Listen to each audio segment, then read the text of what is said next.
4. The April 3rd, 2013 meeting of the City Council is hereby called to order. The meeting has been properly noticed and posted in compliance with the open meeting law. These proceedings are being video recorded as well as presented live on KCLV Cable Channel 2 and are closed caption for our hearing impaired viewers, made possible this month by a donation from Triple George Grill. Please note some customers of Cox Communication who do not have a cable box may view this meeting on digital channel 89.5. The council meeting, as well as all other KCLV programming, may be viewed on the internet at www.kclv.tv.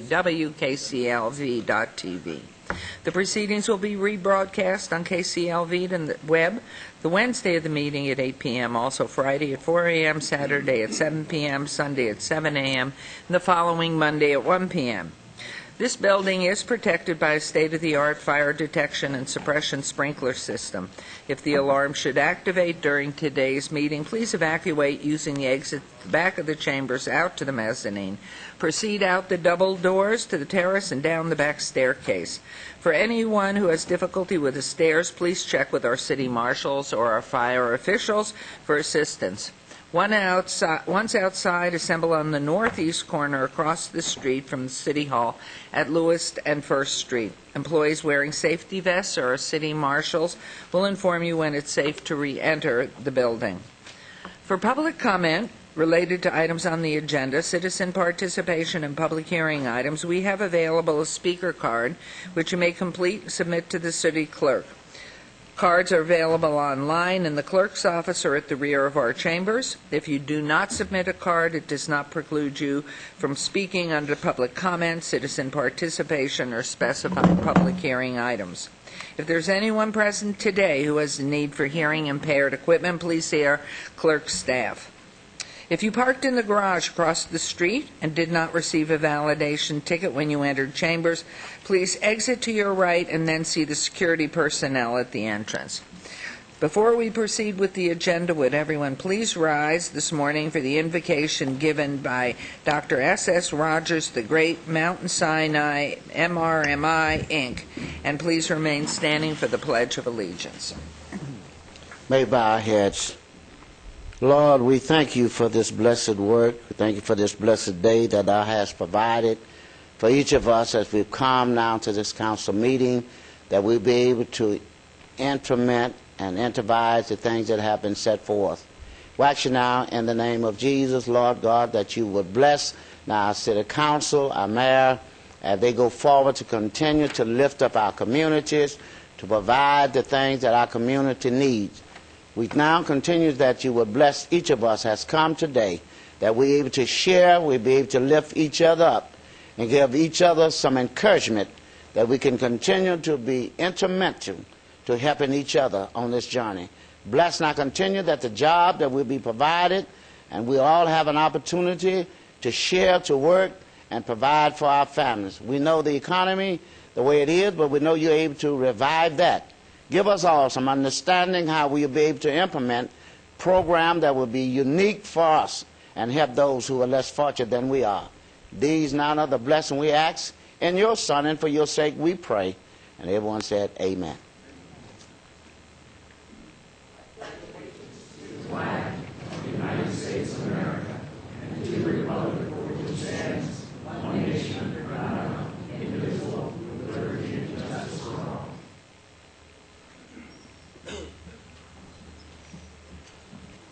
And we will proceed with the ceremonial portion of the agenda.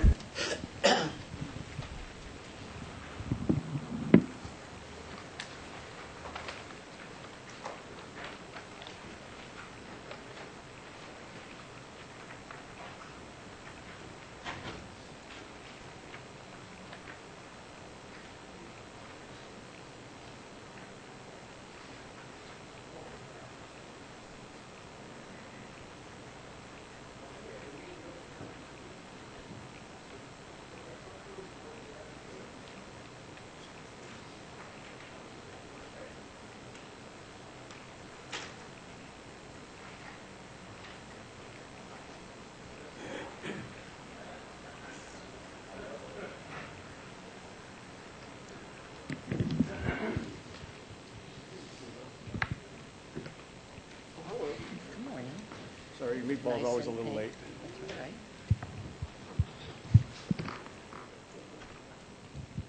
Even at home, I have to make things straight. This is bothering me. There we go. Thank you. I think it's straight. It's right. Would you say it's right? Are we cool? Good. Thank you very much. Morning. Before we begin with the ceremonial portion, I want to take a minute for all of us to gather together and extend condolences to Councilman Beers on the loss of his mother this past week, and to the family, and to make sure that he knows that we send our prayers to the family and to you. Losing a parent, losing anyone is just traumatic, and we are sensitive to that and want you to know that. It is also, there's always sadness, but there's always glee, too. This whole right side, this whole side, your left, has been reelected. And we are so thrilled. We are so proud of these men and what they've been doing for the city for their past 4 years of service here. And while there were wonderful people in opposition wanting to take the seat and offer their service to the community, which is laudable, to me, these are the greatest guys, and everybody's very opinionated in their own way, but we're a team up here, and just want you to know we're really proud. I know you are too. So congratulations to my wonderful city council on the right side, or the left side. Okay, the ceremonial portion of the agenda, and for our first item, Councilman Coffin is going to recognize the April Citizen of the Month.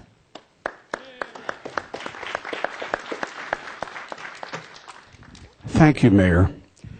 I'm honored today. It's Ward 3's turn to award the Citizen of the Month, and it couldn't come soon enough to honor our nominee today. I'll tell you why. It just proves you don't have to live in Las Vegas forever to be a wonderful citizen, that you can come here the day you arrive and begin to contribute to our community. No one fits that profile better than Miriam Hickerson. Miriam moved here 10 years ago. She absolutely set the world on fire from day one, got herself a radio show, began to help citizens in the community. She works hard for people who can't speak English, especially because they're scared of going to Downtown Area Command and the Northeast Command when they have a complaint or they're being harassed or they know of gang activities. And so she has worked very closely with members of our community since her arrival, nonstop, and she does it out of her own pocket, ladies and gentlemen. I'd like you to welcome Miriam Hickerson.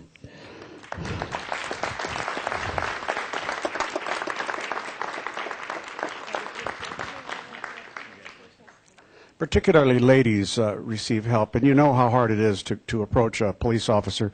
David Cienega and her, are you back behind me, or did I step in front of you? Thank you, I'm so sorry. We're both vertically challenged, and that makes it tough for both of us. The David Cienega, who is with the HEART program, has helped and worked with Miriam, and David is a close friend of ours and works very intimately tied in with the Hispanic community and in Ward 3 especially.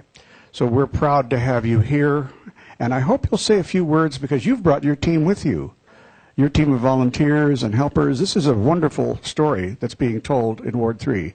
I'm sure it exists in the other parts of the city, but it's critical for us in Ward 3 because of our large Spanish-speaking population and 40 other languages that are spoke, but primarily our new immigrants as well as those who have been here many generations. Please say a few words, Miriam. Thank you. Thank you very much. Well, I really appreciate this moment, and thank you, Councilman Bob Coffin. Thank you, Mayor. Thank you, everybody. Congratulations for the new things. But actually, I have 10 years moving to Las Vegas, and in 4 years, I opened my business. I'm an entrepreneur, and in 4 years, I have all this experience, wonderful experience, to help the minorities in the city of Las Vegas, helping against fraud and abuse. But the most important thing, I appreciate this moment because come to this country, everybody call about the dreamers, the dream, and actually you know how to. I never dreamed this award. I just got it. And this is because the people have to learn everything you do with love and educational and with respectful, you can be here. Anybody of us. It's not like you have a dream and then just go forever. Go for that. Just have to work. And I'm really, yes, I have from my own pocket doing this entrepreneur. One friend of mine say, well, you're not a very good entrepreneur because you don't have any money making. So I said, well, I'm a good marketing person because without money we get all these situations. So now I have all my contributors or volunteer people. Without them, I cannot do anything. And this, the people is in the second row is Mr. Luis Cepeda. Thank you very much. Connie Hickich, thank you very much. And stand up, please. Fernando Lopez, who is my psychologist for Help the Kids too. Mr. Carlos Barrera, who is one of the listeners, listen to my radio show when I'm starting, and he's following forever. My friend Enrique Palafox, thank you, Enrique. He helped me with some single parents. He is talking about with single parents. My friend Carlos Silva, thank you very much for your support. Mr. Respectful Luis Bonilla, thank you very much, the best producer of Las Vegas. My friend Margarita Chaides, please, is my friends and collaborators. And my husband in the back is Timothy Hickerson, who is my very, very shy. He's going to be in the back. And my friend Gregory Blackburn, thank you very much. And Anita Coades, who is one of my volunteers. I'm here, but this award is for you guys and for my dad. Is in the thank you. Thank you, Miriam. I know it's not easy.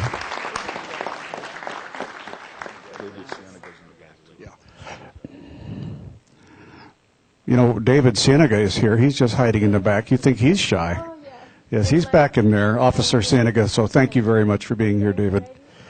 We see this as an example of neighbors helping neighbors. In these times when city resources are stretched thin, it's so helpful for neighbors to pitch in. It sounds easy, but it's not. But yet walking next door to someone or around the block or asking if someone needs help is the biggest thing to helping people live in any community. And you're a shining example of making this happen in Las Vegas. Thank you. And now we have something for you. We have a beautiful plaque to present you right here, which you have. And this is for you here. You're going to take that home. And then equally important, and you're going to want to come down to City Hall a lot, because on Main Street, right there, everybody, thousands of people are going to drive by and see that you are the citizen of the month. And thank you, obviously. We're really, really proud to have Miriam here. Now, let's take a picture with the rest of the council, Miriam, okay? Thank you so much. Thank you, Officer David Cienega. Come on over here.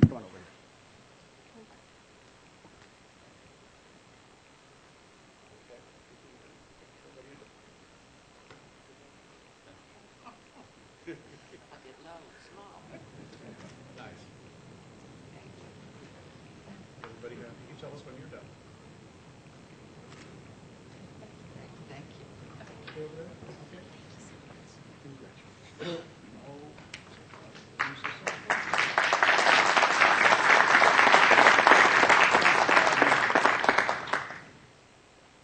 From all our hearts.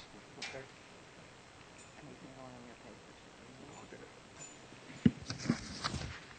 Thank you, ma'am. Thank you. That's just wonderful.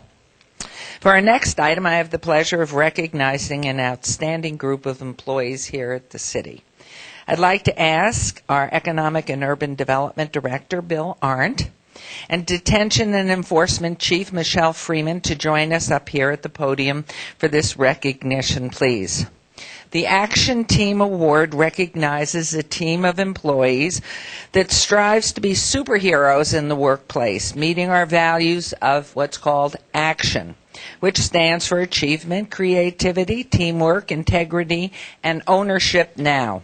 The April Action Team is made up of 4 city employees who work together to make sure that a fellow employee received medical assistance in an emergency. I'd like to invite this group to join us at the podium. First, we have Rich Molinera from Animal Control.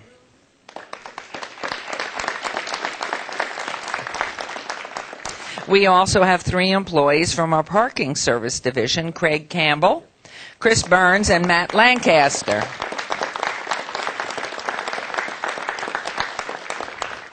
These city employees noticed that a fellow employee was acting strangely on October 2nd of this past year, and they took immediate action to get help for her.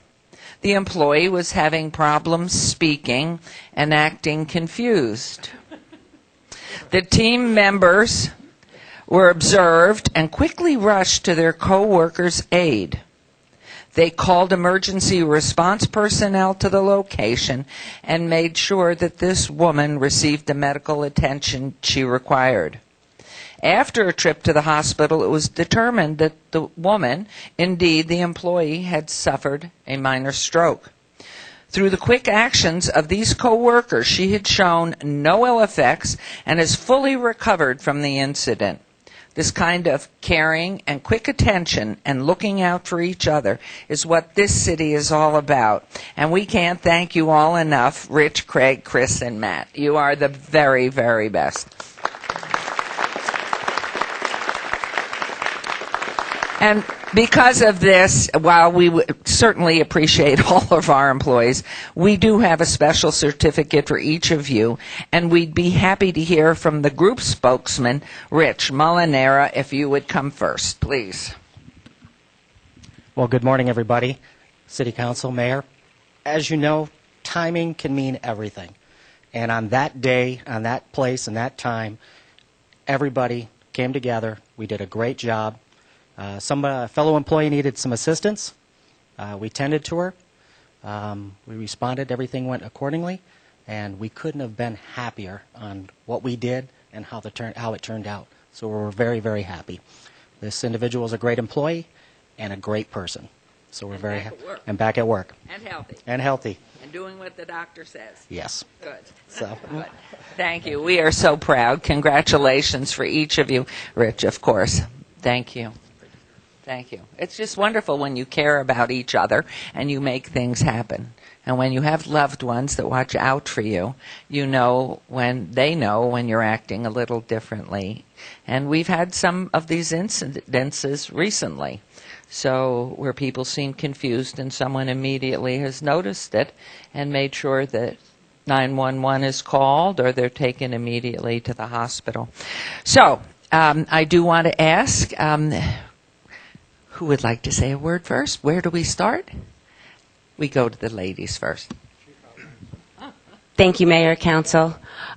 This is a little bit unique and different than what we normally stand up here and recognize employees for. Normally we recognize them for outstanding work that they give our citizens and our community. And in this case, not only do they exemplify that, they've done something above and beyond you can ever ask anybody to do. And they responded in a professional and a quick and a timely and a cohesive manner. And they literally saved a life. So from the bottom of our hearts, we couldn't thank you more. Thank you so much for what you did. And you guys are just exemplary employees and wonderful people. Thank you very, very much. You've done a wonderful thing.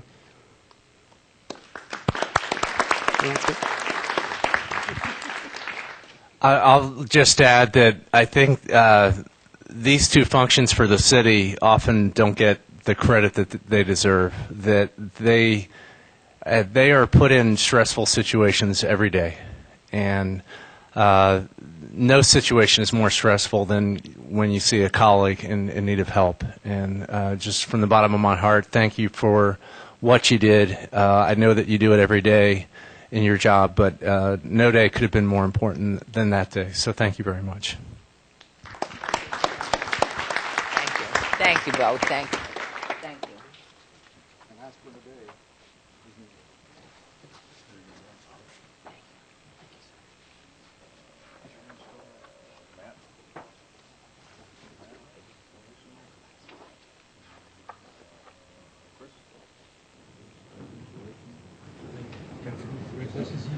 Thank you, Mayor Pro Tem. And again, thank you, gentlemen. It's wonderful to be in a good family. For our next item, I'd like to invite our planning director, Flynn Fagg, to join us at the podium. Love having Flynn here. Every year, Flynn and his staff put together an incredible opportunity for Las Vegas residents to learn how planning and development in the city work and how they impact all of us in our lives. The annual Citizens Academy of Planning affords the opportunity for the public to get involved to see how city staff works behind the scenes on zoning, entitlements, and in other complicated areas. These decisions helped form all of our neighborhoods and all of our business areas. I know Flynn is especially proud of the most recent class to attend the Academy, and I'd like to turn the following time over to him for a brief presentation. Flynn. Madam Mayor, members of council, thank you very much for recognizing our graduates of the 2013 class of the Citizens Academy of Planning. The Citizens Academy of Planning is a 10-week course that the Planning Department offers every year to citizens of the community. And during that 10-week period, we learn about land use theory, practice, processes. We learned about licensing this year. It's a 10-week course that requires quite a commitment of time from those who participate in the class. And we do things such as we took a tour of the Development Services Center. We attended a planning commission meeting this time. We also spent some time in the city's computer lab learning the city website and all the resources that are available there. And then attending the Mob Museum as well to learn about historic preservation in the city of Las Vegas. So again, I would just like to recognize the 20 members of the class who have graduated from our course this year. Let me go ahead and have them stand up in the audience as I call them off by name. First of all, we have Jason Johnson, Cheryl Marks, Jacqueline Jones, John Maxey, Lachey Johnson, Stephanie Mitchell Anthony, Antone Anthony, Howard Watts III, Leora Olivas, Jim DeFiore, Mary McElhone, Jennifer Ellis, Ray Lathrop, and Gary Jose. These are the members of the class who are here with us today. We also have a number of members who could not be here today. Stacy Campbell, who is in our city clerk's office, Bill Kniper, Patricia Muki, Felipe Ortiz, who is Councilman Coffin's liaison, who also could not be here today, Jude Stanyon, and Curtis Walker. And I'd also like to recognize our class organizer, Mr. Greg Kapovich, who's dutifully taking pictures of the class over there.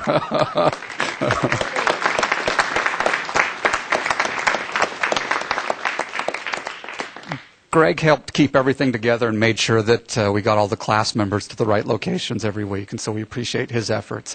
At this point in time, I'd like to call forward Mr. Antone Anthony to offer a few words on his participation in the class. Antone? This is wonderful. Congratulations. There, I can move this out of the way. You have the podium. Do come right up front. Okay. Good morning, Madam Mayor, City Council, city staff members, and citizens of the City of Las Vegas. My name is Antone Anthony, and I'm the representative for the City of Las Vegas Citizens Academy of Planning for class of 2013. We would like to welcome everyone and personally thank you for such an amazing and informative opportunity. During our 10-week, 90-minute weekly sessions, our academy began January 23rd and concluded on March 27, 2013. The curriculum consisted of several topics from the history of planning to the master plan, the Unified Code of Development, permits and licensing, special area plans, planning commissions meeting, website resources, historic preservation, and I think our favorite class was the public hearing process and the Mob Museum. Throughout our main curriculum, each topic was broken down into major subtopics in which we learned about a multitude of areas such as zoning processes, setbacks, special permits and uses, residential requirements, amendments, signage, parking requirements, just to name a few, or it would take me about another 10 weeks to name off every topic that we were taught. But honestly, throughout the time in the academy, one thing really stuck in my mind. purpose. We as citizens never really understand how a city is developed, or the purpose within the process, or the master plan, as Flynn would say. We just know what is wrong, or what we don't like, or how to complain about it, but we never take the opportunity to understand the process and or the reasoning for those requirements. With that said, I would like to thank the City of Las Vegas for having such an amazing program like this to educate its citizens. And I did want to mention that it is no cost to you as a citizen. This program is really twofold. One, as a citizen, we have the opportunity to understand the process, which will alleviate personal frustrations when you're applying for a certain criteria. It also helps to take off the pressure from the staff of telling you, no, you can't do it that way. It also reduces the application process and time and rework.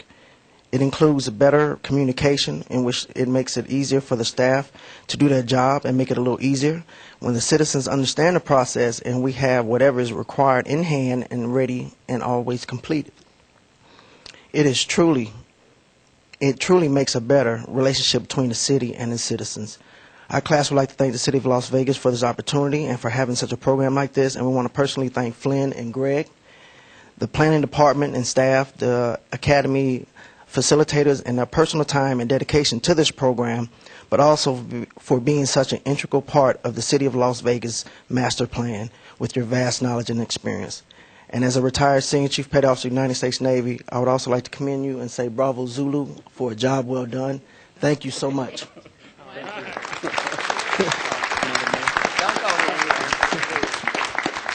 That was wonderful, and congratulations to all of you. And for those that are watching and those who don't know, this is Chef Antoine of Antoine's A&A Catering. Double A Gourmet. See, I blow it every time. Councilman Barlow just told me I can't remember that far back. I'm going over to the Alzheimer's clinic. Congratulations to you, and his food is wonderful. Congratulations to all of you. But as I was standing listening, Mr. Pack, could you please tell those who might be listening around in the audience, how do you sign up? And is there a limit to a class? And what days of the week is it, and what hours? Thank you. Certainly. The way to sign up for the Citizens Academy of Planning is through the City of Las Vegas website. On the Department of Planning webpage, we have a link to the Citizens Academy of Planning, which also includes all of the coursework that we have there and the ability to sign up for the course.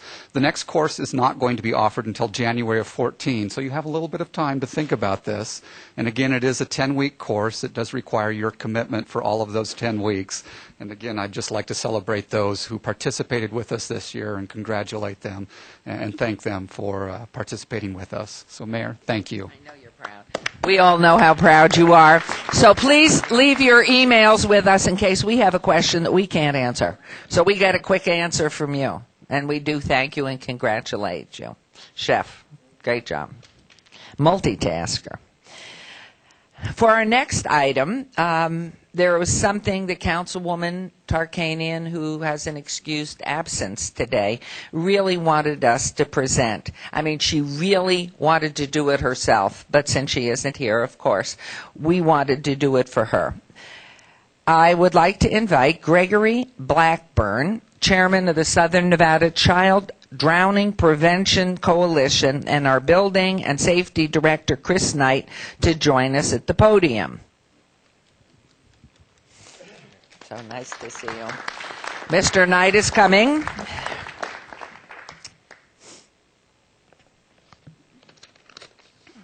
First of all, a healthy round of applause. Today is April 4th. Third? Third. Why did I say 4 or 3? What does the 3rd of April happen to be? It happens to be my birthday as one thing. So. Okay, so what a perfect day to celebrate, and consider everybody here, I don't want to hear it, singing to you happy birthday. So we wish you many, many more. Anyway, today we are recognizing April Pools Day, which was Monday, April 1st. This annual special event brings awareness to the community about water and pool safety, especially as we're going forward into the summer months. Child drowning is one of the leading causes of accidental death of children under the age of 14 in southern Nevada.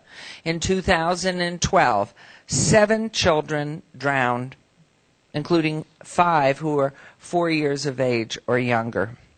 These tragedies truly are preventable, and the Southern Nevada Child Drowning Prevention Coalition is dedicated to educating the public on how to prevent drowning. I'd like to present a proclamation to Gregory and ask him to take a few minutes to tell us what the coalition is doing to increase public safety and share some water safety tips with our audience. Also, I'm going to ask Mr. Knight to speak on behalf of this because Mr. Knight has something special to present to Chris. But first, I'm going to turn it over to Gregory. Thank you very much, Honorable Mayor and Council, for allowing us the opportunity, 1, to receive this proclamation, and 2, to get the word out to the community. April Fool's Day is recognition that it's starting to warm up and our children will be around water. It's awareness of public safety for our children. As you mentioned, it is one of the leading killers of children in southern Nevada. It is preventable. It is not a disease that we need to send to a laboratory to analyze what we can do to help and protect our babies. We have the cure for preventing drowning in southern Nevada. It is the A, B, C, and D's of drowning. Adult supervision, that is the key component. B would be barriers. Fellow building official, Chris Knight, I'm the building official with the city of North Las Vegas. One of the things the building officials did 2 decades ago was create a pool code in southern Nevada. There wasn't a pool code. We just take for granted that codes have always been around. Southern Nevada led the nation in drownings, child drownings. So at that time, the building officials created a pool code to address safety components with pools, primarily barriers. In 2004, added the level of protection to include a secondary barrier between the house and the pool, either be it by alarm or a secondary fence. As of 2 decades ago, our drownings have reduced 75% since the pool code was enacted. So again, we take for granted the prevention efforts that we go to. I'd like to recognize the city for all the efforts they do for drowning prevention, both with building safety, with fire department, Parks and Recreation with aquatics, teaching swimming lessons to the children. Chris and Mr. Goldstein will go to a presentation for drowning prevention for swimming lessons.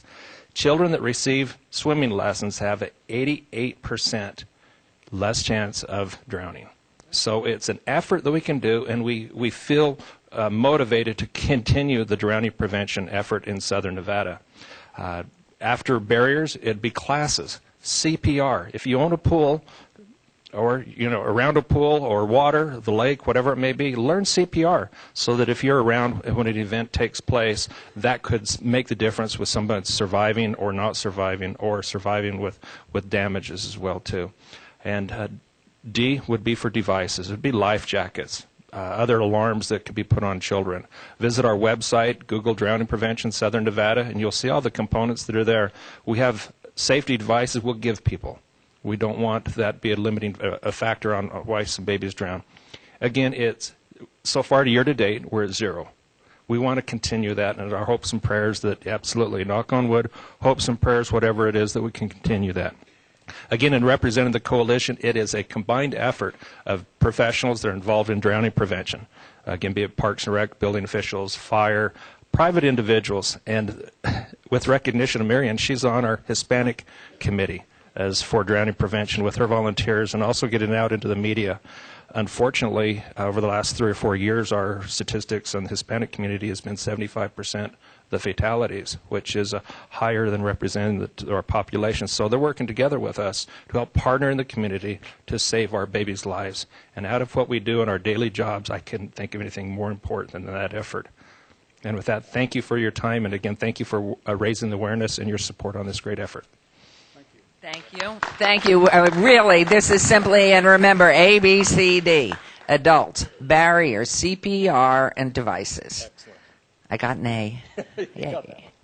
And we do have a proclamation here. The print is so small, but it really does speak to, I'm going to give it to you if I can, Gregory. The proclamation really does speak to the value of this program, everything that they have been doing, and how important it is on April Fool's Day, April 1st, that we have recognized all that's been ongoing. And so these public safety tips for the audience, remember them all. A, B, C, D. If you have issues, tell me, are the any of the classes for the little ones under 4, I hate to ask this, are any of them free in the public pools? Yes. Yes. Yes, and I can answer yes. Here we go. Yes, Mayor, and that's what the other issue that we're here to talk about this morning is all about. The Southern Nevada building officials, in conjunction with the Southern Nevada chapter of the International Code Council, has for the past 5 years given scholarship checks to the local jurisdictions to provide swimming lessons for free. So the answer to your question is yes. And Mr. Goldstein is here. And in the past 5 years, drowning deaths have gone down 38% because of the work that we've done. As we do this, I also want to share a little bit about Greg. Greg has been tireless in his efforts with the Drowning Coalition and has done great work and is the guy that has single-handedly pushed this. Prior to him was Mike Bouse, who was the building official in Henderson, who now works for us in code enforcement. Greg's kind of taken up Mike's mantle with this, with the building officials, and has done a wonderful job. Carrie Viato in our office has worked with the Hispanic community to help get an emphasis on the Hispanic community and Hispanic drownings. But David is here to share some other facts and figures and present the check to the city of Las Vegas about childhood drowning. And I'll take the real check and make sure it goes to the right place. You don't trust your councilman? Yes, ma'am. Trust you fully. Oh, Okay. All right. Oh, this is very exciting. It's very exciting. Thank you, Mayor and Council. Appreciate the opportunity. I'm representing the Southern Nevada chapter of the International Code Council. My name is David Goldstein, and this is just part of the charitable function of the SNICC. This year alone, we'll give out over $10,000 for toddler swim lessons. Plus, we do other scholarship and other donations to programs such as the coalition that Greg heads up. So we do thank you for the opportunity of making this presentation, and we look forward to it for next year too. And how do people contact you to make a donation? They can jump on the snicc.org website in order to make a donation. Thank you. Thank you. This is indeed special and wonderful. Just so great. Thank you. Thank you. Thank you. Okay, you make sure the check gets through. Thank you very much. Thank you so much. And thank you. Good job. Congratulations. Thank you. Thank you very much. Absolutely good. For our final item, Councilman Beers will recognize some athletes who call one of our fabulous community centers home. Now, Councilman Beers, I think it's allergies, but maybe it's not, has possibly, his voice is not working, so it's going to be my honor. Yes. Oh, yes. Love this. So thank you very much. Gymnastics. Wow.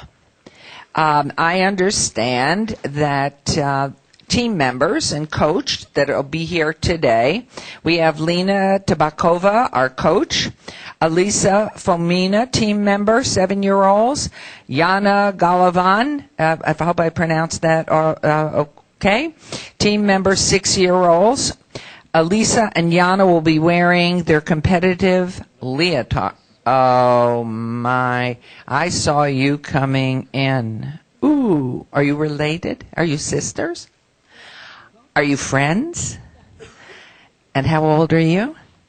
6. Whoa! And when's your birthday? March 16th. You just had a birthday. Wonderful. And what's your name and how old are you? Alisa Famina. Wonderful. And you are 7? You are 6? You are 5? 6. 6 also. Are they beautiful?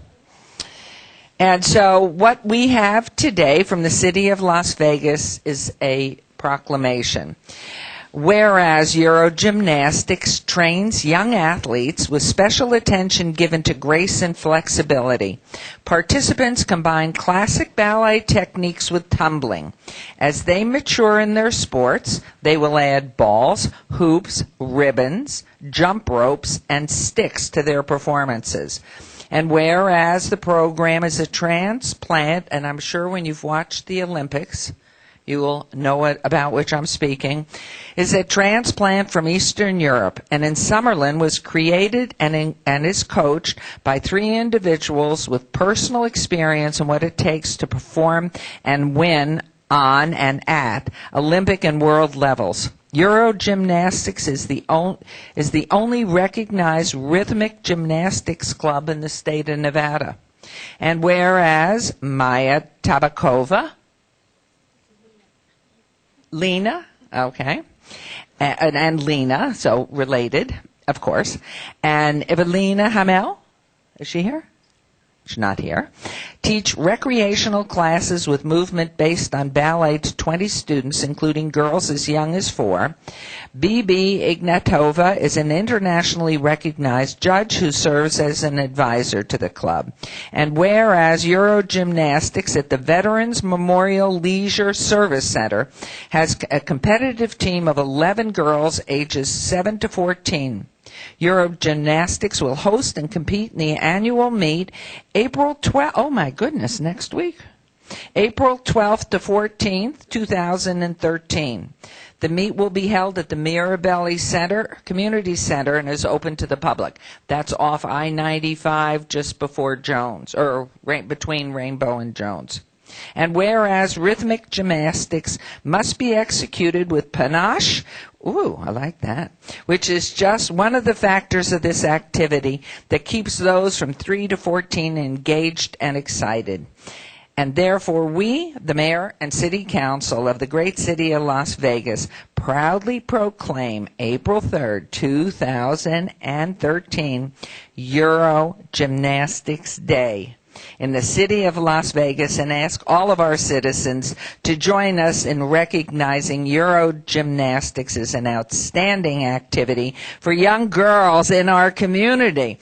Now, would we be lucky enough to have a little performance of something? Yes? Could we do something? We're going to do something. Oh, this is very exciting. Yes, let's move this, and then we will give you the proclamation. Thank you. Oh, thank you. Did you give that? That's so cute. Why don't you hand it, because you're voiceless, though.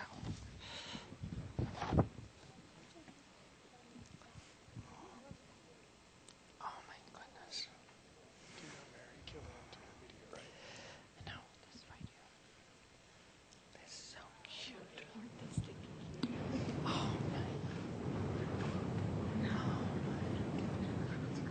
Oh, beautiful. Wonderful.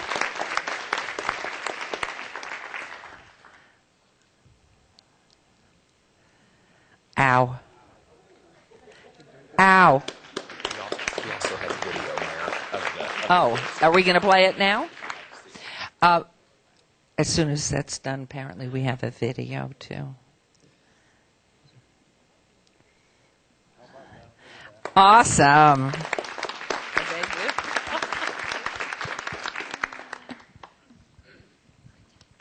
Good job, and thank you for sharing that with us. We have a video that we're going to run a few minutes, if we could, Mr. Riggleman.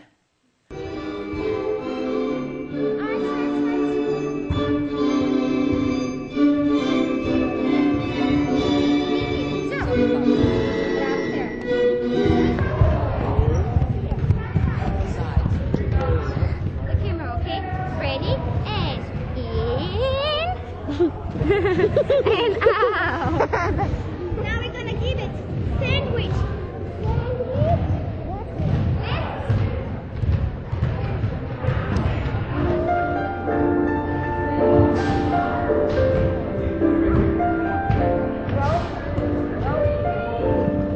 Roll.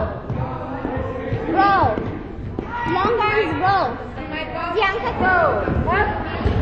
Back. Roll. Stop. And roll. Eurogymnastics.com. Is that how they get in touch with you? Who would like to say a few words about these darling youngsters? And please say who you are. My name is Lina Tabakova, and I am a head coach of the program. As you can see, we have little girls. It's unfortunately, probably a good thing, just a girls' sport. It's a lot about being graceful and beautiful. And we are at the Veterans Memorial Community Center, and we want to thank you guys for recognizing.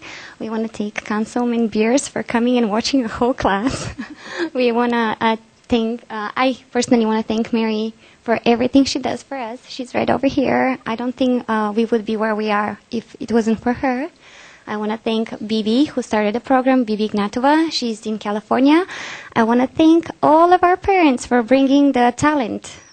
We have a lot of beautiful, beautiful, talented girls, and we just hope that soon enough we'll have Olympic team, and this way we can just, bring rhythmic gymnastics to the United States as a more, a sport where everybody actually knows. Because often they ask us, what are we that we're doing? So, yes, thank you so much. I'm sorry that you don't do men and or boys, because I just got a wish. Well, we'd like to sign up. Sorry, guys, only for the girls. We can do that? Congratulations. And that was simply wonderful. Moms and dads, raise your hand so we can congratulate you, too. It's wonderful. Are you lucky? Nice to see you. Congratulations. Thank you. And I think that concludes, because I've lost the papers. So we will... I have to check I didn't get to keep. There's nothing in here. There's nothing more. So we will take a 5-minute recess, and we'll see you at that time. Thank you. Great.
Thank you, Mayor.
No suena a baño, pero no es lo mismo que con la mía.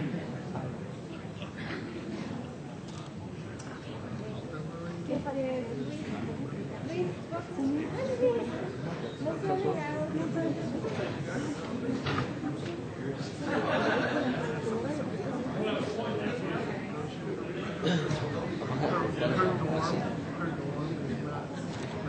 Hola, Paula. Paulita. Ahí va. A la una, a las dos, y a las tres. Otro más. Una, dos y tres. Para tú solita. Tú para acá, tú que estás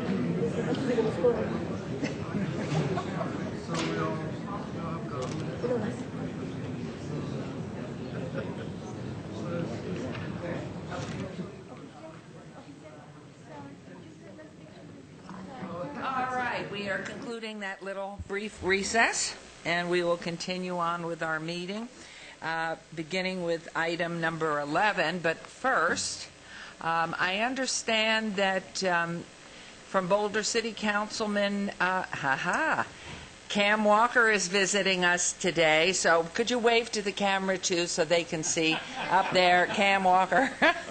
How nice! How nice to have you joining us. We welcome you, and you're allowed to come up and speak. We will give you all the public comment. Thank you. All right, public comment. Here we are. During this portion of the agenda must be limited to matters on the agenda for action. The amount of time any single speaker is allowed may be limited. All comments made will be cross-referenced to those specific items. If anyone submitted a speaker card or who wishes to speak under this portion of the agenda, please come to the podium and state your name for the record. In this first public comment timing, the allotment's 1 minute. So please do come forward. The microphones are here. We welcome you to do so. And be sure to state your name, please.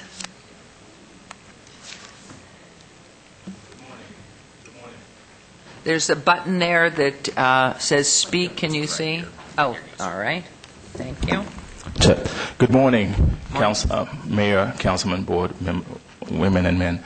My name is Jimmy Smith. I'm the president of the Las Vegas Soul Festival. I'm here to thank you all for the proclamation you gave us last year for the Las Vegas Soul Festival.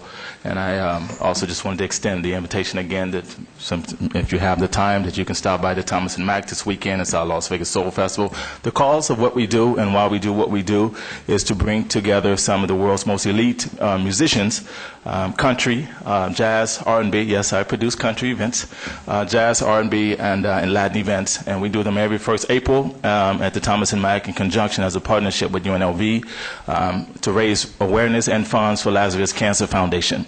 As I look around this room and I look at this board, what Lazarus Cancer Foundation does is we provide financial assistance to cancer patients who can't afford clinical trials. 100% of the proceeds of why we do what we do is for cancer patients to serve our very own community. We're fortunate and a blessing to honor Councilman Barlow. We had Congresswoman Dina Titus a part of our events last year, so it's a red carpet event, star-studded this weekend at the Thomas and Mack Center. Again, I invite all of you to come on out and support the Cancer Foundation. Thank you so much. Thank you very much. And it begins Saturday or Saturday, Friday? Saturday and Sunday. And the hours, please. The hours are, doors open at 7 o'clock. The red carpet with the celebrities are 3 to 5 p.m. Great. Thank you. Thank I know you. it will be sensational. Thank Thank you. you very much for the invitation. Thank you. Appreciate it. Anyone else wishing to come forward, please do so. State your name for the record. Good morning, Good Your morning. Honor, Counsel.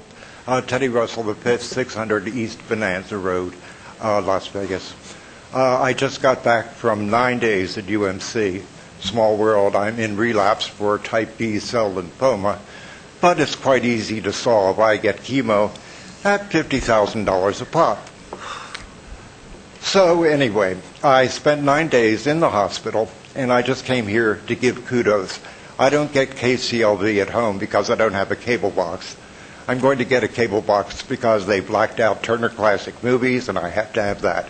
So I'll be back online. But KCLV, I think, is probably the best municipal TV station on earth. I have to have TV, and I use that to go to sleep at the hospital. It's just super.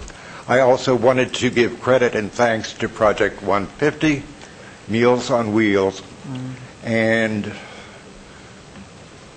150 Meals on Wheels, and 3 Square. They're doing fabulous work. Las Vegas can be rough, but it's got a heart as big as all outdoors. Thank you so much, and have a great day. That is so beautifully stated, and we wish you good health, and hopefully you will be in remission, stay in remission. And we are so proud of Cable Channel 2, the KLCV2. I watch it because I love to see all the things that are happening in town that I don't have time to see. How long have you been in office? The good bins or just me? Just you.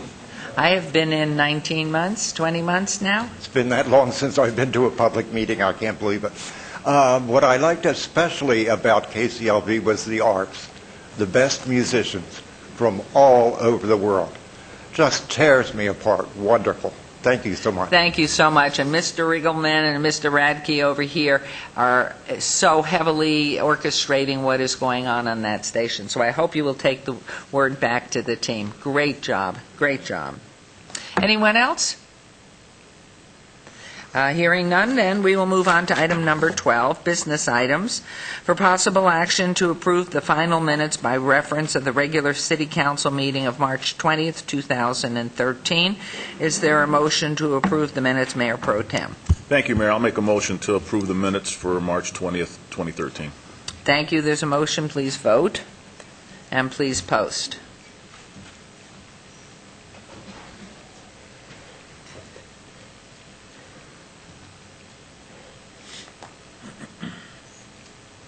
Thank you, and the motion carries. As you notice again, for those of you who just turned in, Councilwoman Tarkanian is excused from council today. We'll move on to item number 13 for possible action. Any items that the council staff and/or applicant wish to be stricken, tabled, withdrawn, or held in abeyance to a future meeting may be brought forward and acted upon at this time. Councilman Anthony? Mayor, I don't have any items at this point. Anyone from council at this last minute have anything?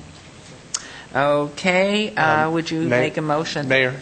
You're Yes. on the consent agenda. That's next. On the wanted to call consent item agenda, you're 17 going to pull forward. forward? That's different. Thank you. Okay, did you put that in the form of a motion? I don't have a motion to make. Oh, of course not, because there was nothing. Right. Okay, now come back. Come back. Here we are, Mr. Orange. We are moving on to agenda item number 14, which is the consent agenda.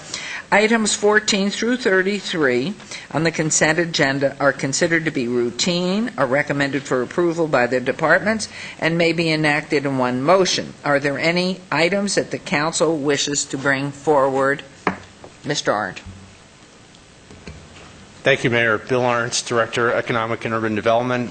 Staff would like to call forward for discussion item 17 to make a change on the record. The agenda summary page incorrectly stated that the Southern Nevada Regional Housing Authority would be allocated funding, and it should state the Affordable Housing Program. If we may, just for the procedural piece, we'll just go ahead and approve Certainly. the rest and pull that one forward. Thank you. So if we would, Mayor Pro Tem, items 14 through 33 and pulling forward item 17. Okay. Thank you, Mayor. I'll make a motion to approve the consent agenda, items 14 through 33, except for item 17. Thank you very much. There's a motion. Please vote. And please post.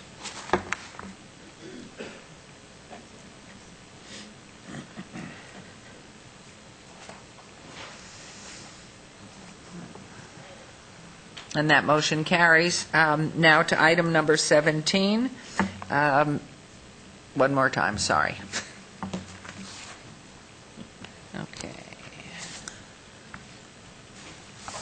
Thank you, Mr. Arndt. Please go ahead again, if you would repeat that. Thank you. Staff would like to call forward item 17 to make a change to the subject header and ask that that be called forward to discussion. You want to state the change that you want to make just for the record? Yes. The subject on the agenda summary page indicated that the, quote, Southern Nevada Regional Housing Authority, end quote, would be allocated home funds for the development of affordable housing. However, the application and development and the resulting contract would be under the entity name Affordable Housing Program, Inc., which is a subsidiary corporation of the Housing Authority, and the Housing Authority runs their development programs through that entity. So we'd like to make that change on the record. Okay. And we have the backup on that. So, Mayor Pro Tem, if you would, unless there's any comment, questions from council? Nothing? Please. Okay. I'll make a motion to approve agenda item number 17 with the changes as listed by Mr. Arndt. Thank you. There's motion. Please vote. Thank you, and please post.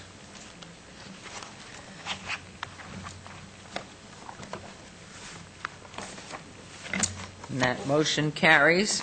We will move on to item now, number 34. These are discussion action items.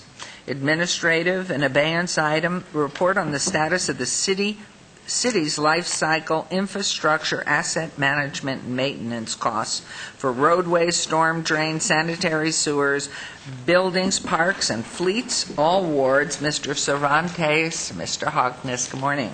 Good morning, Mayor and Council. Jorge Cervantes, Department of Public Works. Larry Hogness, Director of Operations and Maintenance. PowerPoint presentation. Mayor, last November, we provided a presentation on the capital program, some of the projects that were being built by that program, and the efforts that it takes to maintain that program. After that presentation, there was a request to provide additional information on the assets and how we manage the life cycle of assets. So that's the presentation we'll be giving you today.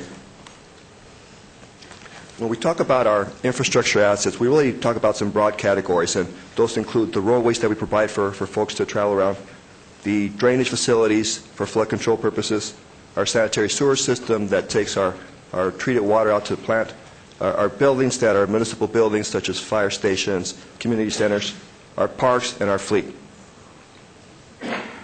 When we look at the age of our infrastructure, it's really directly related to the growth of the city. And we can see from this picture that as the city grew out to the east and to the west, infrastructure came along with it. What's interesting about this picture, though, is we see that our city, as far as infrastructure, is a relatively young city. We're fortunate that most of our infrastructure really was built maybe in the last 30 years. You can see from this picture that from about 1980 forward, almost half or more than half of our infrastructure came in, compared to other cities in the Midwest or the East Coast where this infrastructure is over 100 years old. when we look at the different asset types, when we look at arterial roadways, we have approximately 300 miles of arterial roadways. Our arterial roadways are our wider roadways, the 4-lane, 6-lane facilities. They carry the majority of our traffic, and so they're the ones that receive the biggest pounding. If we look at the replacement value, if we had to go today and replace all these assets, it would take about $1.3 billion to replace these assets. And these assets, roadways, last about 40 years. It takes about $18 million a year to maintain these roads in proper condition. That's typically to doing a mill and overlay to extend the life of it. And we currently get about $9 million of funding through the Regional Transportation Commission to provide this maintenance on these facilities. Yes, ma'am. Question, $18 million, is that the cost of the labor involved as well as the materials and everything, or is it just... Total cost, Mayor, labor and Total, material. okay. And this, again, to preserve the pavement. But because it is an $18 million expenditure and we only get $9 million, we've got about a $9 million deficit that we have every year going forward, and being to really properly maintain these facilities to extend the full life of them. When we look at our local roadways, these are the roadways that are inside the neighborhoods, inside the subdivisions. This is the bulk of our inventory on the roadway side. And we've got a little bit over 1,000 miles of that. And these last about 50 years because they don't get as much traffic as some of our arterials, so they last a little bit longer. But our maintenance program still includes the slurry steel program that maintains and extends the life. About $10 million to maintain these facilities. We get funding at the level of about $7 million, mainly through gas tax. And so we've got a deficit of about $3.5 million to really maintain these at the level that we'd like to. When we talk about pavement, you look at the typical life cycle of a pavement. We design a road to last 20 years. And if we were to let it go through its full length without any maintenance on it, after 20 years it would deteriorate to the point that we'd have to replace it. So we try to find that point along this curve that makes sense to go in and do some rehabilitation, some maintenance to extend that life. And you can see that around the 12 to 15 year level is where it starts to drop dramatically in quality. And so what we found is that if we come in at that level and we do some maintenance on it, it costs about $1 a square yard to do that maintenance. If we don't do that maintenance and we let it deteriorate, the cost is more in the $5 to $6 per square yard. So significant increase in not providing that proper maintenance. Because of that, we typically follow this type of curve when we do our maintenance. We let it get to that point of about the 12 year, depending on the road, less for residential, and we come in and do some maintenance work on it. By doing that, we can keep extending the life, as this yellow curve shows on this graph, to get out the full 40 to 50 years out of this asset versus the 20 years that we decided for had we not done any maintenance to it. As I mentioned earlier, we're fortunate that our infrastructure isn't as old as other communities. The reality is our pavement, 54% is 20 years or less in age. And so that certainly helps us in having to deal with a lot of the replacement. Our concentration right now is doing the maintenance more than replacement, although there is a good portion there where roads are 40, 50, 60 years old that are on the replacement schedule. On the flood control side, we have about 530 acres of detention basins. And detention basins don't require as much maintenance as some of our other assets. They have about a 100-year life cycle. More of the maintenance is coming in as we get storm events and rainwater comes in here, carries a lot of debris and silt. It's going in and removing some of the silt to keep the capacity of that facility. So about $500,000 worth of maintenance requirements. We fund this maintenance through the Regional Flood Control Facility. There's a quarter-cent tax that's allocated for regional facilities, and so we're in good condition there as far as having the funding source to be able to maintain these facilities. When we look at the storm drain system, we've got about 150 miles of the regional storm drain facilities. Now, these are the big boxes you can see from the picture here. These are the ones that convey large volumes of water down the major corridors. About $800 million worth of those facilities in place. About $1.6 million required to maintain them. That's typically fixing manholes, going in and fixing pipes where there's a deterioration. But again, it also has a dedicated funding source through the quarter-cent tax. We're in good shape. The local storm drain system are the smaller pipes. Now, these are the pipes that go into the neighborhoods and collect water from the neighborhoods, take them to the big regional pipes.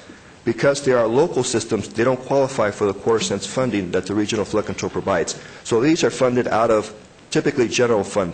We try to allocate some money every year that's available to do it. Because there is no dedicated funding source to that, we show a $2 million deficit. There's been previous years when there's an opportunity when the budgets are better to allocate some money to it. There's been other years when there hasn't been that opportunity, so we show that deficit there. Yes, Councilman Ross. Thank you, Mayor. Mr. Cervantes, are we requiring developers to do a lot of this stuff too in the local We do, Councilman. We've got a master plan that shows what the needs are, not just for the regional facilities, but also for the local facilities. And so as development comes in, we tell them as part of your development of the roadway, we need a 6-inch pipe there, an 8-inch pipe. And so they do build it. And then they turn it over to the city for maintenance. So then our responsibility there forward is just to maintain it. As these pipes over time wear out or as manholes need replacement, that's the amount of money that we need to maintain these facilities. I just think it was important to point that out, that we often have the development community put the smaller pipelines in the local areas as they build new developments. So I just think that was important to point out. Thank you. And Councilman Bears. Thank you, Mayor. When you list this as a deficit, that doesn't mean the work's not getting done. That means the general fund's paying for it? That's correct, Councilman. As there's opportunities to allocate money to it, we do it. If we don't have that funding source, then we do what we can, what we have. And so if it's something that's an emergency, we'll try to transfer money around to address it. If not, we put it off for a following year, and so the list would just continue to grow as these assets requiring maintenance would be on the list, and as opportunities are there through funding, we come back and fix them based on a priority. And I guess I don't want to steal Councilman Coffin's thunder, because this would be his next question. That list of deferred maintenance, can I see it? You read your mind. We can write you a copy of that, Councilman. We can write you everything that's pending. Thank you. Okay, thank you.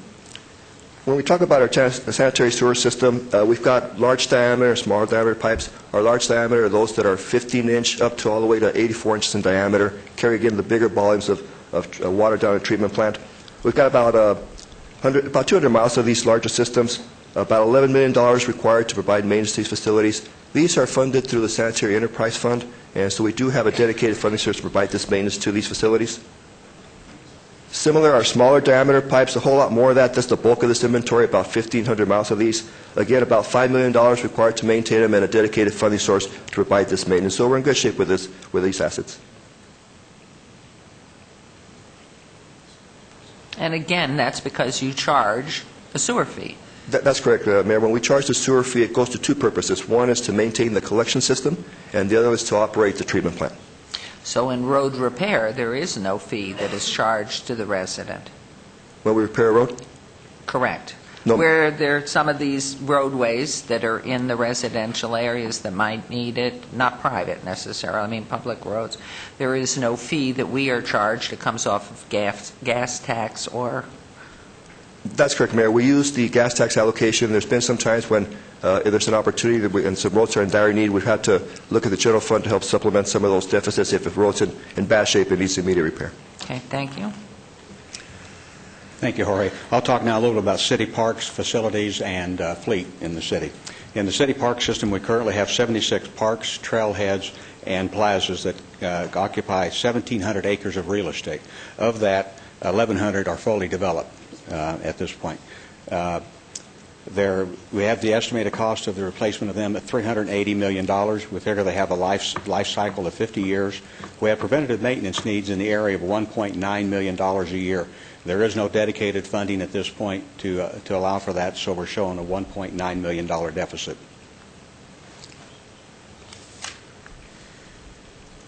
Oop, going the wrong way. The things that drive our preventative maintenance needs are things such as playgrounds, shade structures, tennis courts, and synthetic turf fields. Now, you notice on this chart that synthetic turf fields are a major driver of that, so you kind of have to ask the question, why do we have synthetic turf fields? The bottom line is, even though they're expensive to maintain, they're about $42,000 a year cheaper to maintain than a natural turf field, and you get 4 to 5 times the programmability out of the synthetic turf fields versus the natural turf fields. When we look at the age of our city parks, it's quite similar what you have with the streets, as Jorge was talking about. You'll find that 50% of our parks have been built since the year 2000 and 64% since the year 1990, 64% since 1990. If you wanted to look into the future about what you're going to be faced with renovation and or replacement of some of our major parks, or all of our parks actually, you can see that in about 10 years we're going to be starting to really experience some problems in what we need to address with park renovations or replacement. And if you look out about 40 years, you can see really a big jump up there. It's interesting to note that we have renovated several of our old parks. Lorenzi Park, Freedom Park, and J.C. Park were recently renovated using SNPLA money, so that was a big plus. In the area of city buildings, we have 149 city buildings or facilities that occupy 2.9 million square foot of space. This does not include the water pollution control facility or the little restrooms in the parks that we have around the city. Those would be covered under a separate item. We have the estimated replacement cost of them in today's dollars is $690 million. Again, we feel they have about a 50-year life cycle. We have preventative maintenance costs in the area of $750,000. We do budget $500,000 annually, so that leaves us about a $250,000 shortfall in that area. Some of the things that drive facility maintenance needs are elevators, roofs, fire alarms, generators, and then heating and air conditioning systems are major components that we worry about. And again, similar to what we've seen with streets and with parks, 60% of our city facilities are less than 23 years old. So you can see that somewhere down the road, we're going to have some major issues to address there. In the area of our city fleet, we have 1,129 city vehicles and pieces of equipment. They have an acquisition cost of about $35 million. We need to spend $3 to $4 million a year on replacement costs. This does not include anything for the fire and rescue department in that they are funded through the fire initiative. So this is their vehicles not included in these numbers. This is an internal services fund whereby we charge the using departments capital recovery costs so that when the vehicle is at its life expectancy, it can be replaced. There's money there for it. In addition to the fleet, we have 24 underground storage fuel tanks with an estimated value of about $4 million. Those are all in fairly good shape at this point, but in about another 7 to 10 years, we're going to need to start addressing some of those costs as well. That really kind of concludes my portion of it. I'll turn it back over to Jorge to do a little bit of a summary, and then we'll answer some more questions. Thank you. So in summary, if we look at our infrastructure assets, we have about a little over $7 billion worth of assets, and again in today's dollars. We program the need to program is about $91 million to properly maintain these facilities. We have a dedicated funding source of about $75 million, so a shortfall of about $16 million to provide the maintenance that's required to extend the life or preserve these assets. And so going forward, there's a couple of funding opportunities that we're pursuing. On the roadway side, there's a couple of bills up with the legislation right now that are being considered. One of them is a gas tax indexing bill. And what this does is it would put an inflation index to the gas tax so that as inflation goes up, the gas tax would be inflated also. The last time the gas tax was adjusted was in 1995. It went from 8 cents to 9 cents. Since 1995, there's been no adjustments. You can see the purchasing power of that 9 cents has really deteriorated over the last 15, 17 years, and that's really what's affecting us. That and the fact that vehicles are more economical now, less consumption of gas, all that kind of contributes to it. So we see that as an opportunity that if that bill were to move forward, it would be a big improvement to address our shortfalls in that funding. On the flood control side, where we have to address nominal drainage that doesn't qualify under the regional funding source, the portion sales tax, the regional facilities are about 60% built out. We've got about another 20 years to finish building those out. We're going to start conversations with the Regional Flood Control District to look at seeing as once we pay off or build out these regional facilities, can that $0.25 now be allocated to maintain not just the regional facilities, but also to maintain the nominal facilities? Because in reality, they're part of an integrated system where the smaller pipes feed the bigger pipes to the regional, so they really coincide. So we think there's an opportunity there to address those initiatives. The other thing we're proposing to look at is there an opportunity to create a trust fund that would be dedicated to providing maintenance to whatever facility. You know, every year as we do the budgeting process, we look at the operational cost versus the revenue. Past years, there's been some opportunities where there's money left over, we transfer it to the capital side. The last couple of years have been challenging. That opportunity hasn't been there. And so as the economy turns around, is there an opportunity in the future that when we do those analysis and there's some money that we set up a trust fund where we fund some money dedicated just for maintenance before we put money aside for new capital improvements? And then the other thing we're looking at, there's a 1% room tax that's currently being used to pay off some park debt. About 10 years ago, several bonds that were issued to build some new parks. One of those bonds matures the end of this year, and the other one next year. And so we're looking at trying to use that 1% room tax that we're using to pay off that debt. Do we use it to address some of the challenges that we have in the parks with replacing the synthetic turf and other needs? So those are opportunities that we see going forward to address some of these challenges that we have. Thank you. And with that, that's our presentation. We'd be glad to answer any questions. Thank you. Very comprehensive. Mayor Pro Tem? Thank you, Mayor. Thanks, Jorge and Larry. When I came on 4 years ago in Ward 4, there were some issues with some of the roadways in my ward, and when I talked to you and Larry and your folks, I mean, you guys stepped up to the plate and really took care of business. I mean, there was a sawtooth that wasn't finished at Fort Apache in Cheyenne. That looks great. Fort Apache needed to be repaved. It looks great. Cheyenne from Rampart all the way up to 215 was a mess. It was up, up and down. It wasn't really that safe of a roadway. It looks great today. We talked about the medians on Rampart, the medians on Cheyenne. They just didn't look, they don't look that well. And today they're absolutely spectacular with the cactus and you got the lizards out there and all that stuff. I mean, I know the funding is difficult, but when I talk to you folks and we work together on this, we get things done, and I appreciate that. I mean, our roadways to me, are really important because when people drive around in the city of Las Vegas, I want them to be proud of the city, and they see that every day. And either they see great roadways and great medians, or they see weeds and trash and unfinished roads. And I know the people in Ward 4 really appreciate what you're doing. And as far as the parks, I mean, we have some great parks. I know that we have some great parks in Ward 4. The issue is we have the same amount of parks, and we have less people to maintain them. So the maintenance gets to be a little bit dicier, and I get calls from folks saying, one of my parks needs to be spruced up a little bit, and your folks come out and fix it up. But that's something that we need to really stay on top of, our parks, to make sure when people go there that they like being there. And I know in Ward 4 we've been getting a lot of volunteers. I mean, I call up the Summerlin Rotary Club, and they'll come out. They go out to Police Memorial Park and fix it up. They go out to Bunker Basin Park. The Lutheran Church is scheduled to come out to the Alexander and Tenaya Park and spruce that up. So it's nice to see our community come together and make sure Las Vegas looks great when our resources are becoming limited. And my one question is those flood basins. Whoever came up with the idea to put grass down there and turn them into soccer, I don't know who came up with that, but that was a great idea. And my question is, do all the flood basins in the city of Las Vegas, are they set up? Is every one of them set up to have some kind of a park or play soccer with grass and all that? I don't know if that's the case. Not all of them do. The majority do. Well, all we got to make sure is that when we build these type of facilities, they got what they call the 100-year flood zone.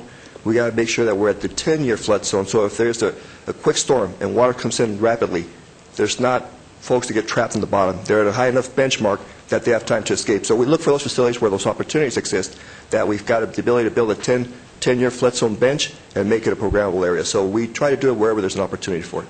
And Mayor, who maintains those? Who cuts the grass? And I'm not sure who does we do, Mr. We do that? Yes, okay. yes. And just to kind of clarify a little bit, to give you an example, Buckskin Basin was the very first one of those projects that we did, was to put soccer fields down in there. It was not put above the 100-year flood or the 10-year floodplain, and as a result, we have a lot more maintenance issues with that. You'll notice Doc Romeo is one that's designed much better to accommodate that. It was actually deepened to allow for the fields to set up there, and it works much better. So, thank you. And also, we have added back in part-time maintenance crews, correct? Or at least, I mean, we've been started in that area to help. Yes, we do. We do have some people now on the weekends to help clean up picnic areas and things of that nature. So we have added some back. And have you heard or seen response to that? I mean, is it? We get very few complaints, but we do get some. I mean, it's the kind of thing we can't be there after every person to clean up after them, of course. So. But I venture to say, Mayor, that it's probably better than when we weren't doing it at all. Yeah. Thank you. Councilman Coffin. Thank you, Your Honor. I'm really pleased to see this coming to fruition, where we're starting to really develop an awareness of the asset value of the city of Las Vegas. When we first started working on this over a year ago, I was pretty new in this office, we said, well, maybe, after I asked the question, that some quick math, Jorge, came up with about a $4 billion asset value, and then you take out, say, $1 billion for the cost of the land for the park, so really, $3 billion in physical assets. But as the count and as the study has continued, we have doubled that number, more than doubled it, because it took some time. And it is probably not done yet. And what it shows us is you have to have long-term thinking. You just can't say, fix this or build this without an understanding that when you do fix or build, you have to keep fixing and building. It's like never stops. As the asset base grows, so is the amount of tax money needed to keep it in good shape. And this is, I suppose, if you took out the police function, which we don't directly pay for. We pay for it, but we don't directly manage it. This is probably our most important function. I'm not diminishing the value of the human services at all, but this becomes the thing that people criticize us the most for. They make the most phone calls, they yell at each other about, they hit a bump on the road. Man, it's a catastrophe. And so what we're doing is we're showing, and these red numbers that come down at the end of each column are the warning signs. And the warning signs will get bigger and bigger and bigger, not less, as we move forward without adequate funding. Right now, you're responding to complaints. You're doing your very best. For me, as I'm sure all the other members. But there's going to come a time when there isn't enough money to do that. And then we're already robbing our general fund, so to speak, to pay for these things. As you saw, the total deficit, $16.5 million. That's a lot. And that means that's money that's not going into salaries. It's not going into other assets, the human assets of the city. So this is a great summation that you've provided.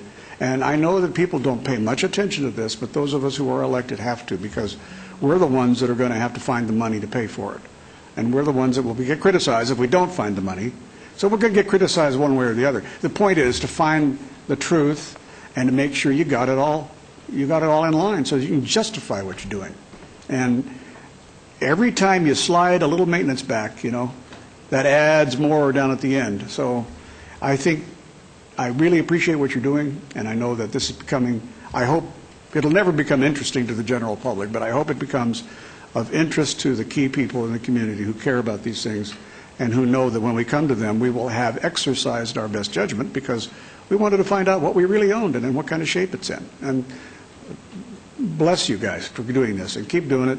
It doesn't get you any headlines, but it's going to keep us out of trouble in the future. Not us, I think, but the council members in the future, in perpetuity, are going to appreciate starting now and inventorying these assets.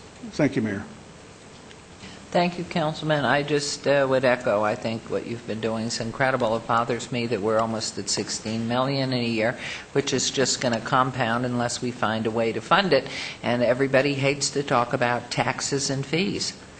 But where else can it come from? And for those of us who call this home, well, there's a time that we're going to have to step to the plate. I mean, the accumulation of these dollars is incredible to me. The amount that you're almost at $16 million on an annual basis for this year is very sad to look at. And so that you have to choose and prioritize what you're going to fix, repair, replace is devastating. And knowing that everything goes downhill, the sewer pipes, I would gather, get bigger. The further down they go, the bigger they have to be. Therefore, from the old city, they have to be entirely replaced or they're not moving what they need to be moving through and into the basins. So we have a lot ahead of us, but at least you have some thoughts, and hopefully something will take hold to help fund it. But thank you both very, very much for this report. Very comprehensive and informative. And Councilman? Thank you, Mayor. With that, I'll make a motion to... There is none needed. No, there isn't? No, it was a report. Thank you. But thank you. That was good. So we were very pleased. Thank you very much. Okay, and Councilman Beer's voting for it. Everybody would vote for the motion. So thank you very much. We will now move on to item number 35. And this is discussion for possible action regarding a disposition development agreement between the City Park 5, Inc., CPV, and Sunrise Mountain View Hospital, Inc., MVH, for the sale of approximately 5.79 acres of vacant land within the Las Vegas Technology Center, LVTC, generally located north to Tenaya Way and Cascade Valley Court. This is in Ward 1, Councilwoman Tarkanian. And good morning again. Please, Mr. Arndt. Thank you. Good morning, Mayor, members of council. For the record, Bill Arndt, Director, Economic and Urban Development. In introducing the transaction, I'd like to thank the city team that worked on this transaction, Shawnee Coleman, as well as Nick Niarchos, our special counsel, and also extend my thanks to Will Wagnon, who is the CEO of Mountain View Hospital and is joining us today. This transaction is for the sale and development of land that is owned by City Parkway 5, Inc. City Parkway 5, Inc. is an affiliate nonprofit of the City of Las Vegas, created primarily for making land transactions and providing for development in Symphony Park in downtown Las Vegas.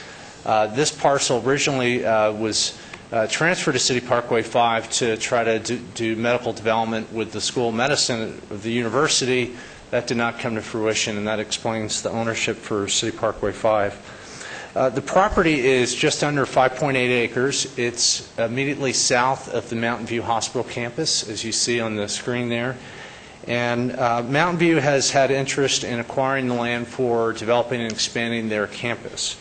We've been working with the hospital now for just under 2 years on trying to look and understand their campus needs and their development plans, as well as negotiate a fair price for the land. The City of Las Vegas did 2 appraisals in December of last year. Both those appraisals came in at a value of approximately $8 per square foot. The city team has negotiated a sale price to the hospital of $10 per square foot, or approximately 20% over the appraised values that we determined. The buyer in Mountain View has agreed to deposit 5% of the purchase price into escrow and has agreed to an 8-month escrow. They're looking to develop additional space on the campus. This shows a rendering articulating what the current campus looks like and what the development opportunity is afforded to Mountain View associated with the 5.8 acre parcel. So I don't know how well it shows on this screenshot, but if you see to the parcel, which is outlined in black dotted lines where you see the 2 green building footprints, that jigsaw piece or upside down L-shaped piece is the 5.8 acre campus, and it affords the hospital an opportunity to do a minimum of 2 additional buildings. The hospital has agreed to limit development for medical or healthcare uses. We've agreed on a declaration of covenants, which actually gets recorded against the property, which limits development. So by way of example, the hospital could not buy the land and then build a shopping center. It really limits them to develop the property for medical or healthcare uses, which could include new surgery space or surgery centers, medical office buildings, or any ancillary medical uses. The hospital also has agreed to give the city a right to repurchase. This is a common technique we've used in our business parks, which essentially gives the City of Las Vegas the ability to purchase the property back for the sale price if in event the buyer and developer doesn't move forward with development in a timely manner. We've asked the hospital, and the hospital has agreed to start the first phase of development, a minimum of 30,000 square feet, within a 5-year time frame. Should the hospital not do that, the city would have the right but not the obligation to repurchase the property. So that serves as an additional incentive for the hospital to move forward and gives the city the comfort level knowing that the hospital is indeed buying it for additional development. The land use restrictions related to health care and medical development. Excuse me, Mayor Pro Tem had a question. Mayor Pro Tem? I noticed there's a detention pond on there. Is that for fishing, or what is that exactly for? I've never seen that before. It would be for stormwater retention and runoff, but maybe we could stock some smallmouth bass in there. Okay. Thank you, Mayor Pro Tem. Good eye on catching that. I didn't even see it. The Mountain View has also agreed to install temporary landscaping. This parcel is a pretty big stretch of lands that is visible both from the freeway as well as from Tenaya Way. And so the hospital has agreed to do some kind of decorative treatment that does not involve irrigation, being a good partner of the city to show that the property is well maintained up until development ensues. The hospital also is looking to and is open to working with third-party developers, whether it be existing clinics or healthcare providers in the area, to joint venture and develop the space concurrently. With that, I'd like to turn it over to Mr. Wagnon, CEO of the hospital, who's going to make a few brief remarks, and then turn it over to Jeremy Aguero, who's been retained by Mountain View Hospital. Mr. Aguero has done a brief fiscal and economic impact analysis, not only of the expansion property, the 5.8 acres, but what the hospital campus means today to the city and its residents.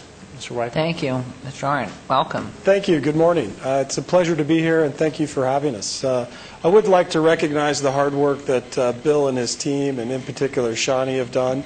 They've been a pleasure to work with as we have tried to explore this opportunity to ensure that it's beneficial both to the hospital and to the city, and they've done an excellent job. So I'd like to recognize them. And would you please announce yourself for the record so that we have it? I'm sorry. My name is Will Wagnon. I'm the CEO at Mountain View Hospital.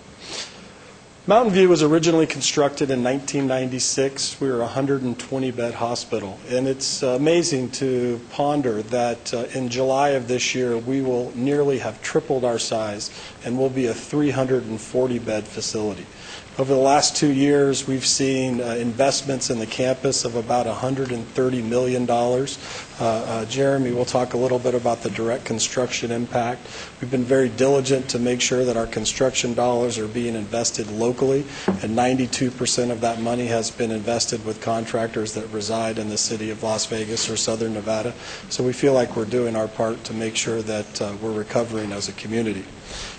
Doing well by doing good has always been our mantra, and it really allows us to focus every day on creating clinical programs that differentiate ourselves in the community. And as we think about the success and the momentum that we have today, I think making sure that we're good stewards of tomorrow, having opportunities to contemplate what we can do is really what has been what this conversation's about. I think that the momentum we have is tremendous, and I see that we have a robust decades in front of us, provided that we have the ability to continue to grow as we have to navigate the healthcare landscape. That is sometimes daunting, but fun to think about what we can do to improve the health of our community. So with that, I would like to introduce Jeremy. And if I could ask a couple of questions, just 1 second, Mr. Aguero. Knowing the hospital has been growing and these extra beds that we're at, is there a specialty of the hospital, or are you general service, medical care? I think that as you've seen Mountain View grow up, the analogy I like to use is that we've gone from our infancy to our adolescence, and now we're emerging into adulthood. And we have really focused in a lot of areas, whether it's accredited chest pain centers and cardiac alert programs and being a comprehensive cardiology provider. We have phenomenal outcomes in our valve surgical programs.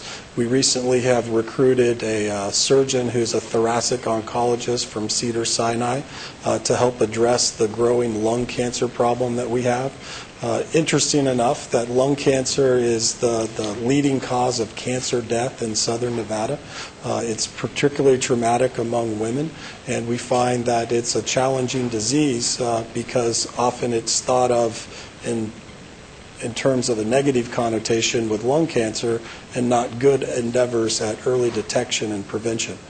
So we feel that sometimes we see our community that goes elsewhere for care, and we're striving to bring those places that sometimes people go to here to be able to care for our community locally. One other question. Are you a standalone hospital, or are you part of a consortium? So we are part of the Sunrise Health System, and our parent company is HCA, the Hospital Corporation of America. Thank you very much. Thanks. The man who never sleeps. Welcome Madam Mayor, back. Nice to see you. You too. With your permission, I I'll give a brief overview. I'm sorry. For the record, my name is Jeremy Aguero. I'm a principal analyst with Applied Analysis. With your permission, I'll give a brief overview of the economic and fiscal impact assessment that we were asked to do. And I'm not going to repeat a lot of what you've already seen, just sort of focus on some of the key facts and figures. The constraints in terms of the analysis that we went through were exactly as outlined by Mr. Arndt. We're specifically looking at a health use and under the expectation that that's exactly what would be constructed on the site itself. We were retained by Mountain View Hospital to essentially do an economic impact statement. That is to look at existing operations and how that would facilitate if this additional element were to go forward. This is an important element of our analysis from the standpoint that the critical mass of the facility and the fact that our community has been historically under-health-cared, forgive the coining of a word, is particularly important and creates some pretty significant economic implications. This is just a brief summary, again, of our salient findings. Yes, sir? I just want to recognize my daughter in the back, Irene, and her boyfriend. They came down to the city council meeting, so have a nice trip. We'll see y'all later. Sorry, Jeremy, but I have to. Hey, you would do that for your kid, too. I would. Absolutely. I would. All right. Bye. We'll see you later. Thank you, Mayor. Came in for the election, huh? Sorry, please go ahead. That is very disturbing, Mayor Pro Tem. My God, he's on a train of financial thought and impact, and you're playing family. Hey, not a problem Our at all. apologies. No problem, no problem. Just so that we're on the same page relative to the scope of the facility. We're talking about 253-bed facility, 329,000 square feet of space, an existing facility with 1,128 employees. This already ranks among the largest employers in the community today. In terms of the expansion, 2 in January of 2013 opened an ER of $34 million and 41,000 square feet, and an outpatient tower expansion, $26 million, and another 61,200 square feet. The future that we're also talking about is as much as 80,000 square feet. That's what we modeled in terms of 2 medical office buildings that would be a contributing use or a supporting use of the existing facility. I also thought it was worth just showing to you one slide out of our report that looks at the history of this facility. Mr. Wagnon talked about some of the expansion growing from infancy to adolescence to where they are today, but they are, number one, the data certainly supports that trend, both in terms of revenue and compensation paid to local families, but also the ups and downs that the economy has seen. I wouldn't want to leave anyone with the impression that the healthcare industry or any other or this company has been able to avoid the economic downturn this community has felt, but certainly has found its way past it and continues to move forward. I also wanted to just put one slide in that really demonstrates our position as a community relative to employment in hospitals today. On a national average, 4.4% of the employment in a community is in hospitals. In Southern Nevada, that is 2.2%. From an economic standpoint, this is incredibly important to us because this isn't about shifting market share from one place to another. This is about creating critical mass. Some people say, and it's called Say's Law, that supply creates its own demand, and in this case, that's exactly what we would expect.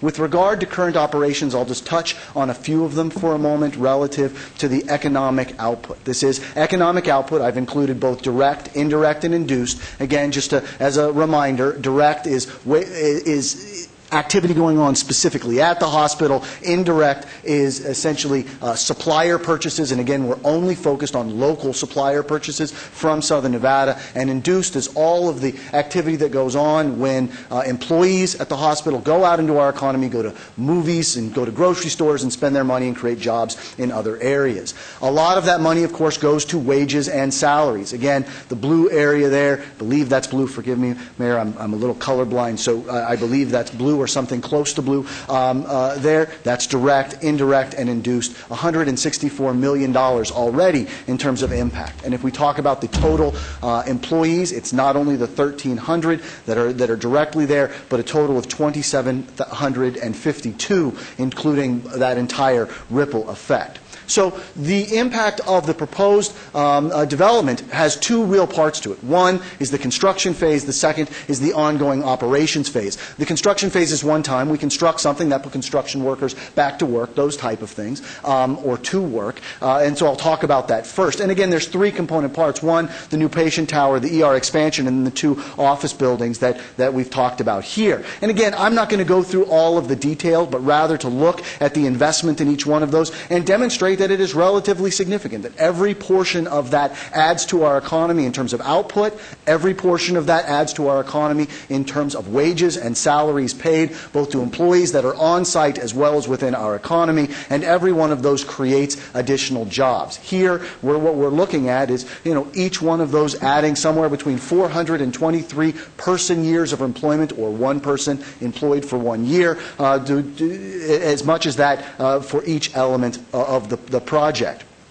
If we add it all together, to summarize it, and we look at all of the component pieces, and we look at its combined construction impact, we're talking about $144 million worth of economic activity. We're talking about $61 million that will ultimately inure to local working families, and 1,045, again, person years of employment related solely to the construction activity, and again, solely in southern Nevada. If we go to the recurring expansion impacts, again, this is every year what happens within the facility that's constructed. Just show you this, again, starting at the end this time, but looking at it in terms of the total. We're talking about $147 million worth of recurring economic activity. We're talking about $87 million worth of wages and salaries paid to local working households, and about 1,431 total jobs within all of the expansion combined. So again, already significant, likely to be even more so. If we sum it together and we look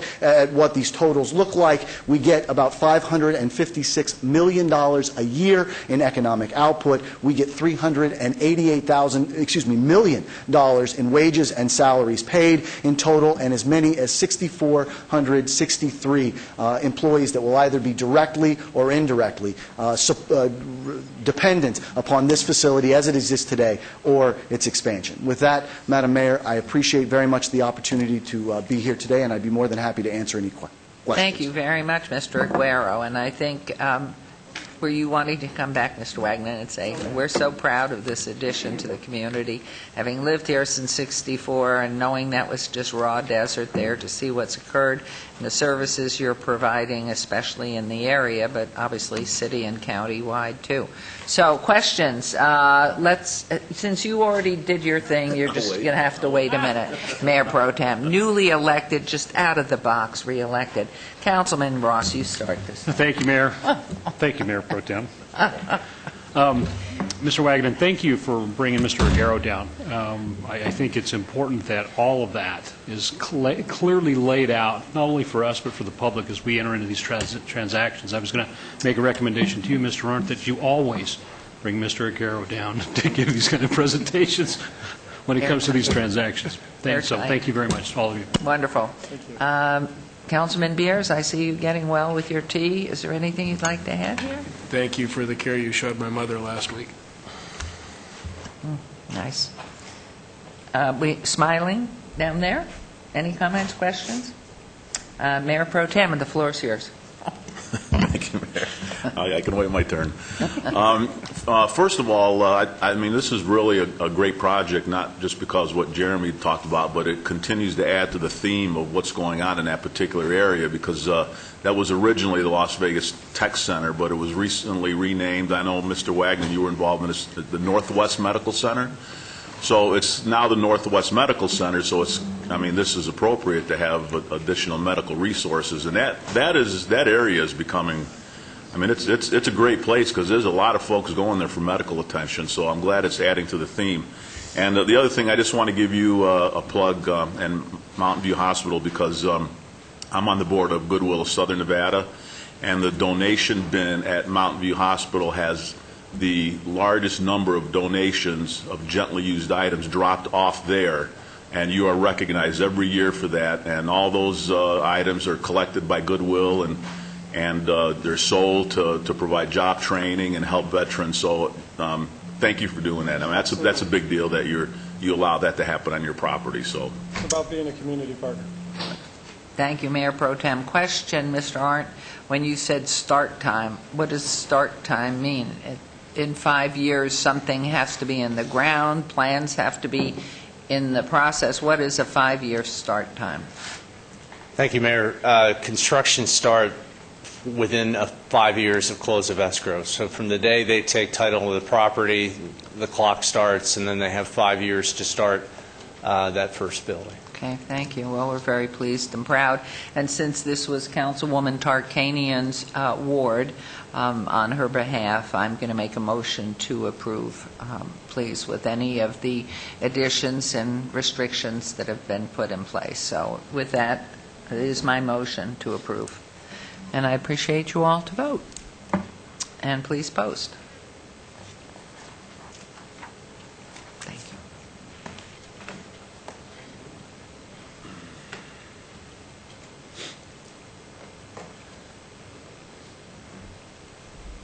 And the motion carries. Thank you, gentlemen, very much. Appreciate it. Thank you very Mr. much. Arndt, too. Thank you. We'll move on to item number 6. This is a report regarding the results of the 2012 Citizen Survey, all wards. And Mrs. Plaster. Good morning, Mayor and Council. My name is Maggie Plaster, and I'm assistant to the City Manager. I have the pleasure of sharing our 2012 Citizen Survey results with you. We've been doing it for 3 years now, and we use a nonprofit, Cobalt Community Research. They're based out of Lansing, Michigan. Of course, we have some goals that go along with our survey. First, we try to time it so that we get the results before the budget, and we can use some of the survey results to make budget and strategic planning decisions.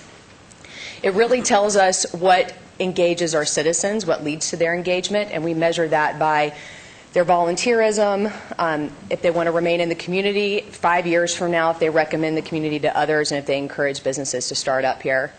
And then we also like this survey because we're able to compare ourselves to previous years. We're also able to compare ourselves to large cities in the nation and in the West. The bottom line is that our American Customer Satisfaction Index score improved dramatically from the previous 2 years. We saw a 6% increase. That score is basically the gold standard of customer satisfaction, and it looks at the respondents' overall satisfaction, what they think the performance is compared to their expectations, and performance compared to the ideal. It also looks at what the drivers are, and there are 4 areas where if we improved in these areas, it would have a significant impact on engagement. Those areas are economic health, public schools, city government management, and events, community events. We asked them to choose 2 of our 6 priorities, which ones they felt were the most important. And 65% chose thriving and sustainable business community, 43% chose safe and healthy city, and 39% chose comprehensive fiscal stewardship. We asked them, out of all 35 services that we told them about at the city, we asked them to pick the top 10 they felt were most important to be funded. And those top 6 are economic development, after-school youth programming, Metro, homeless services, EMS, and street maintenance. And then we also asked them about their personal financial health, and the good thing is that it's improving. 68% said their financial health is stabilizing or slightly improving, and 29% said it was getting worse, but that was down 9% from 2011. So our methodology is that we survey 3,000 residents. We use voter records to do that. We had a response of 593 residents this year. That was 49 fewer than last year, likely because we did it right during the holiday season. The surveys went out in December and January. I will make sure that happens a little earlier in the year this year. But the main point here is that we have enough data to make a decision on. And then as far as the profile goes, 66% of the respondents have lived in Las Vegas more than 10 years, 69% own their own home, 48% are employed, 73% are 45 and older, 44% have a college or graduate degree, 57% have a family income over $50,000 a year, and 76% are white. So I'd like to tell you a little bit about the satisfaction. We asked them about 35 services at the city. We asked them about their satisfaction and their funding priority.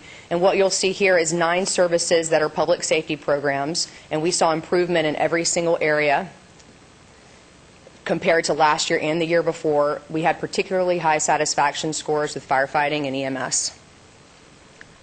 We have 4 services that are city maintenance services, and while there's a little more fluctuation in these 4 services, we still have relatively high scores. We saw improvements in satisfaction in all 9 of our community services from the previous 2 years, and we saw a particularly large jump in arts, cultural, and events, a 1.2-point jump, and I think that may be attributed to the Smith Center opening. And then we asked about 13 community development and beautification services. We saw improvements in all areas there, with a particularly big jump of 1.1 points in economic development. This is a busy chart, and I apologize for that, but it shows our funding priority for last year and for this year. So in 2012, what you see in blue is the top 10 funding priorities. And what you see in bold and italicized was 2011's top 10 funding priorities. Adult and senior programming and street lighting made the top 10 this year, while traffic safety and firefighting were in the top 10 in 2011. And then since the majority of our respondents are 45 and older, we also broke out the younger cohort of 18 to 44 years old, and you can see that at the bottom. And they had 3 services in their top 10 that weren't in the top 10 of the whole group, and that's parks and trails, arts, culture, and events, and downtown development. Graffiti removal, adult and senior programming, and street lighting were not in their top 10. This shows all 35 of our city services. The size of the bubble indicates how much we spent in fiscal year 12. Those are actual expenditures. The services that fall in the lower right-hand corner are ones that respondents have lower satisfaction with, but they feel like they're a high funding priority. So that would be economic development, homeless services, trash, debris, and illegal sign removal, and local traffic safety. And these 4 services also had low satisfaction scores and high funding priority in 2011. And this is our citizen engagement model. On the left are all of the experiences citizens have over the course of a year, and how they feel about those experiences leads to our CSI, which is the American Customer Satisfaction Index. That's the one we improved on from the previous 2 years. We had a 58. And then if they have a high ACSI, those outcome behaviors, you'll see that they want to remain in the community, they want to volunteer, they recommend Las Vegas as a place to live.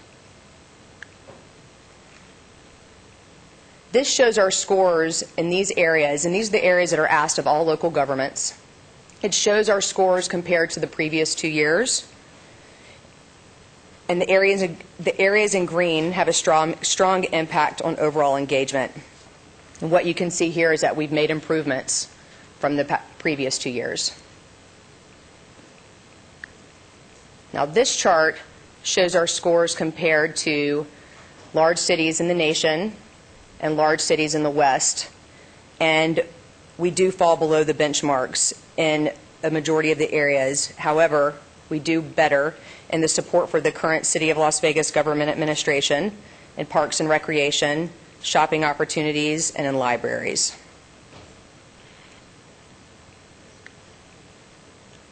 Now this chart gives you a general idea of where we should be focusing our efforts, and that would be in the lower right-hand quadrant. These are areas where citizens feel our performance could be improved, but they have a high impact on citizen engagement. And so those drivers of citizen engagement for Las Vegas are economic health, public schools, local government management, and community events. Economic health is our #1 driver. We did better than the large city, national, and Western benchmarks in cost of living and affordability of housing.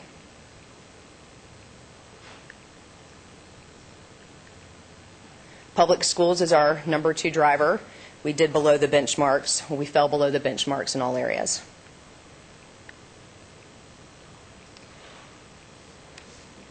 City government is our third driver. We scored higher than the large city national benchmark for having leaders who are responsible and offering services that are well managed.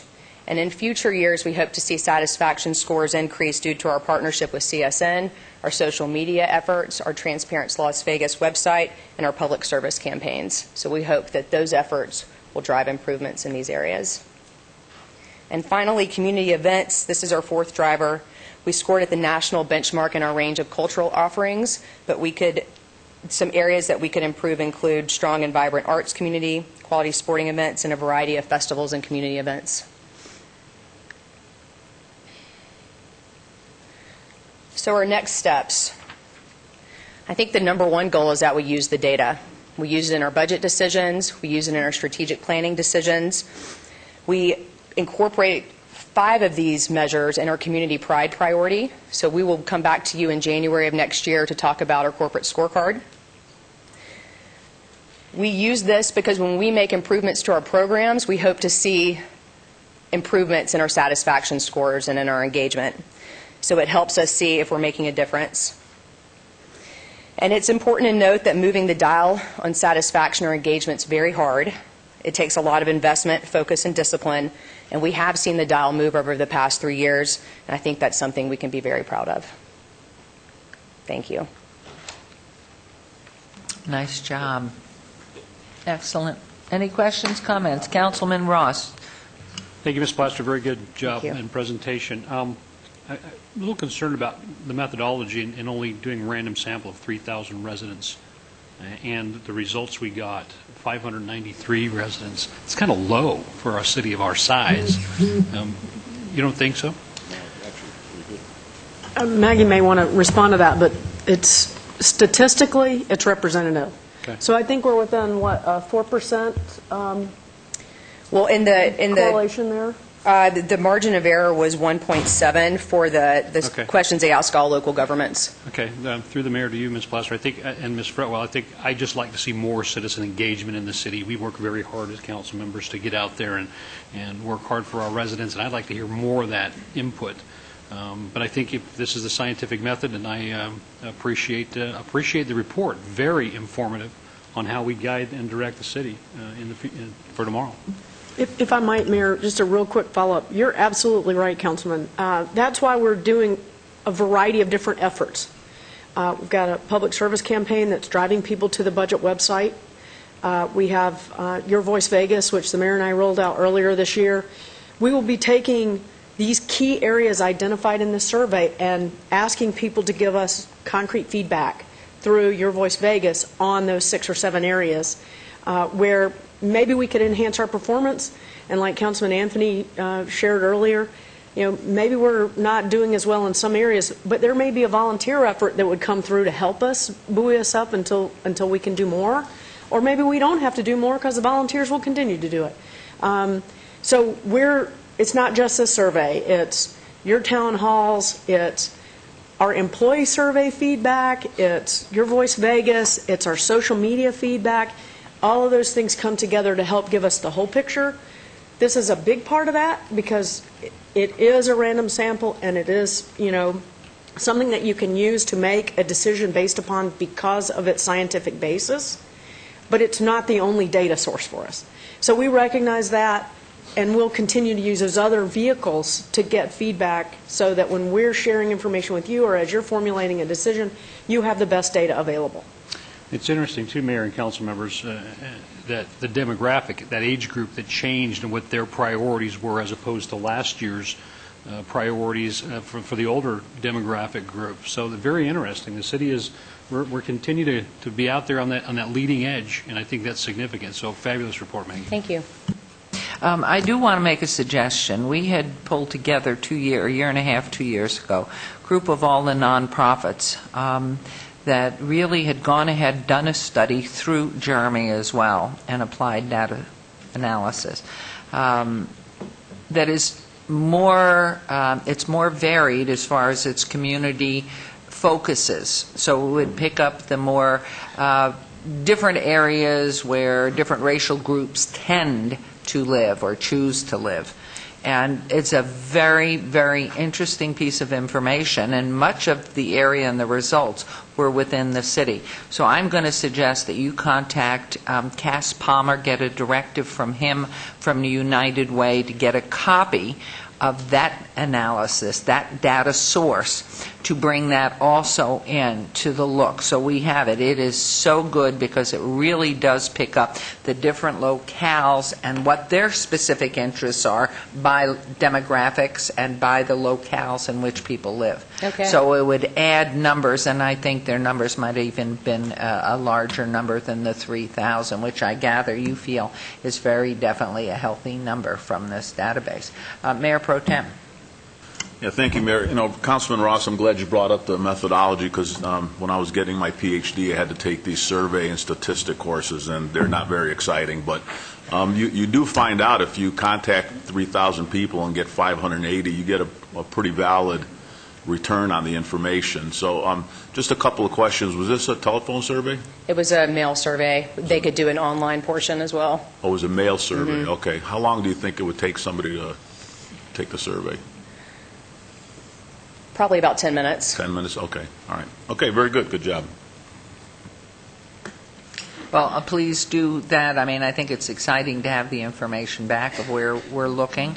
And I know as you look into different pockets of the city, you will find different responses of what's a priority, and obviously you've got the age group. So it's a wonderful report, Ms. Plaster. Thank you. And we're proud of you, and thank you for the information. And contrary to the belief of people who love numbers, Mayor Pro Tem, it's your day today. I would think that Mr. Mark Vincent would think statistical classes are fascinating.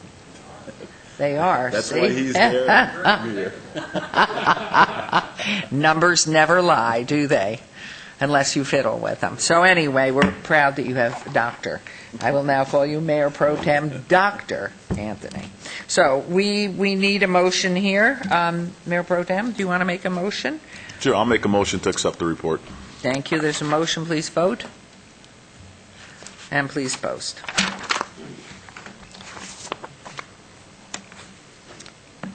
You know, without Councilwoman here, I'm not turning enough to the left. I feel this emptiness here, but I will continue now to look only to the left. All right, this is item 37, discussion for possible action regarding a presentation on city revenues. Oh, statistics. All wards, and Mr. Vincent, welcome. Thank you, Mayor. Morning, Council. For the record, Mark Vincent, the Chief Financial Officer, and I'm glad to keep the theme of numbers going this morning. Just a little reminder, we're doing a series of presentations that were related to the budget this year. We already, maybe a month ago, we had the Las Vegas Metropolitan Police Department come in and do a budget forecast, if you will, and the impacts of the quarter-cent tax. Today, you heard the presentation on life cycle management for infrastructure and asset management. And our third theme was the revenue theme. And so your first question is, did I draw the short straw? I'm sure that's a question on somebody's mind. It's a question on my mind. But no, seriously, I do think it's healthy to have discussion about revenue. It is the other side of the equation. And so we're going to start off today by just describing some of the things, a little education, and some of the things we're looking at. And I'll try to keep this fairly short, but you know how I can go on at times. First, I'd like to say, you know, that Betsy likes to keep us fresh and hopping around here, and she sent out a memo to all of you yesterday talking about budget sustainability, and there were some attachments that she referenced, and I'm going to use a little bit of one of those today. The IBM Global Business Services produced some white papers, and one of the white papers that caught my attention was one called Flatlined, which was really a reference to what's happening to the revenue structure for local governments. And I thought that was kind of interesting. We also did, just so you know, have some meetings, a series of meetings with IBM Smarter Cities, just begin to look at some of the concepts of how we can be better at what we do and be smarter about that. So we're looking at some business value assessments, and we're looking at that. So let's dive in. IBM defines what a local government's mission is, and I'll read this to you because it's a little confusing the way it's highlighted, but they say that a local government achieves its mission, and they define that as improving the quality of life of its residents by investing in a series of activities, and that's both infrastructure and services. We talked about infrastructure earlier today. That produces something of value, which is obviously some desirable municipal outcomes that someone, i.e. the residents, are willing to pay for, and obviously they pay for that through taxes and fees. So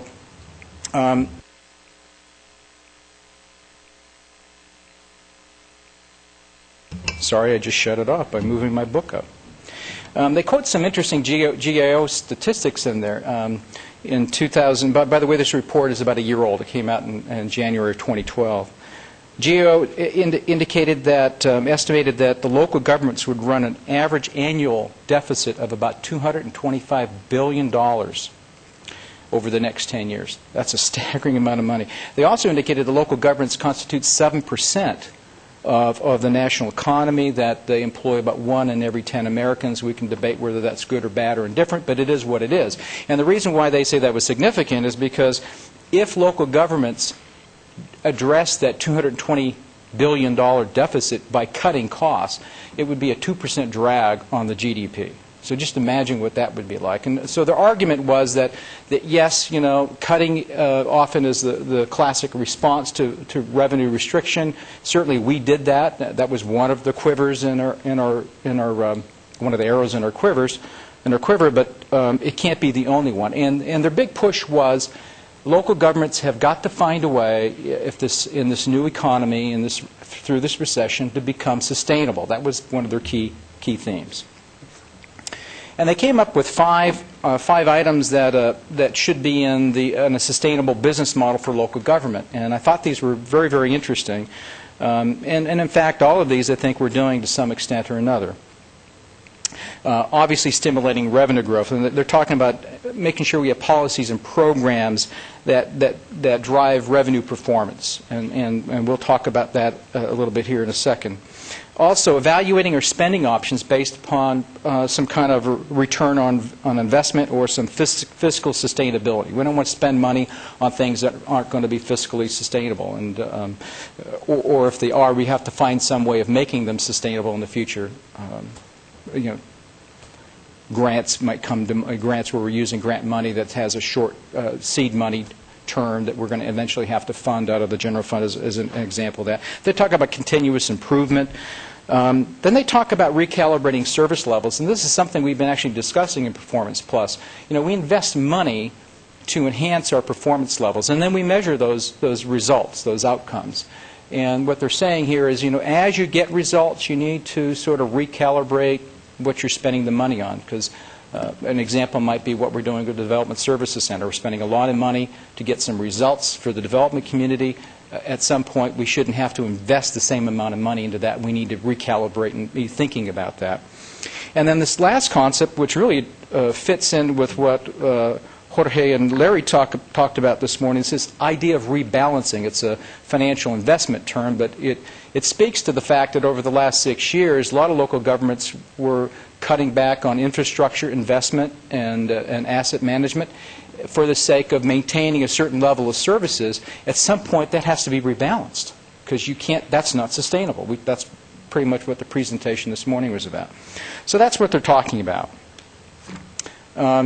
We've talked about the Great Recession often, and I've got some slides to talk about some of these bullets. Councilman Ross had a question. Mr. Vinson, please. Mr. Vinson, would you go back to that previous slide? You mentioned cities in this country that have focused their finances more on providing those services and not that infrastructure. And great reports by Jorge and Larry this morning. Those cities are going to pay for it in the end. I mean, the streets are going to decay, the plumbing is going to go bad. I mean, they're going to pay for it in one way or another. This is a delicate balancing act of continuing to provide that high level of service in a community or a city and focusing our attention on the other needs as well, whether it's public safety or infrastructure. So I think it's important that we recognize that, because when you said that, I just thought to myself, you know, a lot of cities in America that aren't doing what we're doing are going to suffer tomorrow or years to come.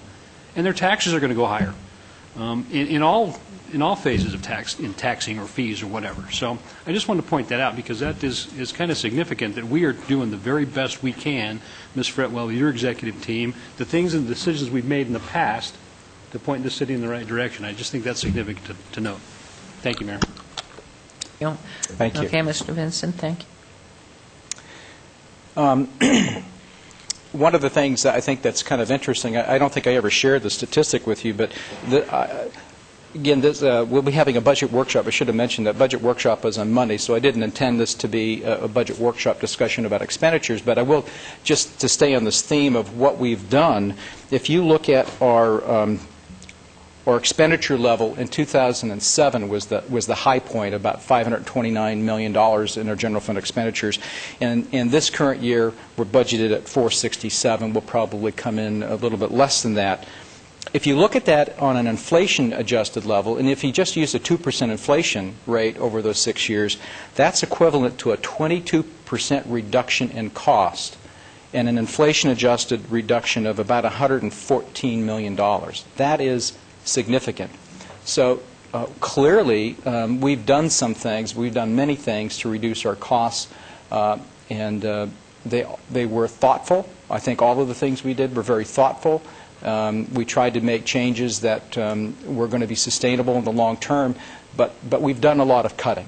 I guess that's my point here. We've done a lot of cutting, and it's been going on for 6 years, and that's just a fact. Also, this last bullet is kind of interesting. I think City Manager Fretwell has used this term in the past, but it's been 6 years, and I think employees are sort of feeling somewhat of a malaise. They are concerned, as we all are, about what the future is. And again, if you're focusing only on the cost side, that's going to continue to foster those thoughts. So. Let me just walk through some of the high-level revenues before I get into some of the things that we'll be looking at. This is a chart of our combined property tax and consolidated tax. C-tax is consolidated tax, and it's a composition of 6 revenues, but 2 of those revenues is our sale and use tax, and it's about 85% of that.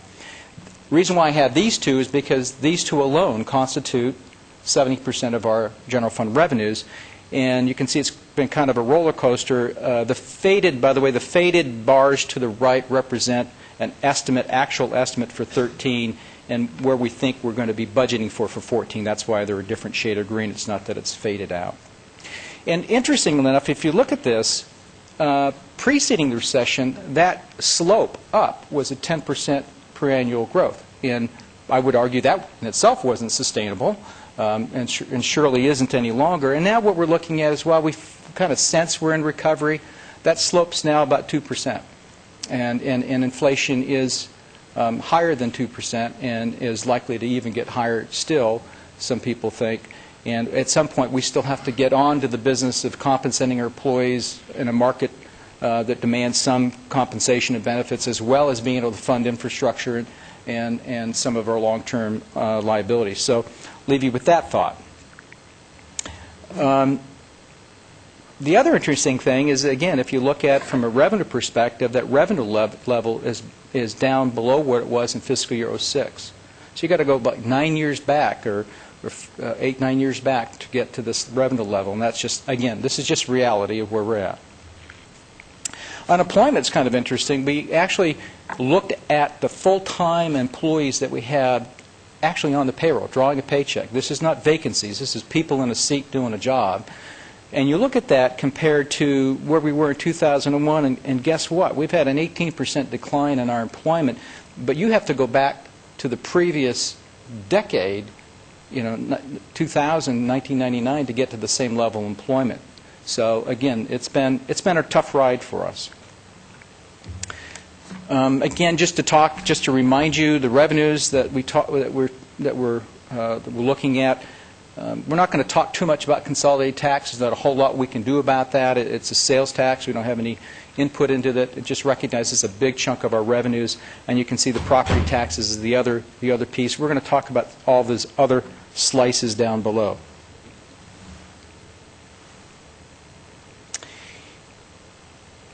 Okay. So we started this sort of focus, this initiative, and we kind of briefed you on this, I think, maybe a month ago, pretty light briefing, and these are some of the ideas that we're looking at. Obviously, we want to be supportive of the Metro's quarter-cent tax, and we'll talk about that in a second. There's several other legislative bills. Jorge mentioned one this morning that's out there that we're supportive of. We also want to continue to look at our fees and taxes and adjust them where they're warranted. Again, this is not, we're certainly not proposing a wholesale increase of any sort, but there may be places where it makes sense, and we should have a discussion about whether or not we want to do that. We're always looking at multi-service, multi-agency agreements. We have some public partnerships, as with the county and North Las Vegas on bed rentals. We have some public-private partnerships, like with the YMCA and our rec centers, for example. So we're always pursuing those. A couple of areas that we probably haven't had much attention to that we think we need to incorporate in this, and that is paying some attention to franchise agreements. We have over $50 million a year in franchise revenue. It's about 11% of our general fund revenues, and we should make sure that our partners are complying with our agreements, and we just haven't looked at that. I have no reason to believe there's anything there, but it's always a good idea to look. That's our responsibility to make sure. And then just looking at our collection activity, there's always something there that we perhaps could do a little bit better, and there's always opportunities for improvement. Is there any estimate as to the amount of funding that is delinquent? Is there an estimate to that number? I don't have an estimate off the top of my head, and it will vary depending upon what it is. For example, I'll give an example. Parking tickets is a really interesting one to talk about, because many of the parking tickets are out of town. They're out-of-state visitors. And so when we look at a correct collection agent, we're looking for collection agents that has the ability to go outside our borders. And so we're typically looking for somebody that has a little different expertise in that area. And those can be pretty substantial. Certainly collection on EMS transports is difficult, particularly for patients that don't have medical coverage. So it varies by group to group, and I don't have a consolidated number. Court fees that aren't paid in the municipal section? Yeah, the court has its own collection service. I think it's H&H. And do those funds go back into the courts, or where do they go? They typically go back to where the function that was generating, but again, the court is part of the general fund operation. Mayor, Councilman, I'm sorry. Yes, Betsy. Just real quick, I think this is kind of like an initial discussion on these areas, so that we kind of get a high-level view of the lay of the land on the revenue side of things. And some of the questions that you're asking are exactly what we need to do, what I describe as a deep dive into in these categories, to really redouble our efforts. I think Mark mentioned this in his opening comments, but we have spent a lot of time cutting. I mean, those charts show it. And quite frankly, we didn't really have much choice, because the revenues were just dropping off the shelf. But to get our budget back in balance, we're going to have to continue to create efficiencies and be smart about our operational delivery of services in this town, with public-private partnerships, public-public partnerships, efficiencies, and all those other things that we are doing quite well, I think, through cost containment and some of these other mechanisms. But at the same time, some of these areas we have not been really looking at.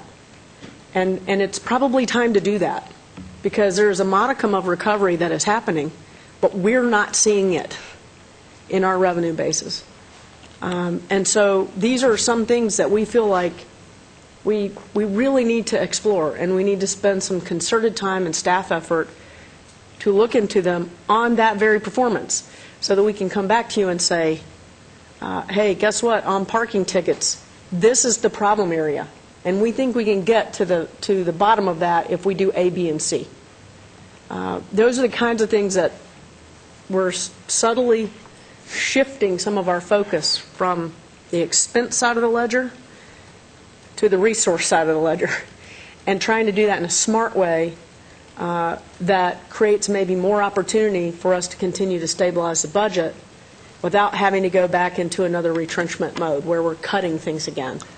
So that, I know that's what Mark is trying to say at the beginning of this, but this is the other part of that balance sheet. We're trying to look at that piece of the puzzle because after 5 going on 6 years of cutting back 18% of our staff, being lower than our 2000 staffing levels, having a significant reduction in revenues and a significant reduction in our expenses, we still have 130 square miles to serve. We still have 600,000 residents to serve, citizens to serve, not counting the visitors that come downtown, not counting the infrastructure that we just laid out for you, the magnitude of the infrastructure that we have to maintain. That's a big job.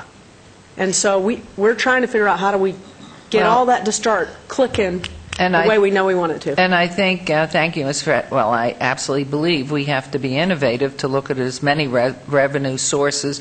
People generally don't like to hear the words increased taxes, increased fees. But to know that the city employees took most of this in the gut for the past 5 years, and that's where the sacrifice has been huge because the public wants the things fixed that they want fixed. Knowing also that the state is looking for innovative ways to balance their budget. They're looking for the new, to say nothing of the federal government that has already gone ahead and said income tax will increase at these different levels for these different economic groups. So knowing we're having to deal further beyond our borders with the state of Nevada and what they're trying to do to find innovative ways to get more money in their coffers, we know the federal government too. So I think, knowing how brilliant your staff is and how focused they are, that we do, first of all, the most important piece to us are our staff and what our employees are doing, and they have been taking it for 5 years. And so where are the funds going to come from? And you can't sacrifice what the public is expecting. But in the long run, it probably is going to end up with a need for us to be very strong and go out there and find the fees and whatever innovative way we are able to balance. So I heard Councilman Barlow. I just had a question in relation to the franchise agreement. How many franchise agreement contracts do we have through the city of Las Vegas? I think when you throw the telecommunications, some of the smaller telecommunications we have, probably just south of 20.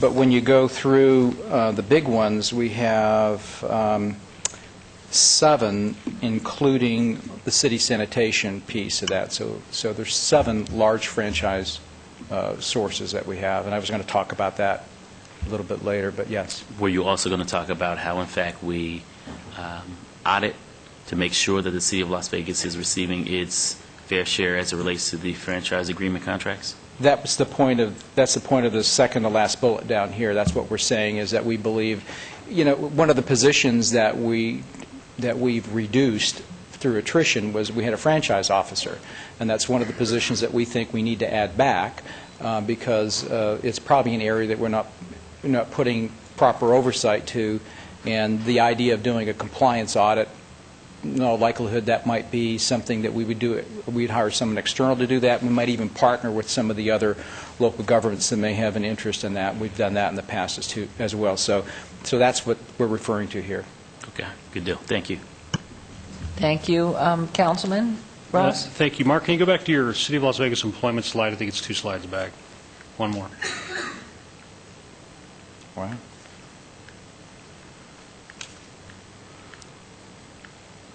Or not. Can't seem to get past this one. Okay. I can go forward. There you I go. do. There it is. And Mayor and council members, and for the public in general, Betsy and Mark, I know this is the 50,000-foot level of this discussion, and we really need to get into the nitty-gritty of this, but this slide stands out in my mind because this is the City of Las Vegas employees, correct, Mr. Vincent? It's full-time employees. Full-time employees. Look at that number from 2008 to today. And what I'm pointing that out because it's significant to note that we are trying to provide that same level of service that we were in 2008 with less people. And Betsy, Ms. Fretwell, I think you haven't highlighted the fact that some of your departments are just struggling to stay afloat because they need bodies to continue. And no raises. but they need bodies to continue to provide that level of service. And it's so critical for our economic growth and development that we should, take a good, hard look at this.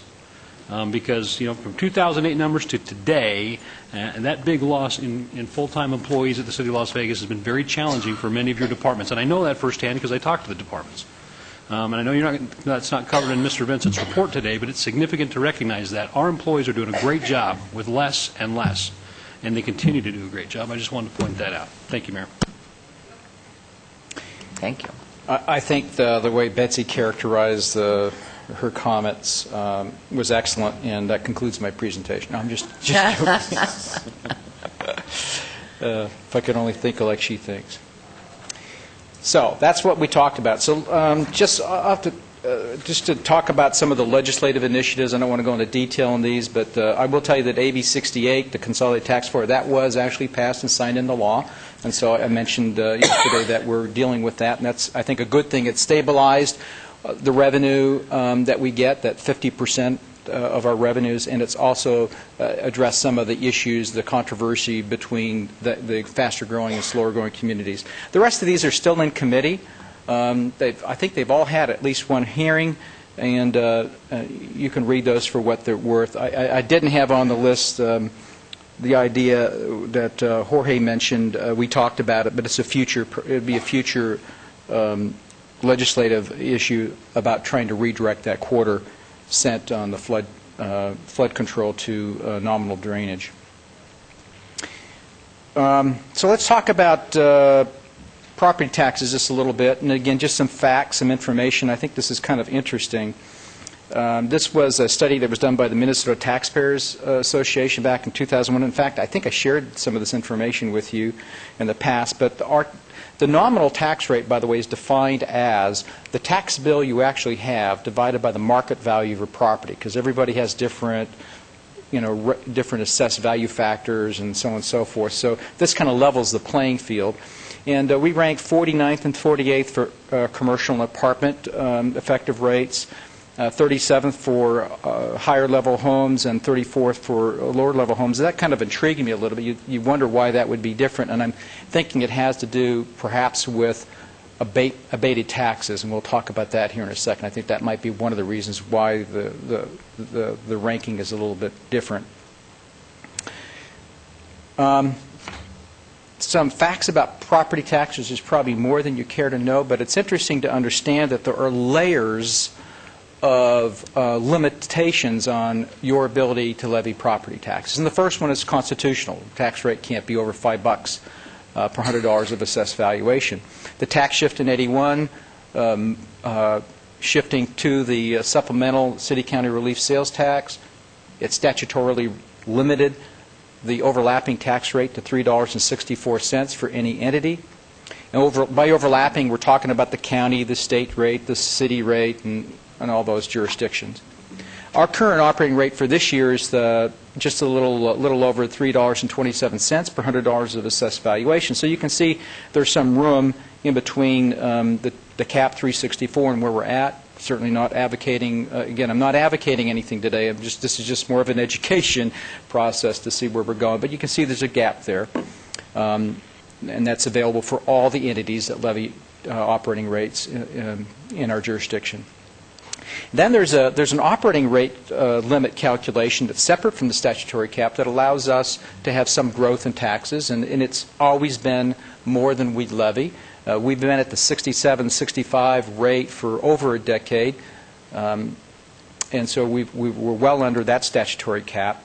And then there's another provision that allows, as a result of the tax shift, that they call it a make-up rate that we are allowed to levy the 12.78 cents per $100 of assessed value.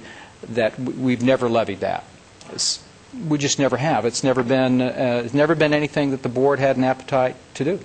We talk every year. We've talked, particularly through the recession. We've had some discussions about property taxes, particularly when they were dropping. This was an interesting discussion to have when we're seeing assessed value dropping, and the question was, well, how do you prevent the drop? Because we're still providing the same services, that the folks are still living in the same house.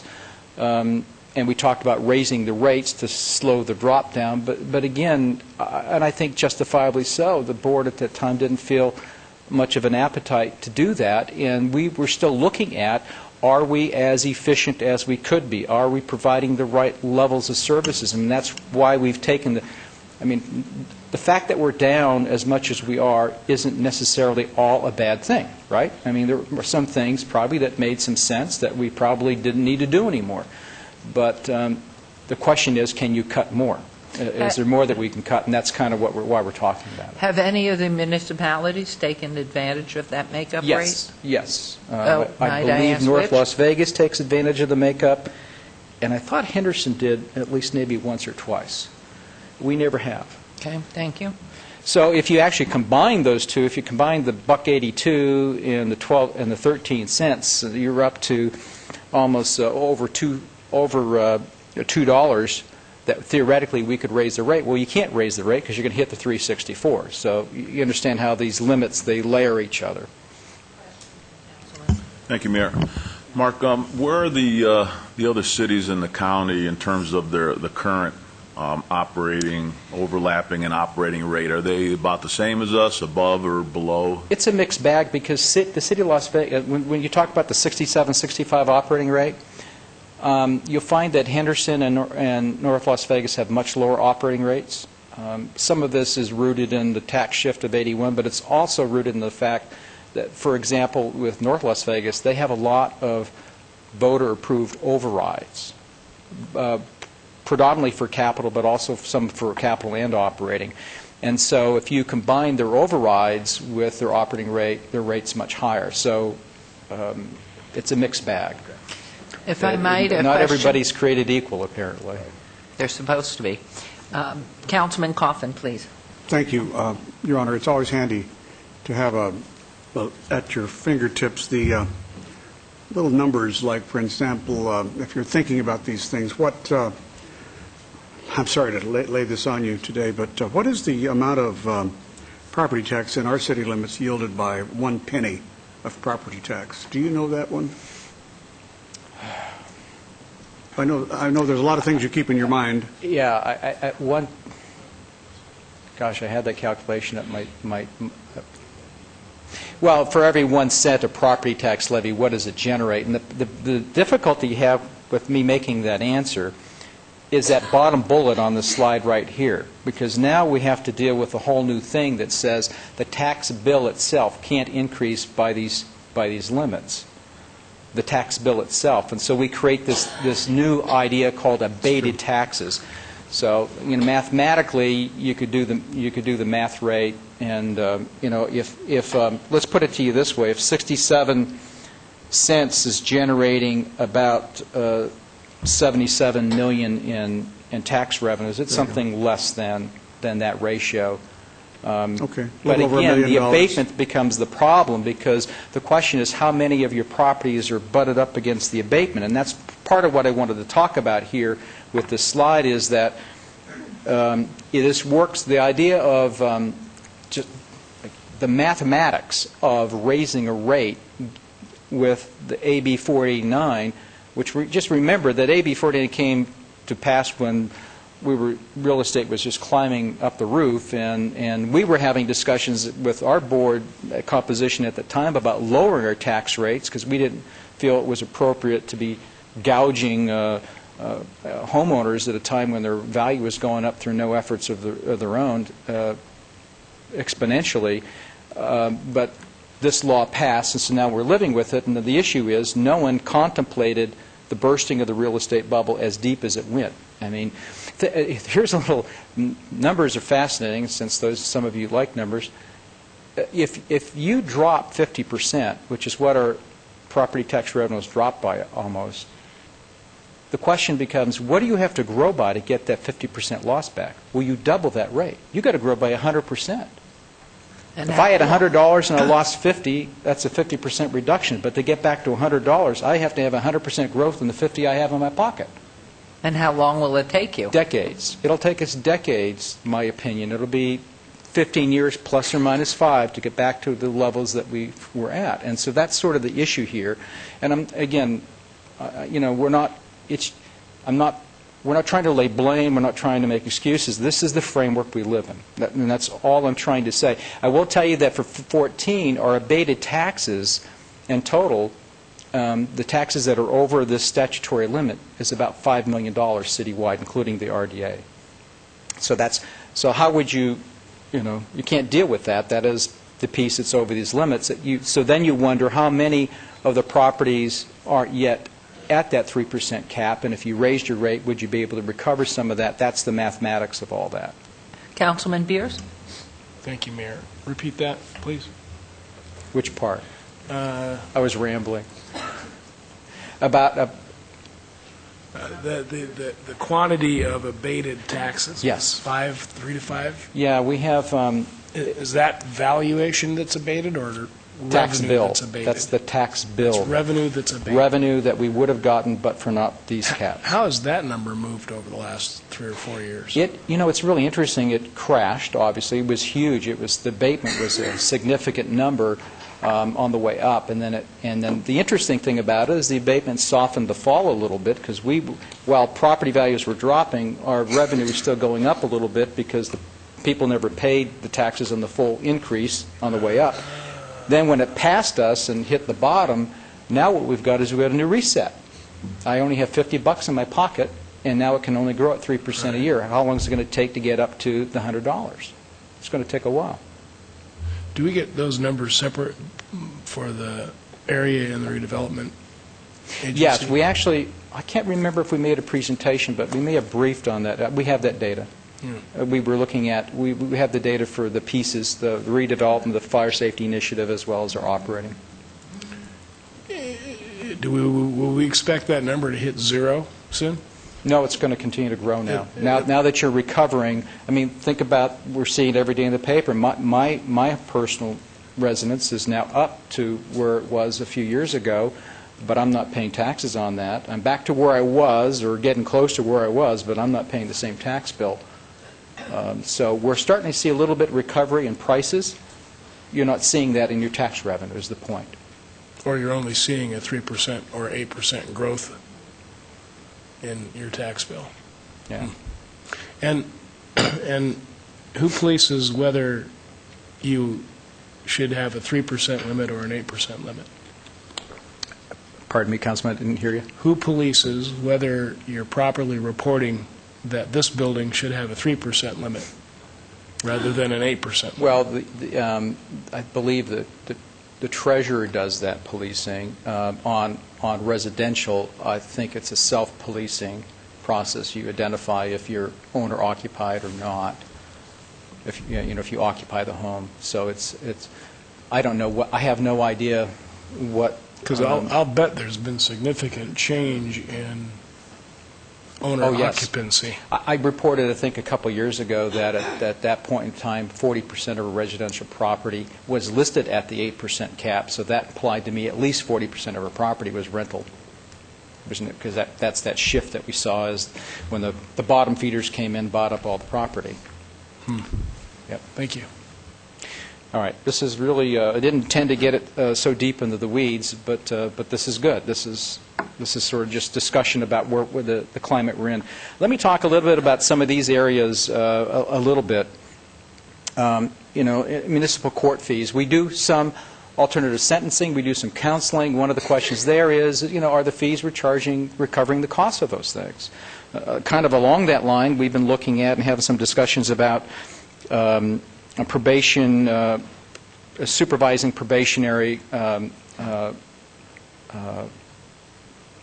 customers of the court, for example, and we are allowed to charge a fee to cover the cost of that probation, and we need to look at whether or not we're covering the cost of some of that, some of those alternative sentencing processes. Business license fees, I mentioned that only because it's another one that has a limit in NRS. We generate about $15–16 million in license fees. We are $1.6 million roughly under that limit. But there are things there that we need to look at. Most of our license fees are I shouldn't say most, but a lot of our license fees are flat, and some of them we haven't increased for a long, long time. Should they be increased? Should they be indexed? I mean, that's a discussion we can have. I will tell you, let me go back to this value proposition, too, because I don't want to lose this, because this isn't, if we're providing something of value to the residents, are they willing to pay for it? If business licensing can reduce the time it takes to get a business licensed from 30-plus days to 7, is that of value to our customers? And if it is, are they willing to pay a little more for that? That gets even multiplied when you move into the development community where you're under a rather expensive construction loan. If we can knock 30 days off of a process that used to take 40 to get through the building safety permitting process down to 10, that's money that a developer is going to save. Is that worth something? Are they willing to pay for that? So this is the kind of discussion that we're trying to have. It's not raising fees and taxes for the sake of raising them. It's about what makes sense, and are we giving a value proposition that our customers or our residents are willing to deal with? And that's the discussion. if I might suggest, there's a timeline to that, because in moving the process from 30 to 7 days, if in fact because it's IT related or other issues, and it's picked up by the other common municipalities, it becomes an expectation. Therefore, people will say, why am I paying this fee? So I think it's critical that as this conversation continues, you look at timelines, how long do you have it? Because I can see at some point the 7 days becoming an expectation and not a privilege because I paid more. Mayor? If I can make comments to your comments, Mayor. I think what Mr. Vincent's getting to is if we change our fees, whether it's for business licensing or building development fees, regardless of what they are, and we can get to that 7 days instead of that 30 days. And Ms. Dulson, you've done a fabulous job in business licensing to get us to where we need to be. But we've been talking about this for a long time. We've been talking about making this a much more streamlined process, regardless of what they're paying. I haven't seen that yet. I mean, I'm starting to, but I just haven't seen a great big movement in it. I mean, building and safety, totally different, night and day from the way it used to be. And I think the culture's changing. Creation of the Development Services Center, what Mr. Fagg's done in planning and development. I mean, we're getting there, Mr. Vincent, but what's that dollar amount going to be for that 7-day turnaround? Yeah. That's what I want to know, because I'm so close to the development community. I'm so close to, these businesses in this community who are struggling to get open. And I use the analogy, Mayor and council members, and don't know whether it's true or not, but I like to say it. In China, your plane lands at 7, your business license is in your hands at 9, and you're open for business at noon. That's how we need to be, or point the ship in that direction. And I don't think the business community or the development community is going to. I'm with Mr. Vincent on this. If we're providing them that extra additional value, are they willing to pay for it? But we've got to show them. Right. Because they're skeptical out there. And any discussion and increases in anything, I'm going to be very skeptical of it, especially at this point in the economy.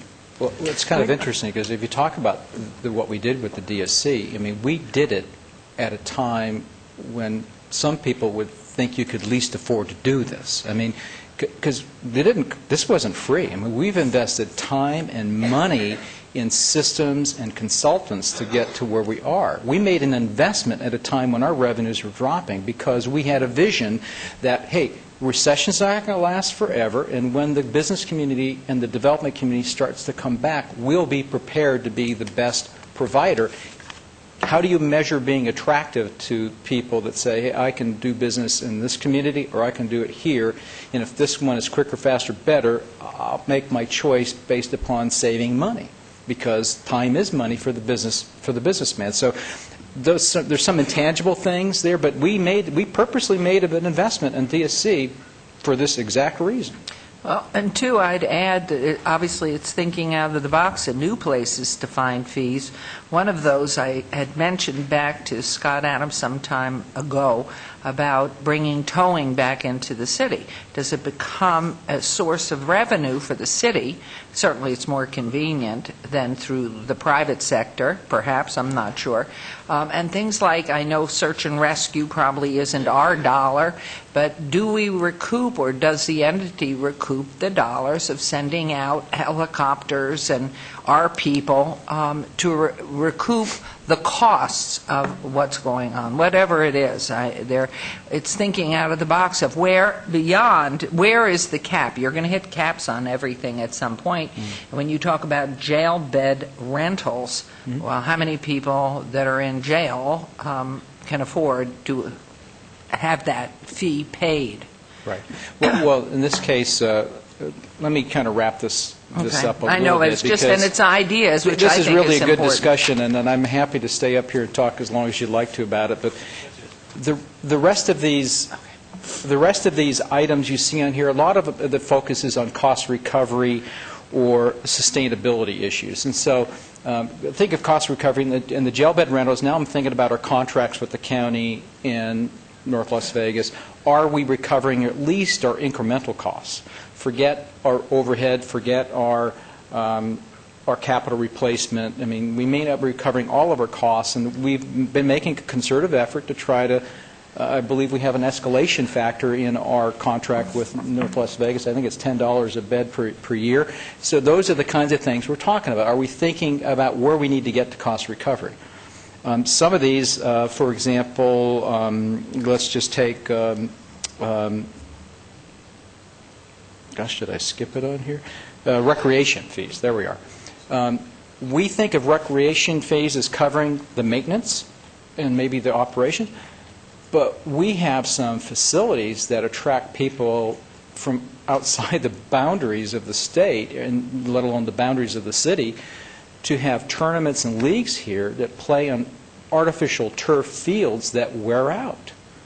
And you heard this morning from the presentation this morning, we have to replace those. There is a capital investment that has to be replaced. Have we thought about how we're pricing our programmable fields to make sure that not only being maintained, but we have the capital to replace them, because there is no dedicated revenue source for parks. Just isn't. So that's the kind of thinking we're talking about. Betsy, please. Not to belabor the point, but I think your comments are very well taken. There's an interplay in what we're talking about in a standard service level understanding. Governments are in the business of providing services typically because there's not a private sector alternative. That there's a greater good, meaning there's a public service component that but for us doing it, it wouldn't happen, right? So there's a baseline level of service expectation that people anticipate because they pay a property tax, because they pay a sales tax, because they pay a business license fee. So that service level standard is a really important thing for us to consider when we're talking about these things. There are also things that the businesses have driven home with us. You may remember that when I became city manager 4 years ago, one of my first goals was streamlining the DSC. And there were a couple of reasons why. One, we did not have standard service level expectations, so we were inconsistent. We've really created consistency, and we've driven better performance, like the mayor said. So maybe 30 days was the expectation 4 years ago. It's 7 now. Now, they may want it in 2 hours. Are we willing to pay to get to 2 hours? Are we willing to deregulate to get to 2 hours? Are we willing to staff to get to 2 hours? And if so, what are we willing to invest? And what do we expect the customer to invest to get that same level of performance? Because maybe everybody doesn't need 2 hours. Maybe the rest are happy with 7 days. See, so it's all kind of a balancing act, and it tries to take some of the kind of business level decisions that would happen in a market-driven environment and use them in our filter to provide a public service. It's not always going to work. One of the things that we also did was we did a pros consulting report on recreation fees, and we differentiated. We said there are certain market rate services that the city provides in recreation that you should be at least at 100% cost recovery. There are other ones you should be at least at 50%, because it's not just the individual that benefits, it's the overall community that benefits to some degree. And then there's some that should be free, because everybody benefits, everybody should have access, no one should have limitations in their participation. And we've tried to build a fee structure that plays into that model. And I think what Mark is saying is we need to be doing more of that. We don't need to just be looking at the Development Services Center or just recreational programs or EMS transport or bed rentals. It needs to be a way we do business here to really look at how do we get those rates right, and how much public subsidy should be going into that program. Because there are going to be programs that will be completely subsidized. There will be those. So we need to figure out which ones actually have a market for an individual, where there's an individual benefit, and which ones are a public good, and try and price them right. So I think what we're asking you for is kind of a head nod that you really want us to continue to pursue that line of thinking and do it in a reasonable and responsible way, working with the communities that are impacted, but full well knowing that we may be bringing back some ideas to you that not everybody's going to agree with, because we may be under market on some of those service level agreements today. Just know, because we haven't looked at some of them for years. And I'm going to add to that, you have to be comprehensive in this exactly for that reason. It's like our huge list of ordinances that we have that have been in existence since time immemorial, that we're just now getting into and reviewing. This is hugely comprehensive, but you're going to have to assign someone or some group, or is that the responsibility of each division to come up and assess what is expected to see if, in fact, it's happening? If you expect something, you have to inspect it to make sure it's happening. That's actually part of what I've kind of been trying to start to roll out for you. We've had some department head level discussions about the 6 bullet points that Mark put up on the earlier slide. These are some of the areas we need to focus in on the revenue side of the ledger. And we need to do it as a corporation. We have staff and finance that will be leading the charge on some of these key areas. We need to add some staff in some areas where we have the greatest risk of revenue leakage, for lack of a better way to describe it. We're already working on that under the current budget. So absolutely, Mayor. One of the things that I think this recession has been really hard, and I don't know who said it, but you really shouldn't waste a good crisis. And what we were able to do, because we had virtually no development going on, is we were able to take all of those resources in the Development Services Center and focus them on continuous process improvement, and focus them on improving service levels when their volumes were low. Because I will tell you, when we were running gangbusters, there was no time to think, there was only time to do. We've had 4 years to think. We've had 4 years to improve. We've had 4 years to make measurable difference, and you guys are starting to see that now in our turnaround times. We're starting to climb out of that. So that recession, our demand for services is starting to creep back up. The types of demand is starting to change. You heard that from Maggie's presentation this morning. So now we really need to focus in on don't stop.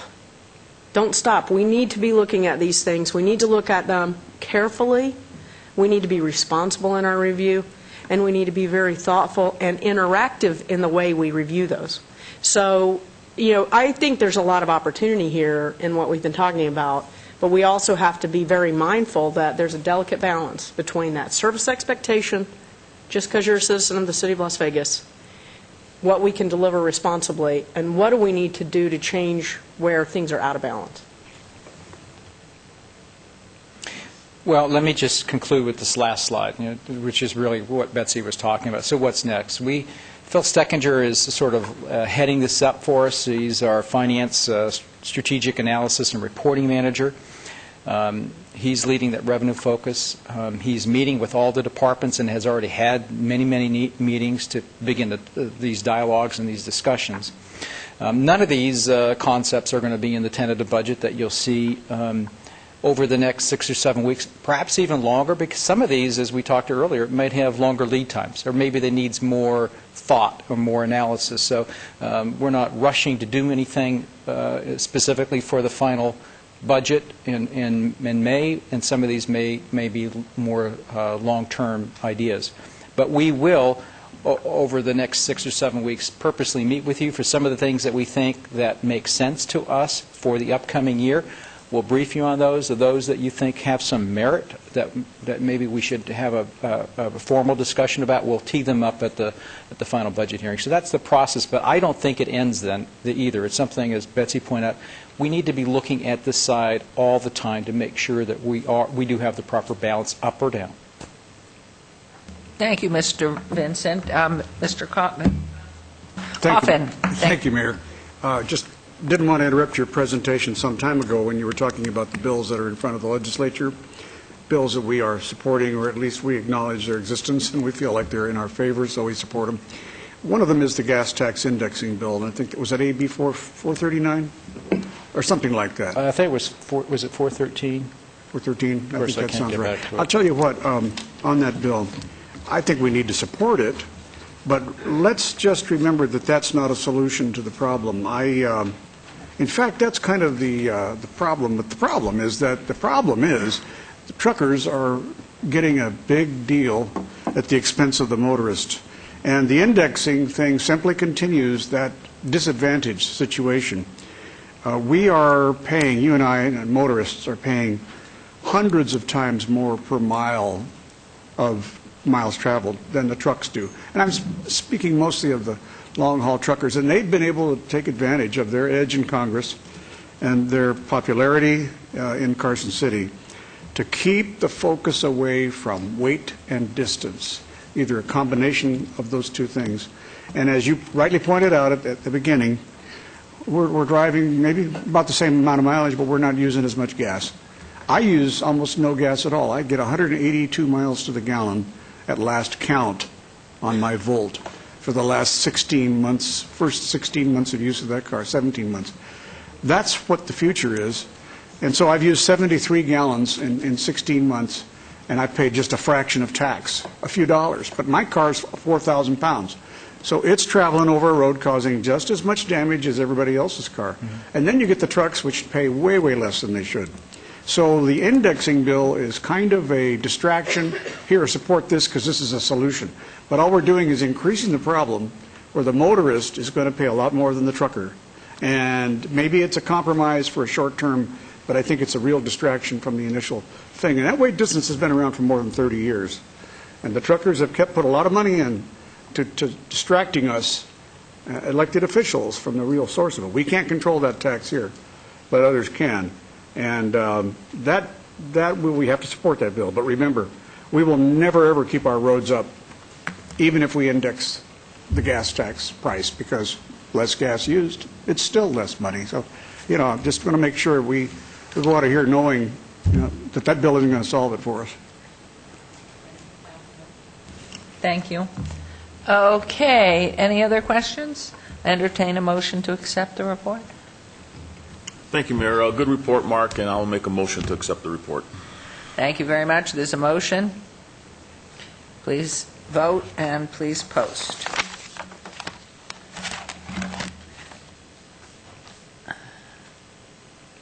Motion carries, and Mrs. Duddleston was waiting patiently in the front row, moved to the second row, and here we are. So we are now on to item number 38, discussion for possible action regarding an appeal of a work card denial for Devon Marie Garrett, DB, at Douglas Poirot Trader Joe's, 7575 West Washington Avenue, Suite 117. This is in Ward 1, Councilwoman Tarkanian.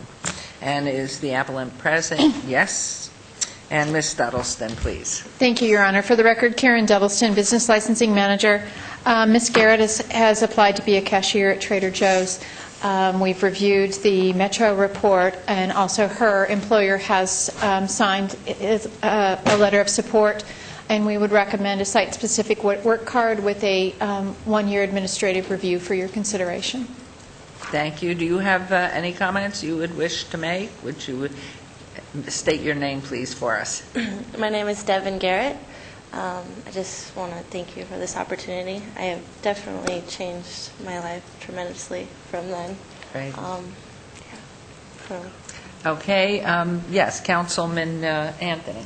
Thank you. I actually shop at that Trader Joe's, and you've been my cashier quite a few times, and you've done a great job. Thank you. Always smiling? Always. Always smiling. Good. Any other comments, questions? This is in Councilwoman Tarkanian's ward. I'm going to go ahead and make the motion to follow staff recommendation. So that motion is there, and there is a motion. Please vote and please post. Good luck. Thank you. That's assuming it passes. I don't know. There it is. Good luck to you. And now we're on to item number 39, recommending committee bill eligible for adoption at this meeting. It's bill number 2013-10. Hello, Mr. Jervik. Would you please have the bill read? With your permission, Your Honor, I have Justin Williams here again today from UNLV, Boyd School of Law, and he would like to read the bills. Thank you. Bill number 2013-10, an ordinance to amend provisions of the Unified Development Code governing the collocation, removal, and replacement of certain wireless communication facilities so as to conform to federal law and to provide for other related matters. Thank you very much. Any comments, questions from anyone? Hearing nothing from council, then I will go ahead. My motion is to accept this recommending committee bill. So there's a motion there. Thank you. There's a motion. Please vote and please post.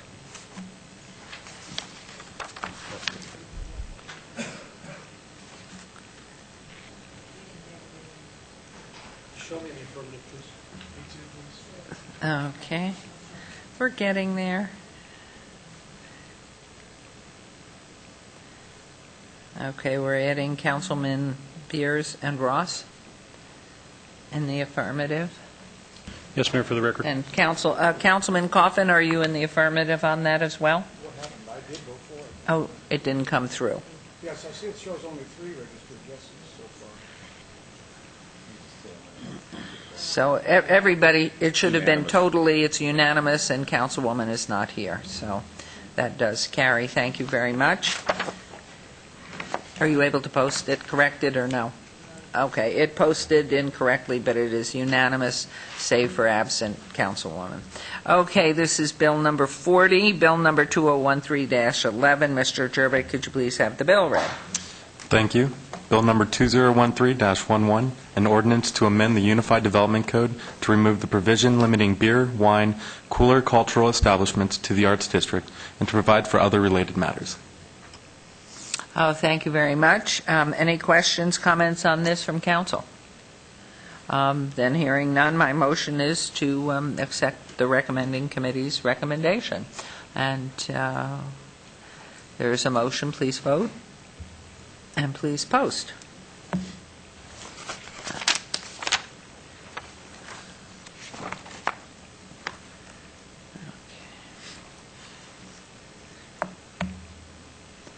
Motion carries. We'll move on to item number 41, and this is bill number 2013-12. Mr. Jervik, could I please have the bill read? Thank you. Bill number 2013-12, First Amendment, an ordinance to repeal obsolete provisions regarding the Senior Citizen Center, the Child Care Licensing Board, and the Records Management Committee, update code reference to certain holidays, and provide for other related matters. Thank you very much. Anyone, comments, questions? Hearing none, I'll make a motion to approve. There's a motion. Please vote. And please post.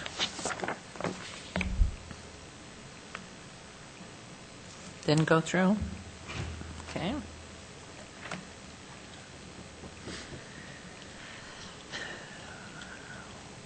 Thank you. The motion carries. Items 42 and 43, bills 2013-13 and 2013-4 are eligible for adoption at a later meeting, and so we will move on to new bills.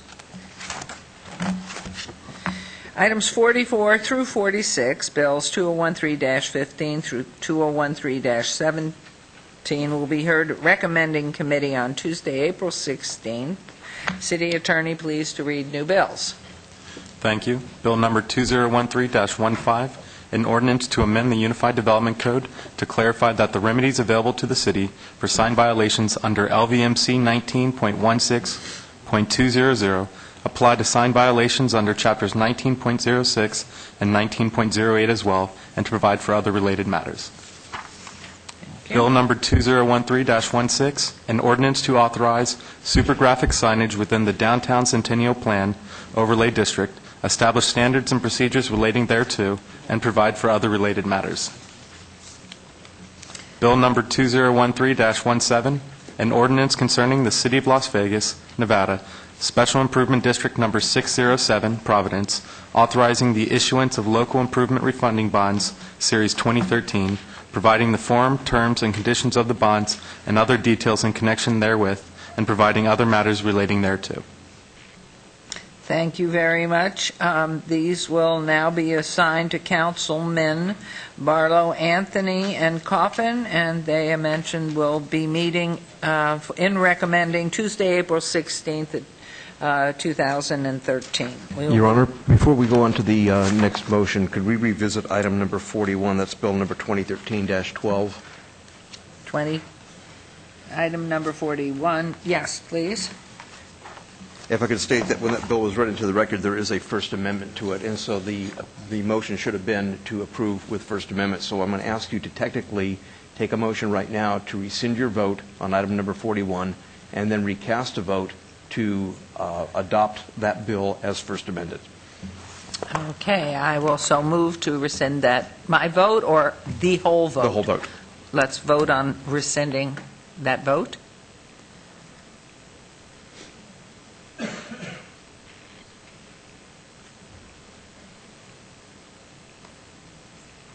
So it's agenda item 41.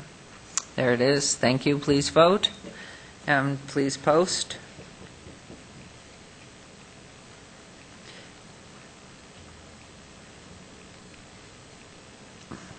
And now And if I then- could ask a member of the council to make a motion to approve item number 41, First Amendment. Will you please do so? Thank you. I'll make a motion to approve item number 41 with the First Amendment. Thank you very much. There's a motion to approve. Am I allowed to vote on this? Thank you.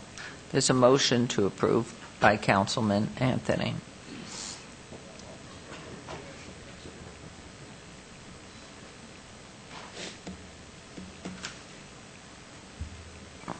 Please vote and please post.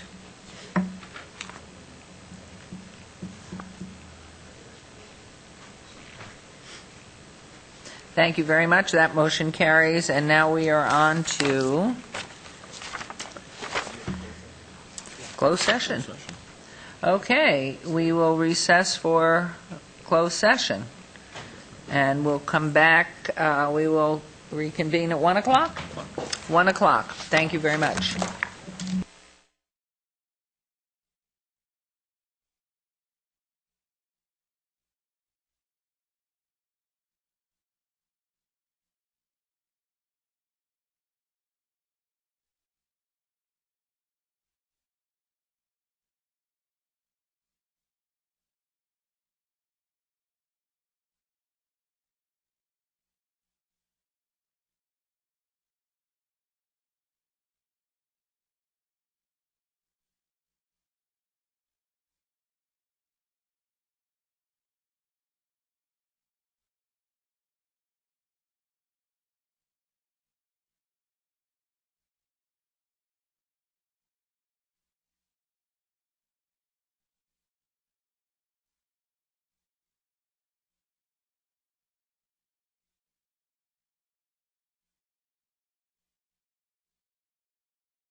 You want to sign us in?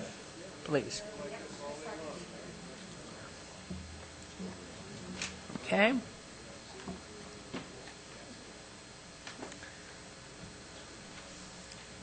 Okay, recess concluded.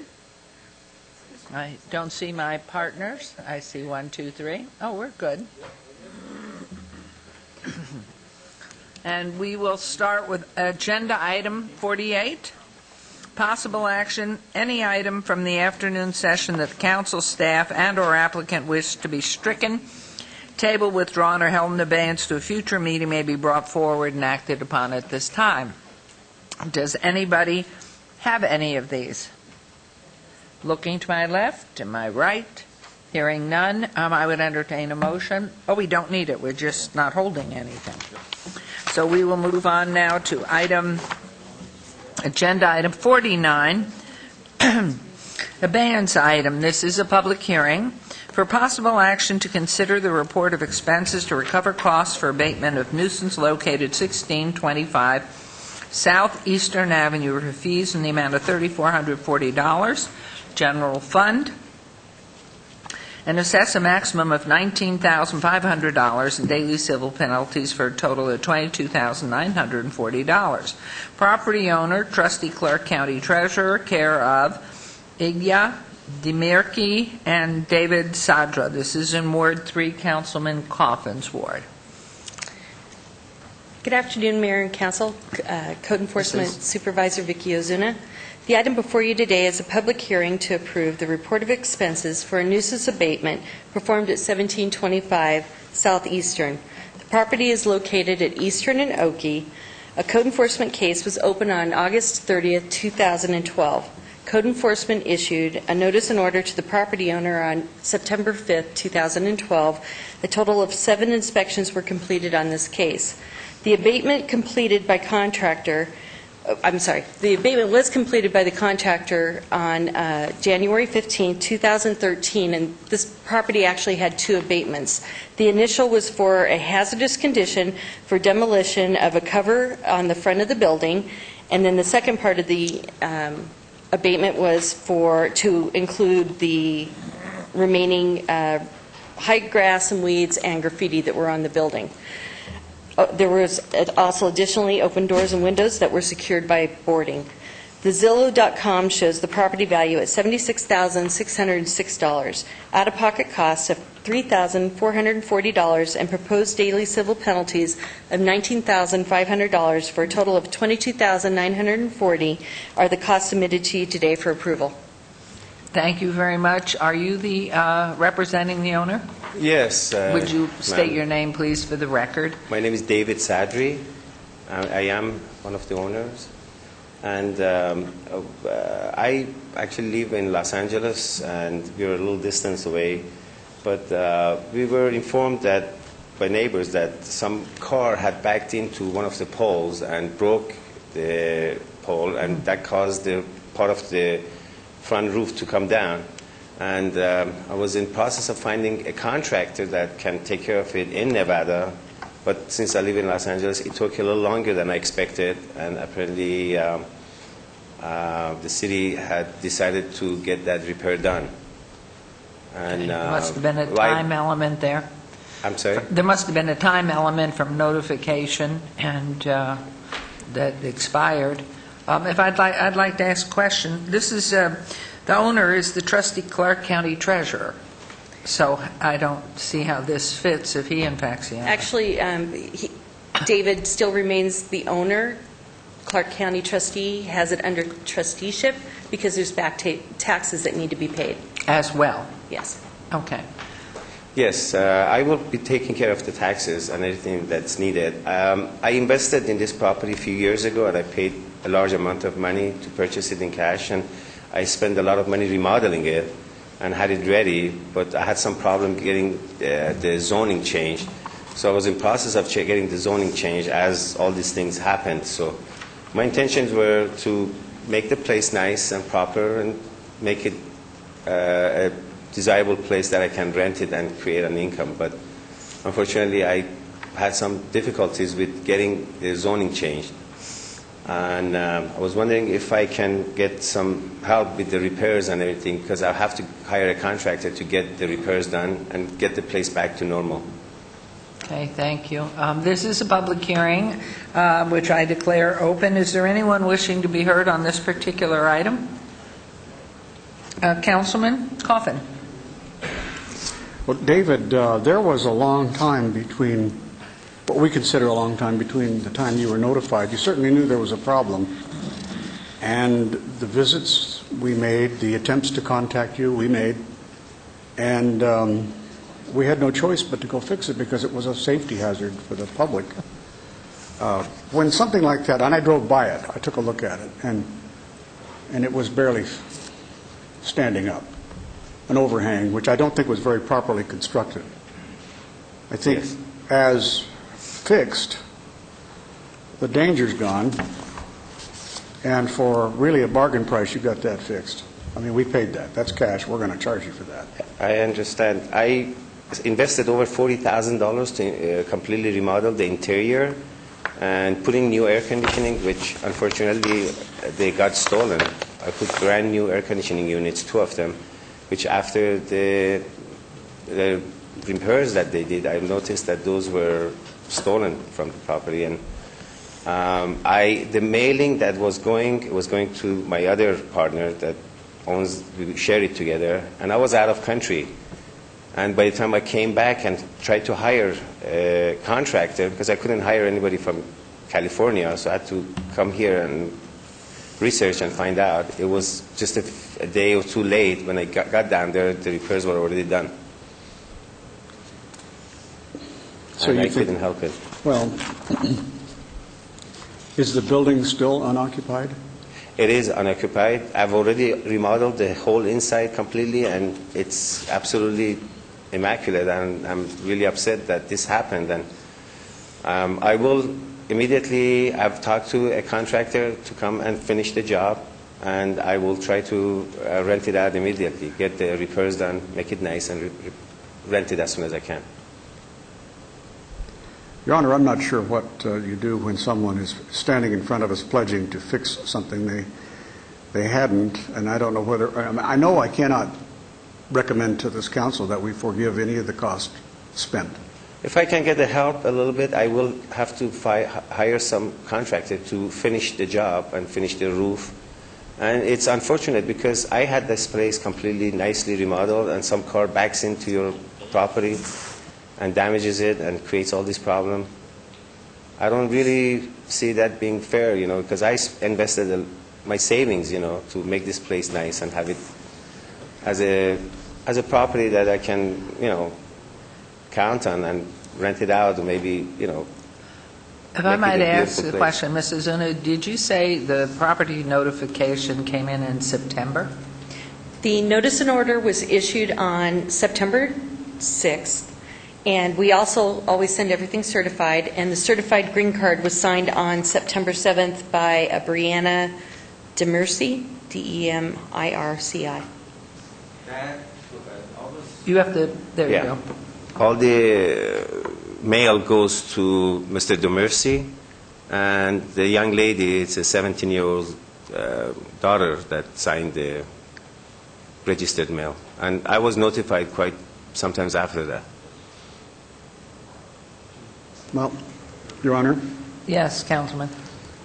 I think we have to assess the out-of-pocket costs, but I'm willing to put this up to the council to consider that there be a delay in assessment of any civil penalties if there is a pledge by the property owner to continue to fix this place and get it rented out, because it's an eyesore, or was an eyesore, dangerous, Yes. attractive nuisance on a very busy boulevard with a lot of pedestrians that walk I believe it or not, I painted the front of the building over 8 times.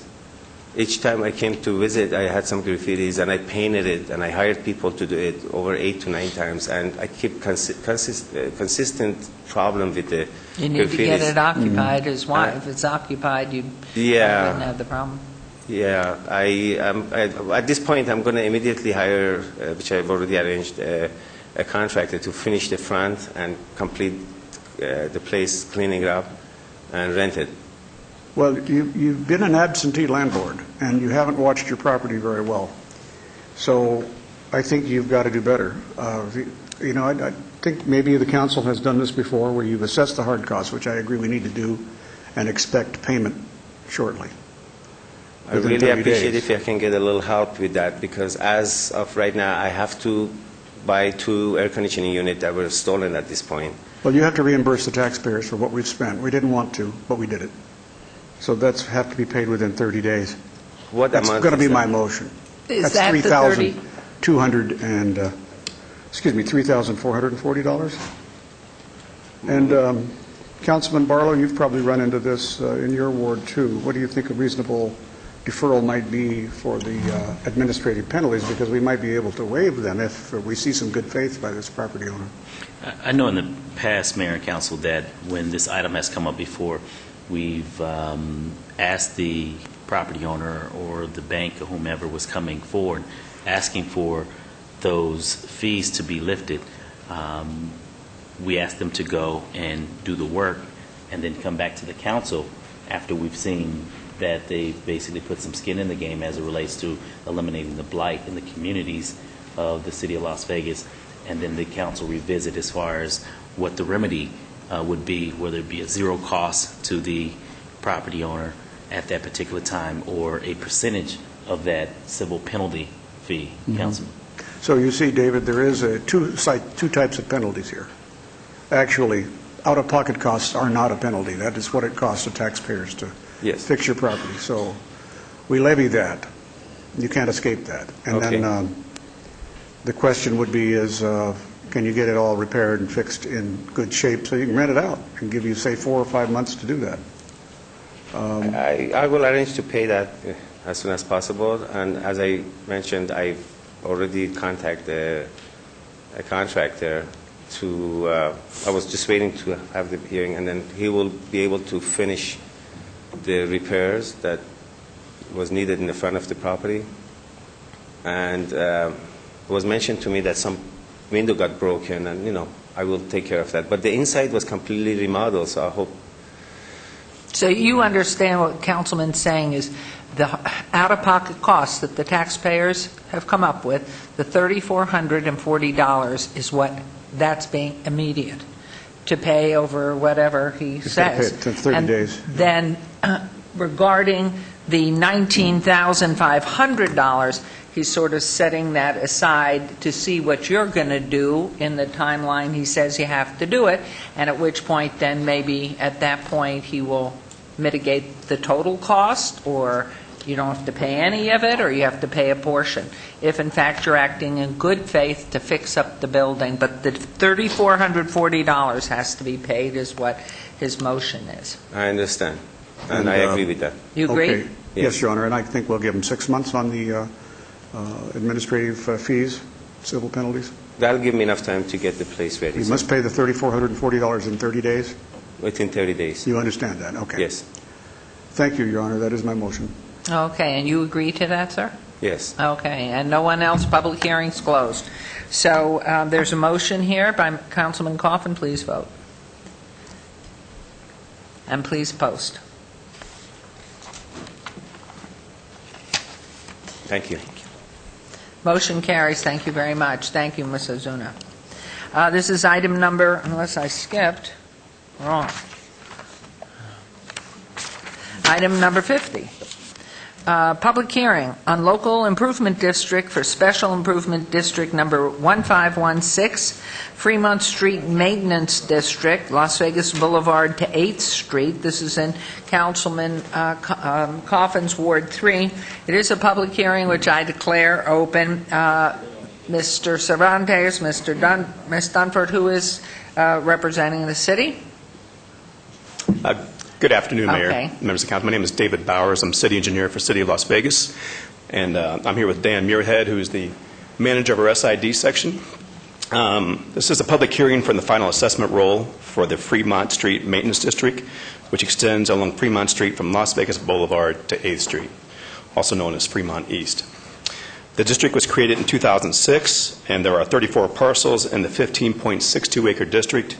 The district is assessed on the area of land basis, with weighting based on which street the property fronts.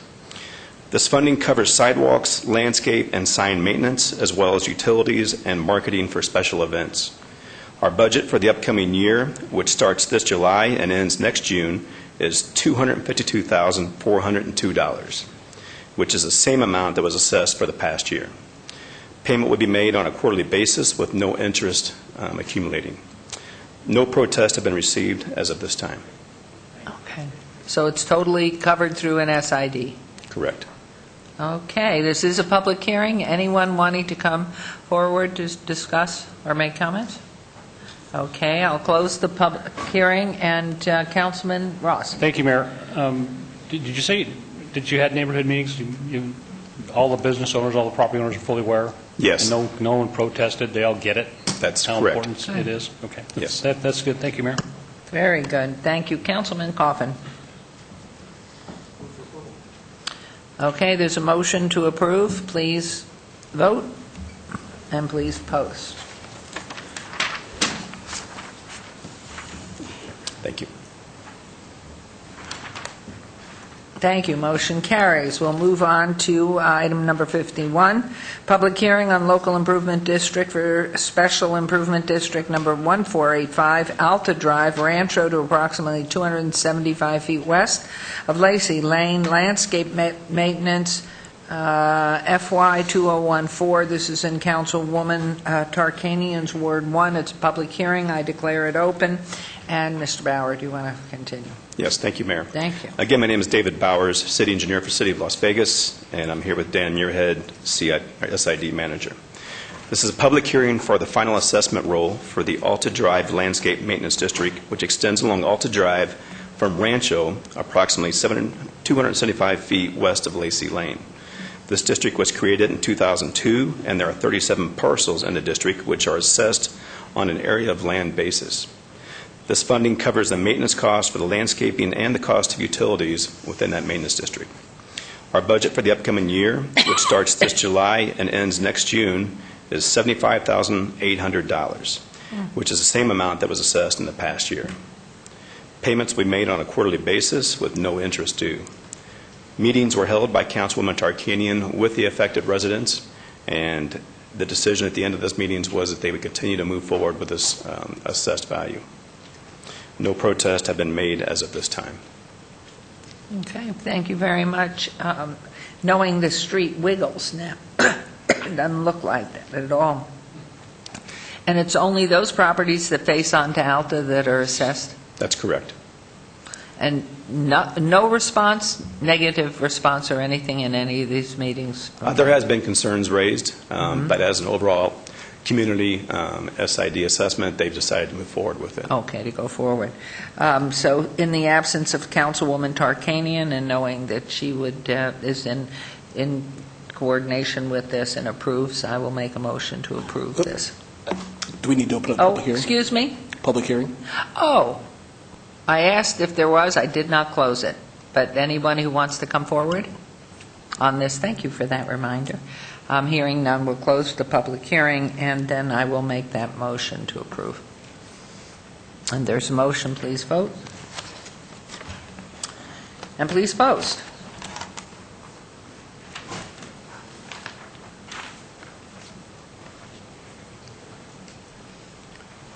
Thank you. Thank you very much. Motion carries. And now we are moving on to item 52, and this is planning and consent. Items 52 and 53 are on the consent agenda, considered to be routine and recommended for approval by the Department of Planning and Development. Do I have a motion to approve the consent agenda, items 52 and 53? So moved, Mayor. Thank you very much. There's a motion. Please vote. And please post.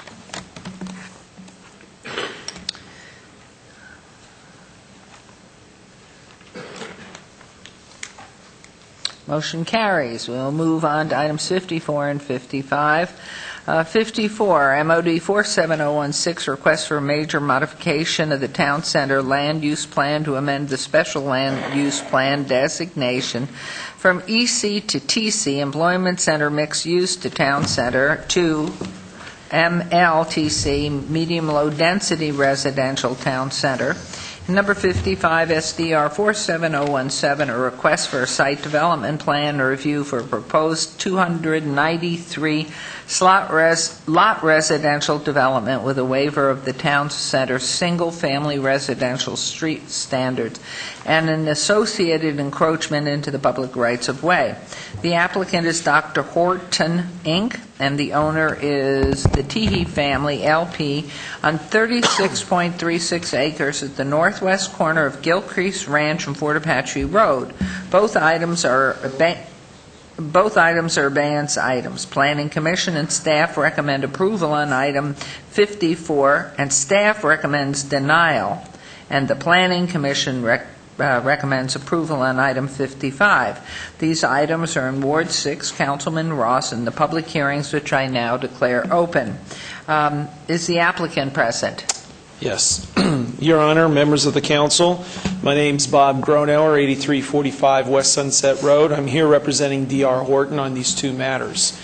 Just a little bit of a background here is it's a major mod application, a site development plan review. We're taking property where it's planned for employment center, town center, down the medium-low town center. We submitted revised plans to your staff where we actually took the density down from where it was previously approved at the Planning Commission. And simply the reason for that is because we had a product change. So actually we went from 253 lots down to 207 lots on 36 acres, which comes out to a density of about 5.64. With respect to the waiver request, this is a similar waiver. Excuse me, Mr. Gronar, if you could pause just for one moment in your presentation. Sorry, Mr. Gronar, real quick. Just for the clerk, would you please vote me in favor of Councilman Ross' recommendation? I have to step away for a moment. Thank you. Thank you very much. I'm so sorry. That's perfectly fine. And on the overhead here, you'll see currently in the majority part of the town center, you have this 4-foot wide amenity zone, 4-foot wide sidewalk in this area. It's been previously approved just nearby one of the other D.R. Horton projects a few months ago. We're asking to do the same thing internally on the public streets, so we'd ask you to follow the previous approvals. And with that being said, I can answer any other questions that you may have with the proposed development. Thank you. Mr. Fagg, could you speak to the items, please? Certainly, Madam Mayor. Thank you very much. In regards to the amendments to the proposed site plan, our staff has reviewed the revised plans, and we only have one minor correction to one of the conditions, and that would be on item number 55. We would just need to amend condition number 3 on the site development plan review application approval to note that all development shall be in conformance with the site plan and landscape plans date stamped March 21st, 2013, except as amended by conditions herein. And so we have again reviewed the plans, and no other changes are needed to the conditions of approval. Are you aware of that? Absolutely. I spoke to your staff, and I'm aware of it, and we accept that condition. You accept that condition? Yes. Okay, this is a public hearing, which I declare open. Anyone who wishes to speak on either of these items, please come forward and state your name. Okay. Question, Councilman Coffin? Could you go back to the plot plan of the, thank you. Where is the nearest commercial? It's Oso Blanca, the infamously misnamed Oso Blanca. So for walkability, for purposes of access to these two access points, okay, Flynn? I guess that would be my question to you. Thank you. But Madam Mayor, to respond to the councilman's questions through you, in terms of the two access points, it's certainly moving in the right direction over previous designs of subdivisions that we've seen, which typically would only provide one access point. So again, that's something that we consider to be an improvement over designs that we've seen in previous years. Also, the fact that they are providing sidewalks within the subdivision is another positive aspect of it. Even though they aren't the width that we would like, they still are providing sidewalks, and they are protected sidewalks in that there is a landscape strip in between the sidewalk and the curb, the street curb. So those are both positive aspects. In points of accessibility to commercial, the nearest commercial area is to the south at Durango and Elkhorn, where we have the Smith Center there. It's also anticipated that if you go another half mile up to the north, there will be another commercial center there. So it's a little bit far out of the walkability range, but again, there are certain aspects of this proposed project that come closer to our goals for walkability and access. Okay. Oso Blanco, before you invest a lot of money into that sign, you know, is that the name of, why is that sign prominently displayed there? That's shown as a model of what the proposed subdivision may be called. You know, it's incorrect Spanish, and I know that it's a curse in the Spanish community that a major street like this, which is getting more and more development, is incorrectly named. And I wonder if you, despite this incorrectly named street, could properly name your development. Yes. Probably Oso Blanco would be better, because bears are masculine, and all adjectives have to agree with the noun. You understand that, Bob? I understand. I'm not the marketing person, but I will relay that message over to D.R. Horton. I know, because you don't want people finger pointing and say that dumb developer, he doesn't know anything. I absolutely agree. Okay, thank you. Thanks. I have a question on this. Are all the properties, they have their own garages? Yeah, Or is there gonna these be- are single-family detached homes, yes. And therefore, street parking? Yep. Yeah, we're in compliance, yes. Okay. And I gather there, because you have so many homes, the fire hydrants and all of that is all part of compliance with the requirements? compliance, yes. Everything. Anyone else with questions, comments, and anyone else from the public? Anyone from the public? And hearing none, I'll close the public hearing. Councilman Ross, let's take them one at a time. Thank you, Mayor. Thank you, Mayor. On agenda item 54, I will move to follow Planning Commission's recommendation for approval. Sort of exciting. There's a motion, please vote. Yep, new homes, love it. Look at that vacant land. It's wonderful. And please post. That motion carries. Councilman, we're on to 55. And on agenda item 55, I will move to follow Planning Commission's recommendation for approval, as well as Mr. Fagg's conditions. Condition number 3. Condition number 3, and Mr. Gronauer, for the record, you agree to that? I do confirm, yes. That's my motion, Mayor. Okay, there's a motion, please vote, and then please post.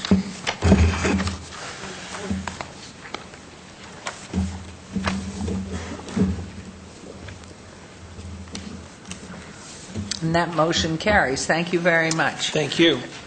And now we'll move on to items 56, 57, 58, 59, 60, and 61. And I'm going to ask you to read them if you would, because I'm coughing.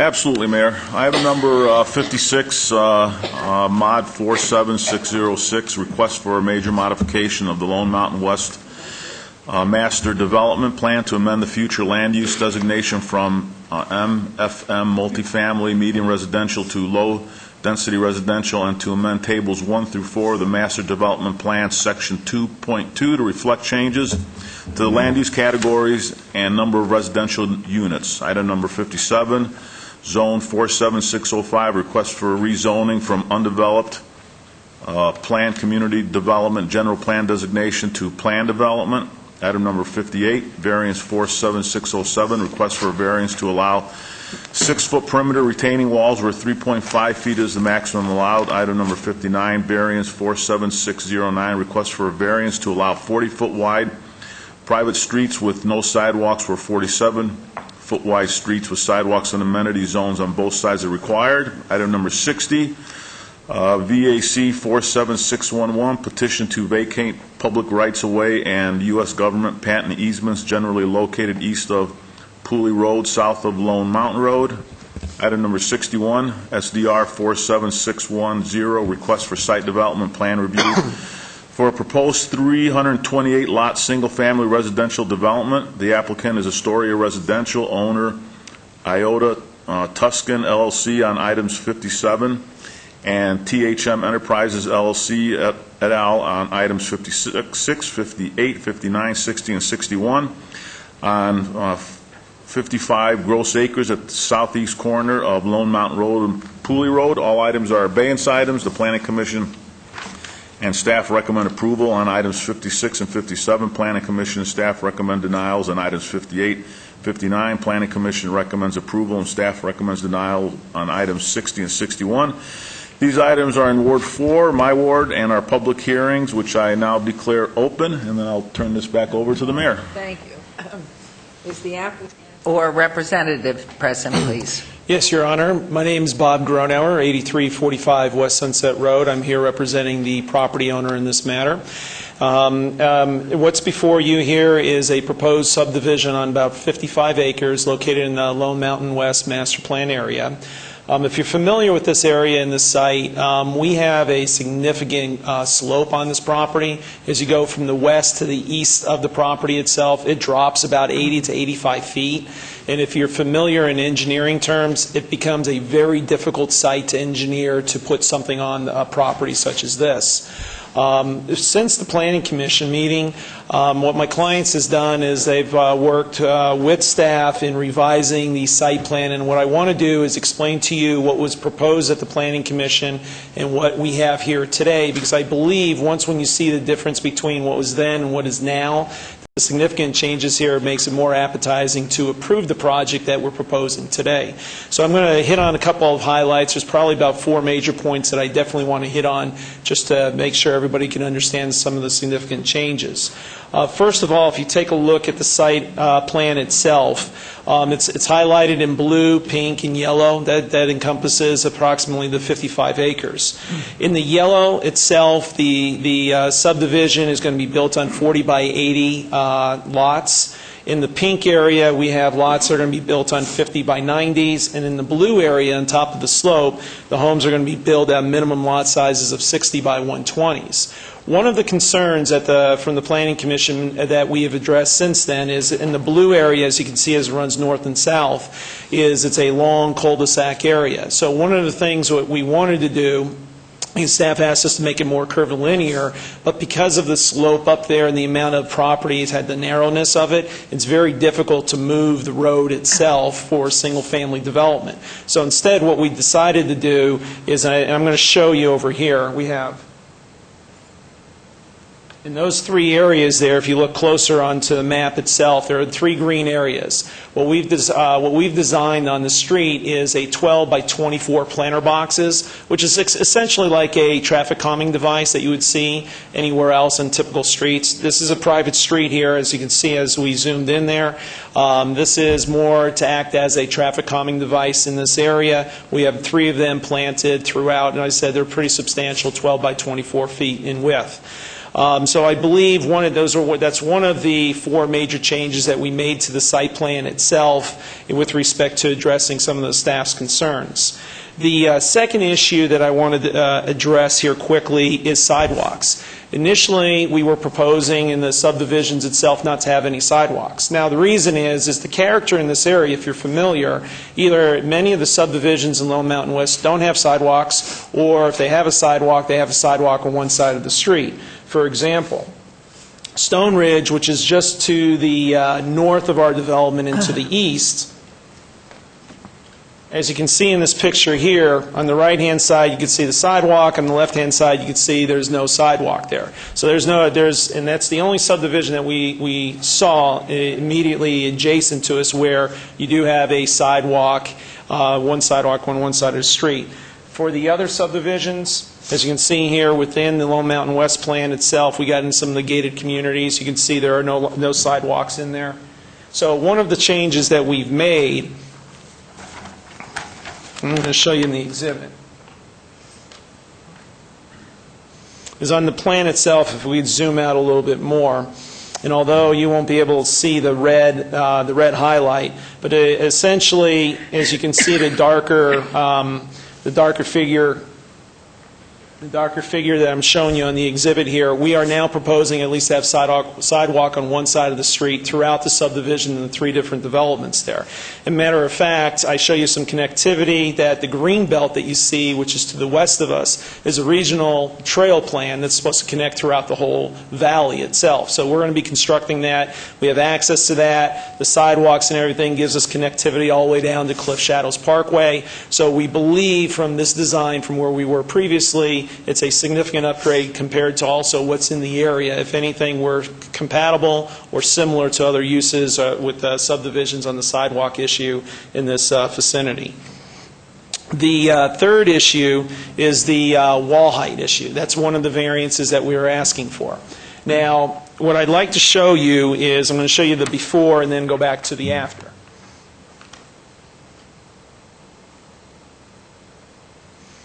What you'll see here is in the clouded areas, previously at the Planning Commission, we had all of our streets running north-south. And you can see there as it runs north and south, you see all the streets going up and down in that area.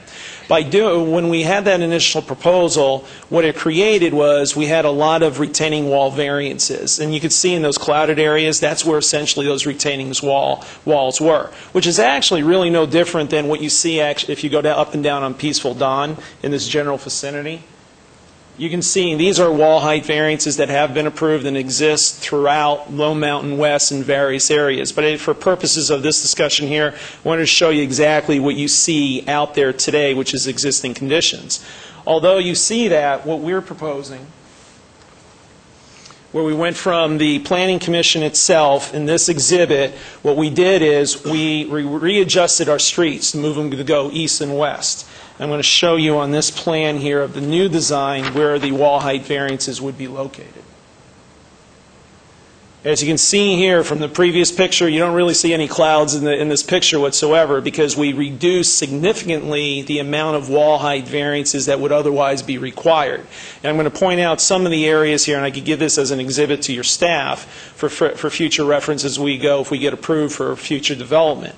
One of the things I want to point out here is what is really critical is by moving the streets going east and west in this area, with the exception of the one long street there, we are able to remove a lot of the retaining walls height variances that we initially were requesting. However, unfortunately, there's some areas, because of the property, we have a lot of constraints here. As I said, not only do we deal with an 85-foot slope from west to east, in this area, in certain parts of these properties, it's already been mined, and it's like 20 to 30 feet deep. There are big ditches or holes in this area. So it's somewhat of an engineering challenge to try to make this work. So we only have probably about 5 or 6 areas, and I'll just highlight quickly with respect to where the wall height variance may go to 10 to 11 feet total, but it's nowhere near what is already existing out there in the general vicinity. So I'm just going to point quickly so you can see the areas of the significant reduction in these areas here,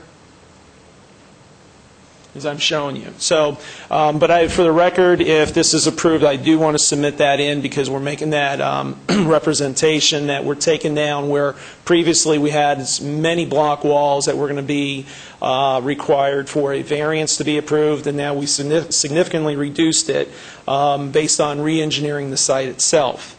And then the fourth major issue that I'd like to bring to your attention is with respect, we are required to build a water pump station. What we're going to be doing is the developer itself, we're going to build a water pump station. I'll show you the location.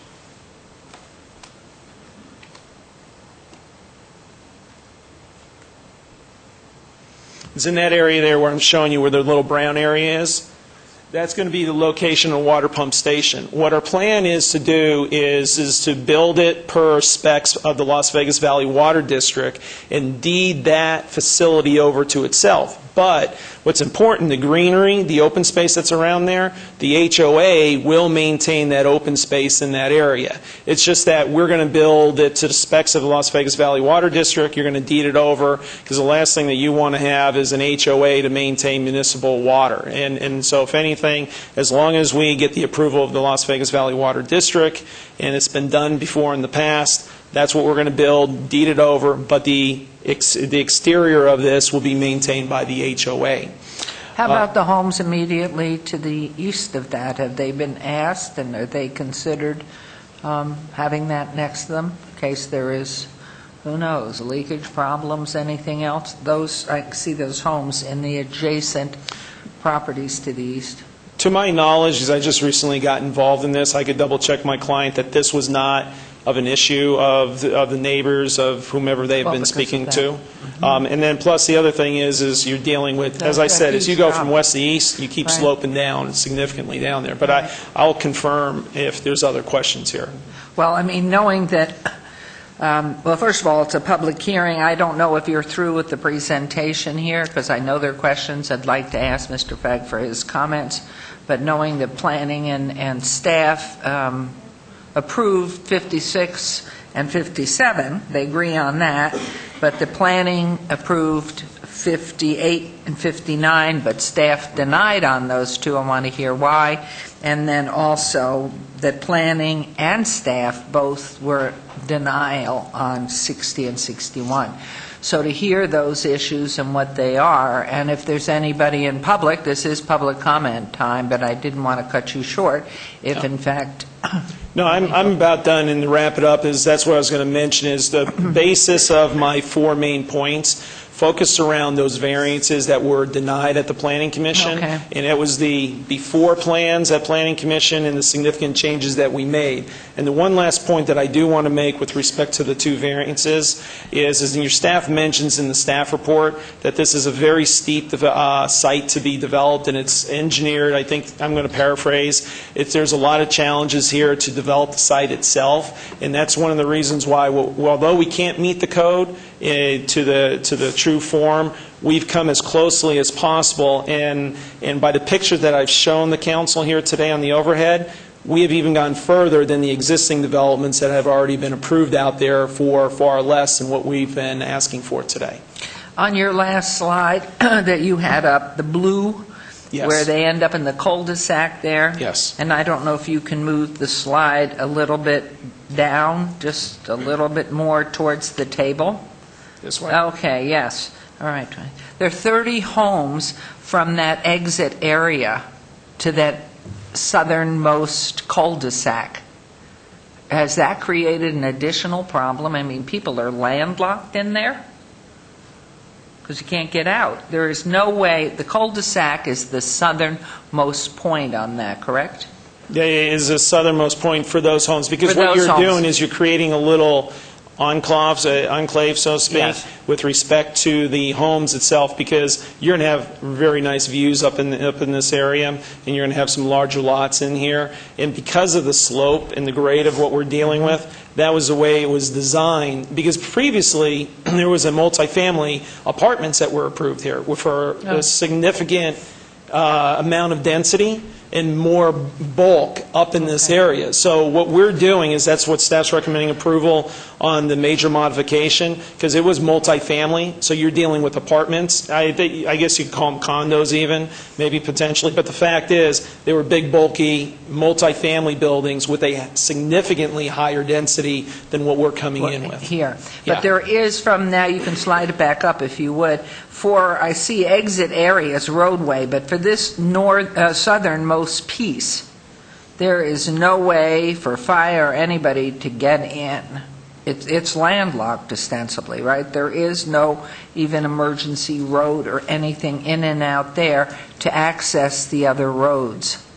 We have essentially, when you're coming up in here, there's, as you're coming up on Peaceful Dawn itself, you have a road coming up, as you can see on the overhead here, and there's also another access if you're going south into the pink area down there in the general vicinity, which will take you out to Stange Road, which is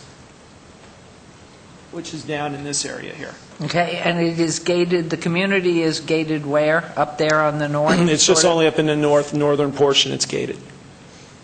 Because, as I said, it's a separate type of community. It's a different community. It's a little more higher end. As you know, you have different product types. So the product type's going to be a little bit more higher end, so you're going to gate it up in that area up in there. And is it your feeling the property to the west is not habitable, and people will not build on the slope or make ridges and build on Yeah, them? I don't see that. I believe that's all BLM. Don't see that, but... I mean, believe me, I know anybody Yeah. can do anything, but Yeah. at this point, it is BLM land. That's my understanding, Okay. yes.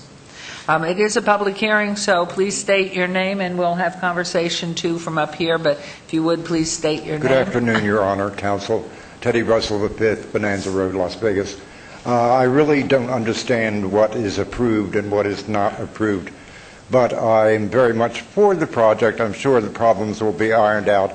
The reason I'm for the project is because of the impressive immensity. I like to see my city grow. Thank you.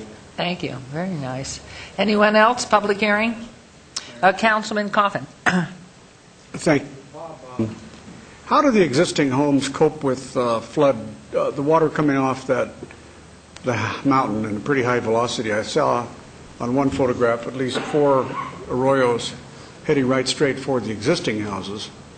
Is there a flood control barrier there on the west side? Yeah, well, there is a drainage areas and easements that will be coming through the site to direct the water coming down. And actually, what I'm going to show you, like one of the drainage easements in this area, there is actually a fire access crash gate. I'm sorry about that, on the south end of the cul-de-sac here. So there is another means of access. I want to make sure I made that for clarification. But in this area here, you'll see we have some of the drainage areas here, easements. Obviously, your Public Works Department will have to approve the overall drainage plan in this area. But we have, I'm going to call them inlets, so to speak, where the water will be flowing through. They'll be taking it through the streets itself, following the drainage plan that's approved by your city. You're going to use the streets instead of the storm drains? Well, I mean the infrastructure, yeah, it's in there, yes. You're going to dig down. I mean, yeah, whatever's going to be required, yes, you're going to put them in the storm drainage system, yes. yeah, because I was wondering, it's going to mean more water on the homes right below it. Yes. The more that's built above them. No, we're going to have to take whatever water's coming onto our property, we're going to have to deal with it. We're responsible, we're required to do, and we will do that. Mm-hmm. Thank you. And Mayor, just to answer one of your questions, I didn't see that on the overhead. I'm sorry I missed that. There's on the bottom of that southern cul-de-sac, there is a fire access gate there. So there's another means of access also. Anyone else wishing to be heard on these items?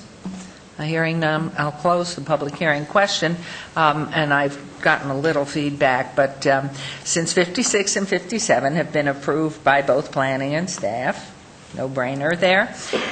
58, 59, planning approved, staff denied based on, and have those modifications been made? Let me respond to that, Madam Mayor. On items number 58 and 59, 58 is the variance from the perimeter wall height limitations. As Mr. Gronhauer has addressed in his presentation, they don't need as many of those perimeter walls as they did with the previous design. It still requires a variance from our requirements, but they've done a better job of addressing that through the redesign of the site. On the second item, number 59, they were proposing to do 40-foot wide private streets with no sidewalks.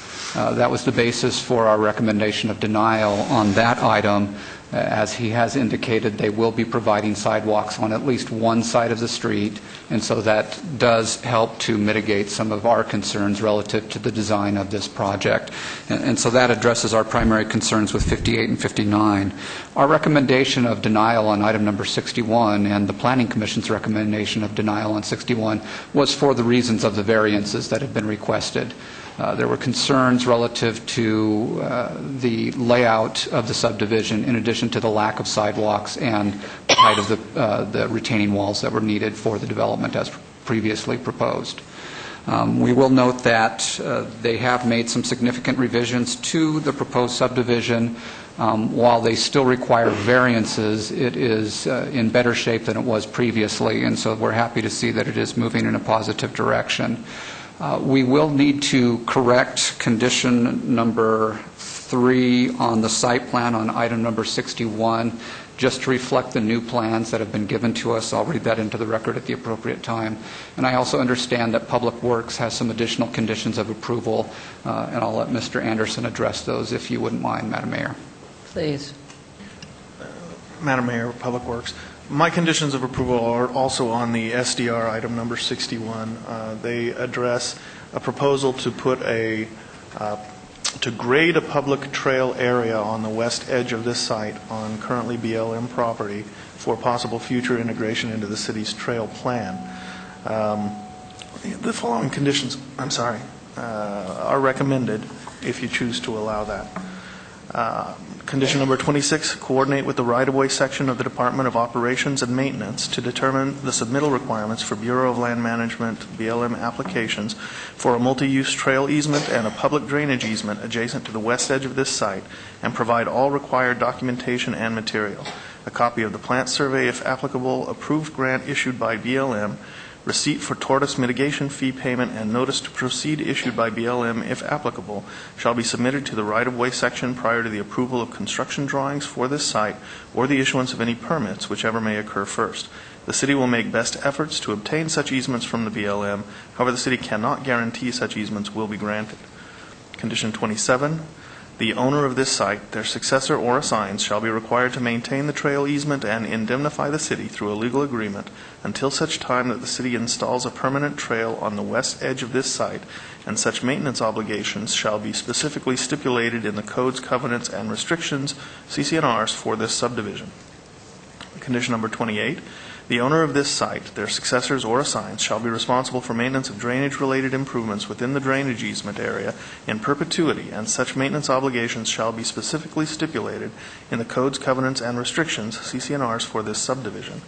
Condition number 29, the developer of this site shall require the buyer of each lot abutting the trail easement to sign an acknowledgement of the planned trail as part of the sale of each parcel abutting the planned trail. And finally, condition number 30, the city attorney's office must approve the indemnification agreement and the portion of the codes, covenants, and restrictions, CC&Rs, relating to the maintenance obligations of the homeowners association prior to recordation of the CC&Rs. And Mr. Gronauer, the owners accept all of this? Yes, ma'am. Okay. The only thing I maybe didn't hear was on the staff denial on 6-0. It says the Planning Commission recommends approval, staff recommends denial on items 60 and 61. You addressed 61. Is 60 folded into that? Are the same issues? It was essentially the same issues relative to the layout and design, with the modifications that have been made and with the conditions of approval that Public Works has written to the record. We're satisfied on item number 60. Okay. Thank you both very much. Any questions, comments here? Public hearing's closed. Councilman Anthony. Thank you, Mayor. First of all, this was a pretty complicated issue, so you did a good job explaining, because it took me a while to figure all this out. With your permission, Mayor, would you mind having those gentlemen come up here and introduce themselves? Just want to talk a little bit about them. Would you be good enough to do it item by item? Yes. Madam The Mayor, other one. Councilman, over here.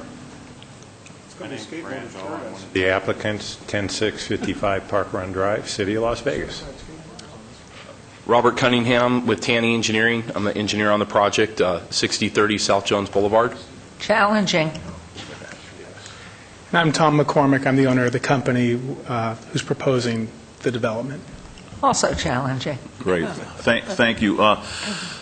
First of all, I want to thank all of you for working with the Planning Commission. I mean, when you brought this to the Planning Commission some months back, you had a lot of dialogue. The Planning Commission wasn't real happy with a lot of what was happening. So you all had some great dialogue with the Planning Commission to get some of these things the way the Planning Commission wanted them, which is what this procedure is all about. So you took their recommendations and you put them into the plan. You added the sidewalk, you changed the direction of the streets, you fixed up the cul-de-sac. So I appreciate you spending a lot of time listening to them, paying attention, because that's why we have a planning commission, is so you all can work together to try to get this stuff fixed before it comes to the city council. So thank you very much, and I'll tell you, I'm real happy about this. I can't wait to get this built. I mean, it's a big section of the Lone Mountain Master Plan that has not been built, and you're coming in building some really nice homes that are going to fit into that neighborhood. And the second part is, like you mentioned, Bob, the one section right next to the BLM land was zoned apartments, so you could have built apartments there, which I don't know how that happened, but I would have not approved apartments in that particular section. But you're turning it around, and you're going to build some gorgeous homes that are going to have some fabulous views up there. I mean, it's really going to be a nice project. So I can't wait for you to get this built. You made some great changes. You've worked with Flynn and Public Works to get this over with. So with that, I'll go ahead and take them one at a time, Mayor, when you're ready. Please. Okay. Let's go. And which one do you need to The very last one. The very last one. Yes, okay. item 61. All right, so I will make a motion to approve item number 56 with all conditions. Thank you. There's a motion, please vote. And please post.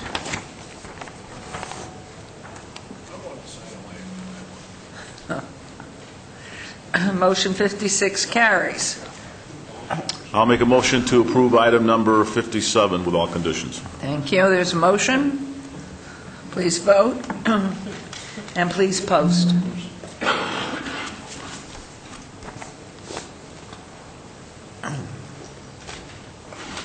Motion carries. Motion to approve item number 58 with all conditions. There's a motion. Please vote, and please post.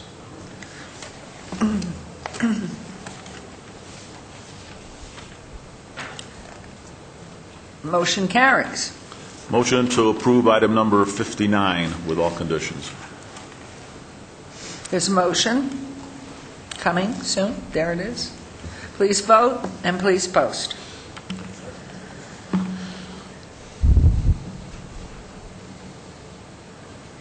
That carries too. We're on to 60. Motion to approve item number 60 with all conditions. There's a motion. Please vote, and please post. And here we are. Item 61. Okay, item number 61, if you want to go first, Flynn. Certainly. On item number 61, we would need to amend condition number 3 to read as follows. All development shall be in conformance with the site plan and landscape plans, date stamped March 19th of 2013, and the building elevations, date stamped December 20th of 2012, except as amended by conditions herein. This would also include the added conditions that Mr. Anderson has already read into the record.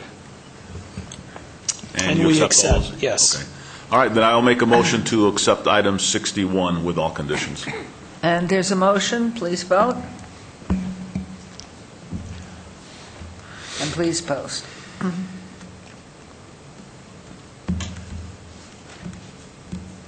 Motion carries. Good luck, gentlemen. Long time. Thank you very Hard much. work. And Appreciate to it. 3 other council members, I want to say congratulations on your reelection. Look forward to seeing you for another 4 years. Isn't that nice for us? Stability. Yes. It's wonderful. Thank you very much, and good luck. We look forward to it. And thank you for your trust in us, that times have been hard for a long time, and Very exciting. this is our beginning. We Very appreciate it. exciting. And Mayor, if I may, Thank you. too. Mr. Yes. McCormick, congratulations. Good to see you're back. Thank you. It's good to be back. Yeah. Thank you. Okay, we move on to item number 62. I would instruct the city clerk to set the public hearing dates and appeals from the City Planning Commission meetings and dangerous buildings and nuisance litter abatements. So done. So citizen participation. Citizen participation. Public comment during this portion of the agenda must be limited to matters within the jurisdiction of the City Council.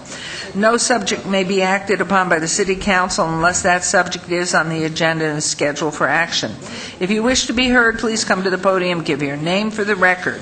The amount of discussion on any single subject, as well as the amount of time any single speaker is allowed, may be limited, and we will limit it to 3 minutes, please. Any members, please come forward, state your name. Good afternoon, Your Honor. Afternoon. Counsel. My name is Teddy Russell V, Bonanza Road, Las Vegas. The first part of my little talk is called My Poor Walton Friends.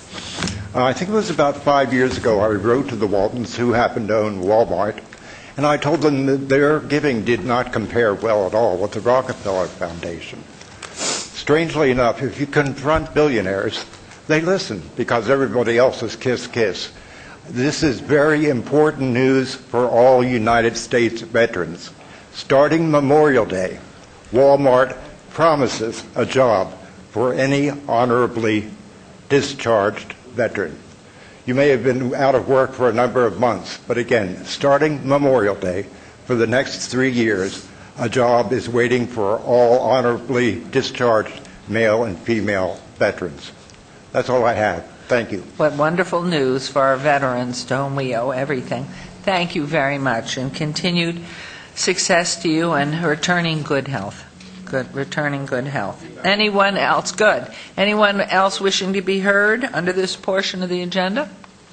Hearing none, we'll move on to item number 64. Council member recognition. Comments made by individual city council members during this portion of the agenda will not be acted upon by the city council unless that subject is on the agenda and scheduled for action.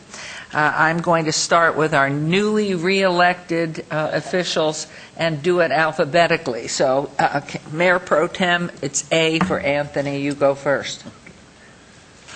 I don't have any announcements. I'm just honored to be re-elected by Ward 4, and I'm looking forward to representing them again the next 4 years. You did a good job, public, out there in Ward 4. Okay, Councilman B. Beers. Thank you, Madam Mayor. The Summerlin Half Marathon for runners is coming up. The Tour de Summerlin for bicyclists is also coming up. So if you're into either of those passions, now is the time to sign up.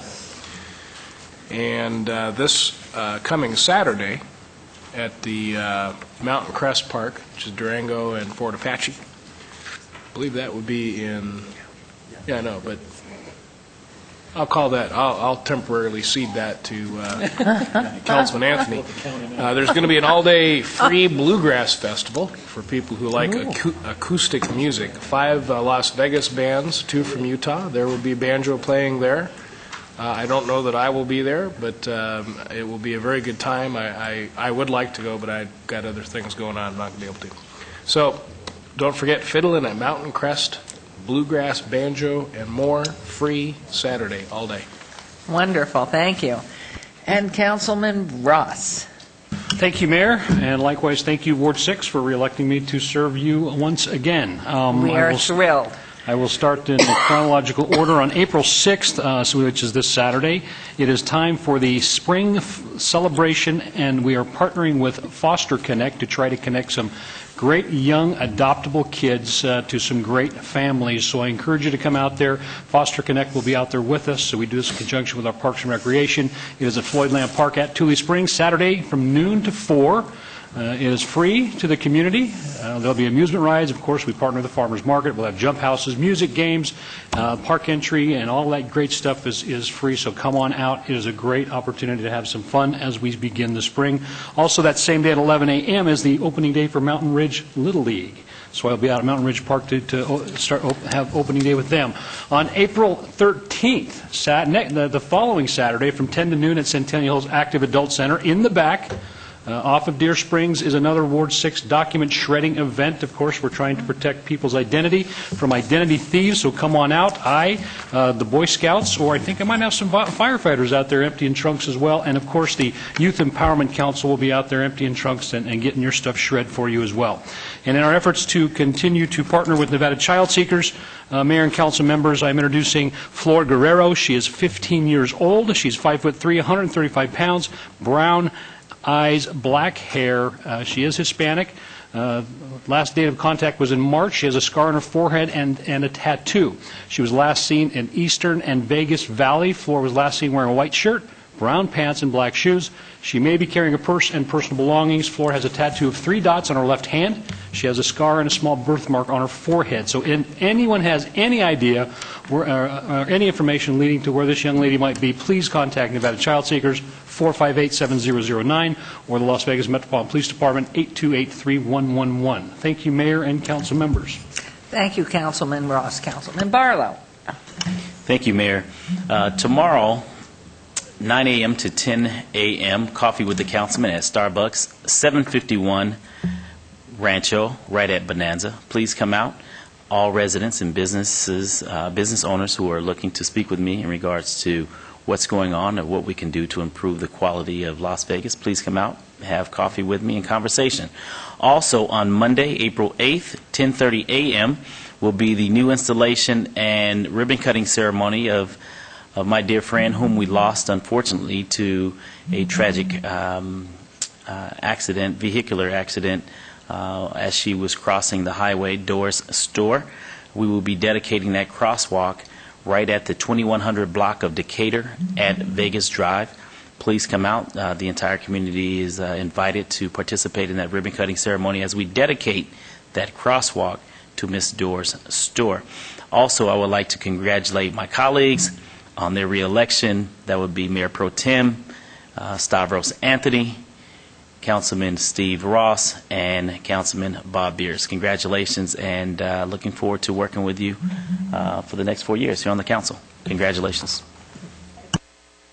Thank you, and Councilman Coffin. Thank you, Mayor. I think I'll take the opportunity to congratulate our members, and particularly because I think we have a good relationship, and I think on our board we don't seem to have quite the quarrelsome attitudes that other boards in the community do. We seem to be joined in, I'm not saying lockstep, but certainly in the ability to see our way forward and put our arguments behind us when they do occur. And that is the way a public body ought to be. You see revenge, you see hostage taking, you see all kinds of games being played here and there, and I don't think it's here, and I think that's a tribute to the good-natured nonpartisanship on this board and the leadership of Her Honor the Mayor and a darn good council management team, because the thing is they help mediate, they help stop problems before they occur.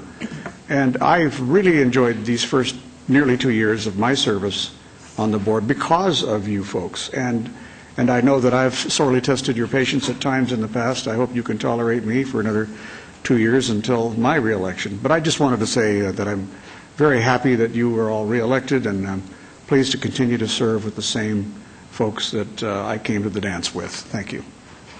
Very nice.